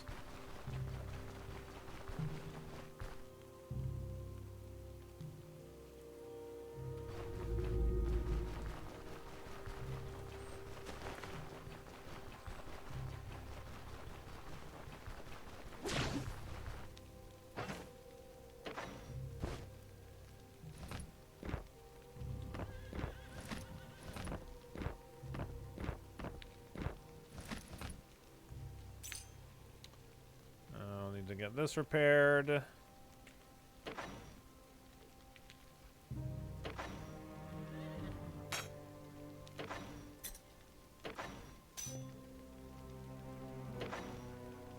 know how many more of these spools of thread I need.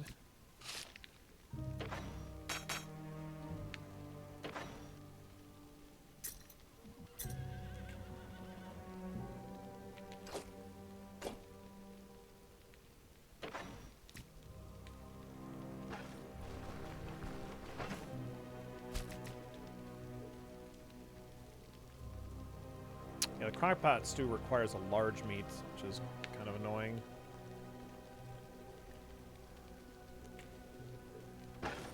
Oh, I still have this fucking helmet with me? Ugh, I don't need that.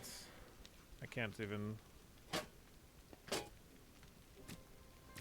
repair that. I don't think I have any of those repair kits. No.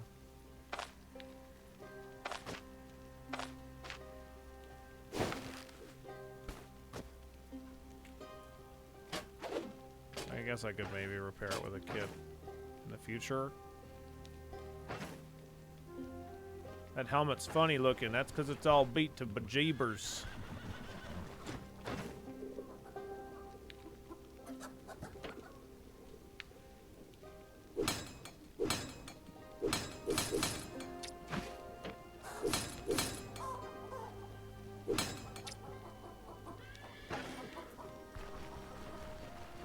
Hey, Varen, I might have killed every single person in Bryn.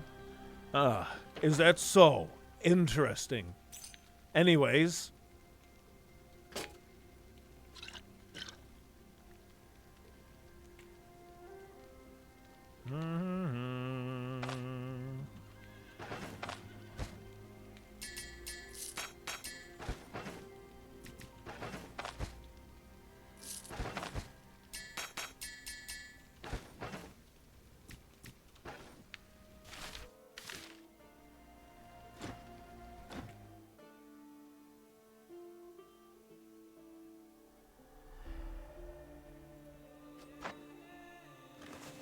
One more quest to do after this one for this area.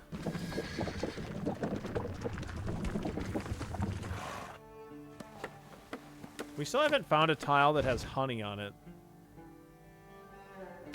Pretty annoying.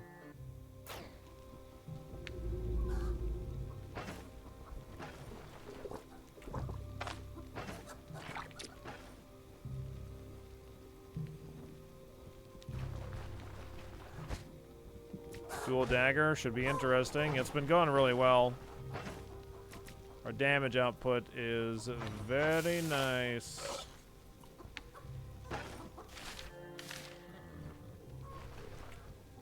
Have to sleep until the morning.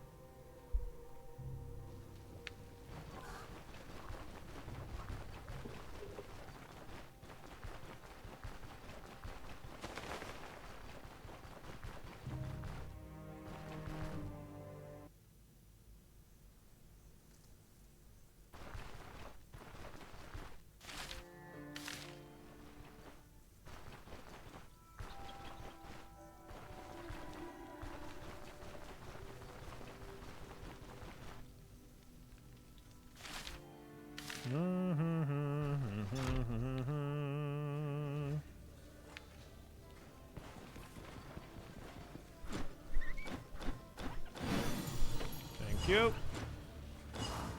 Ominous light. Every other night, Black Retreat shimmers with a ghastly glow, with distant wails coming from its depths. This bodes ill. Whatever's causing it must be stopped. So what do you say? Can I count on you to get to the bottom of it? Yep. 4 days. Okay. Okay, bye. Okay, bye.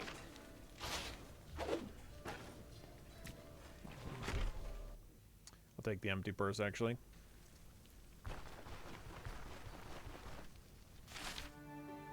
Yeah, we'll just rest up and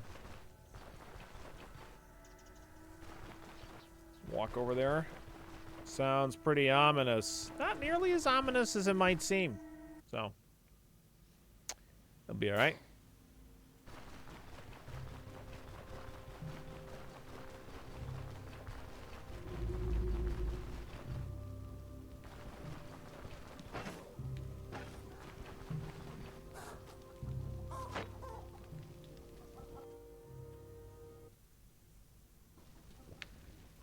See, that didn't even increase my vigor. So what's up with that?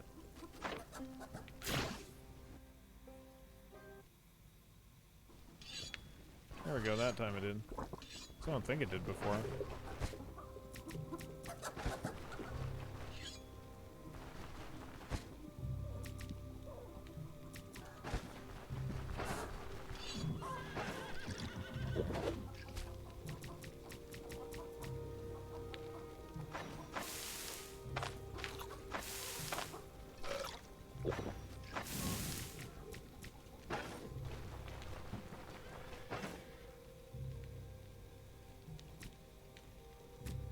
Okay.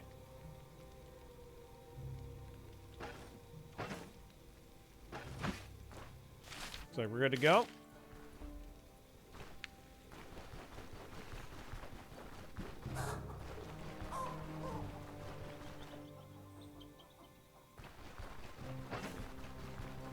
I'm just cooking up those eggs so that I can bring a little bit of food with, so that I don't get starving while I'm in the dungeon. And, like, I don't need plates for the boiled eggs. Even though they're, like, roasted eggs? I don't know.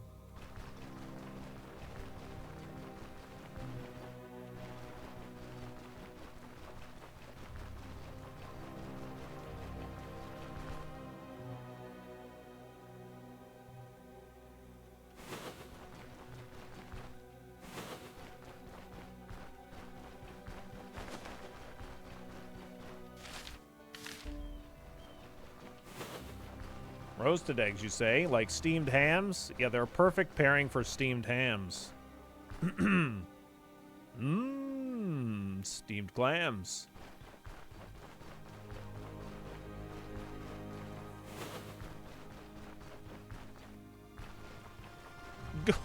Oh, no.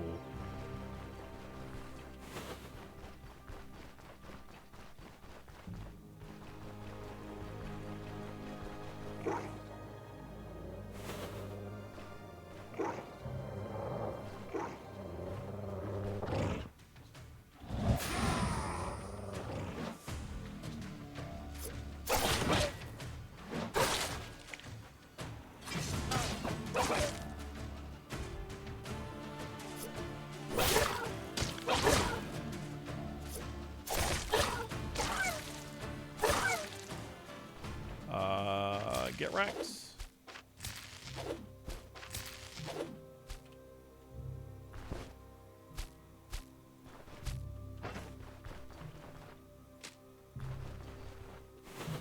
Take that, wolveses.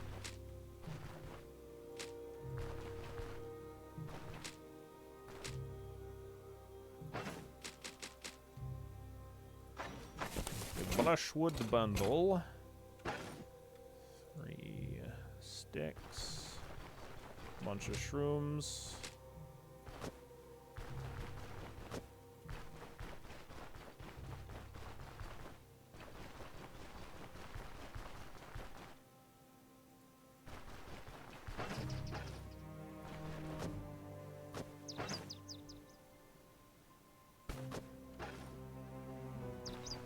I don't need rhubarb.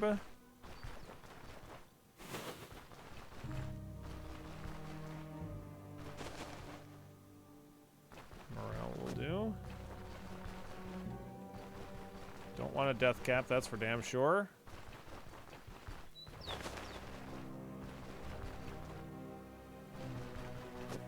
Alright, there we go. Now I can cook up some meat skewers. Definitely going to be crushing it on hunger now.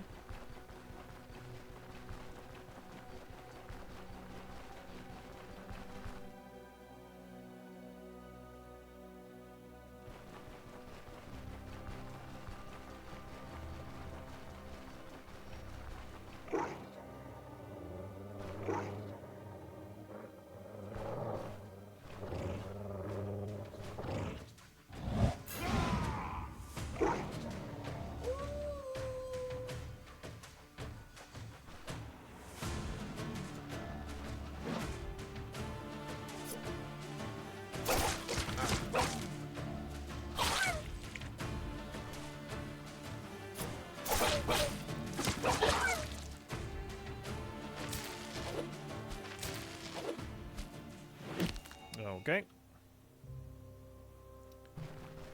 No more pelts. What's up, Azaku? How you doing today?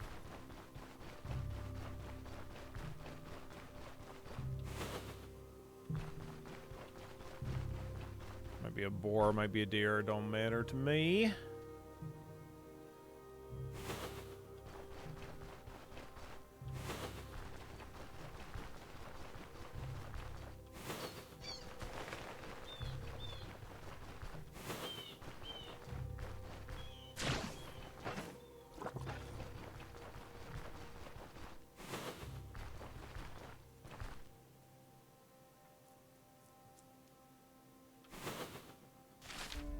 Alright, we made it. Let's go ahead and do our brushwood bundle now, I guess. Cook it up.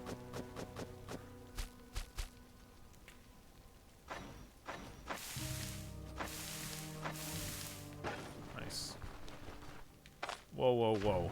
Better extinguish that fire.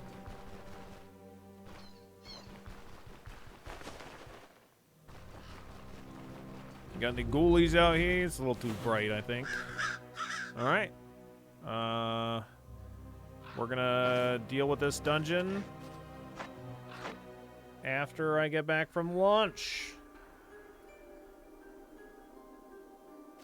Crush this dungeon, maybe get a level out of it, see what our standing is with Bryn.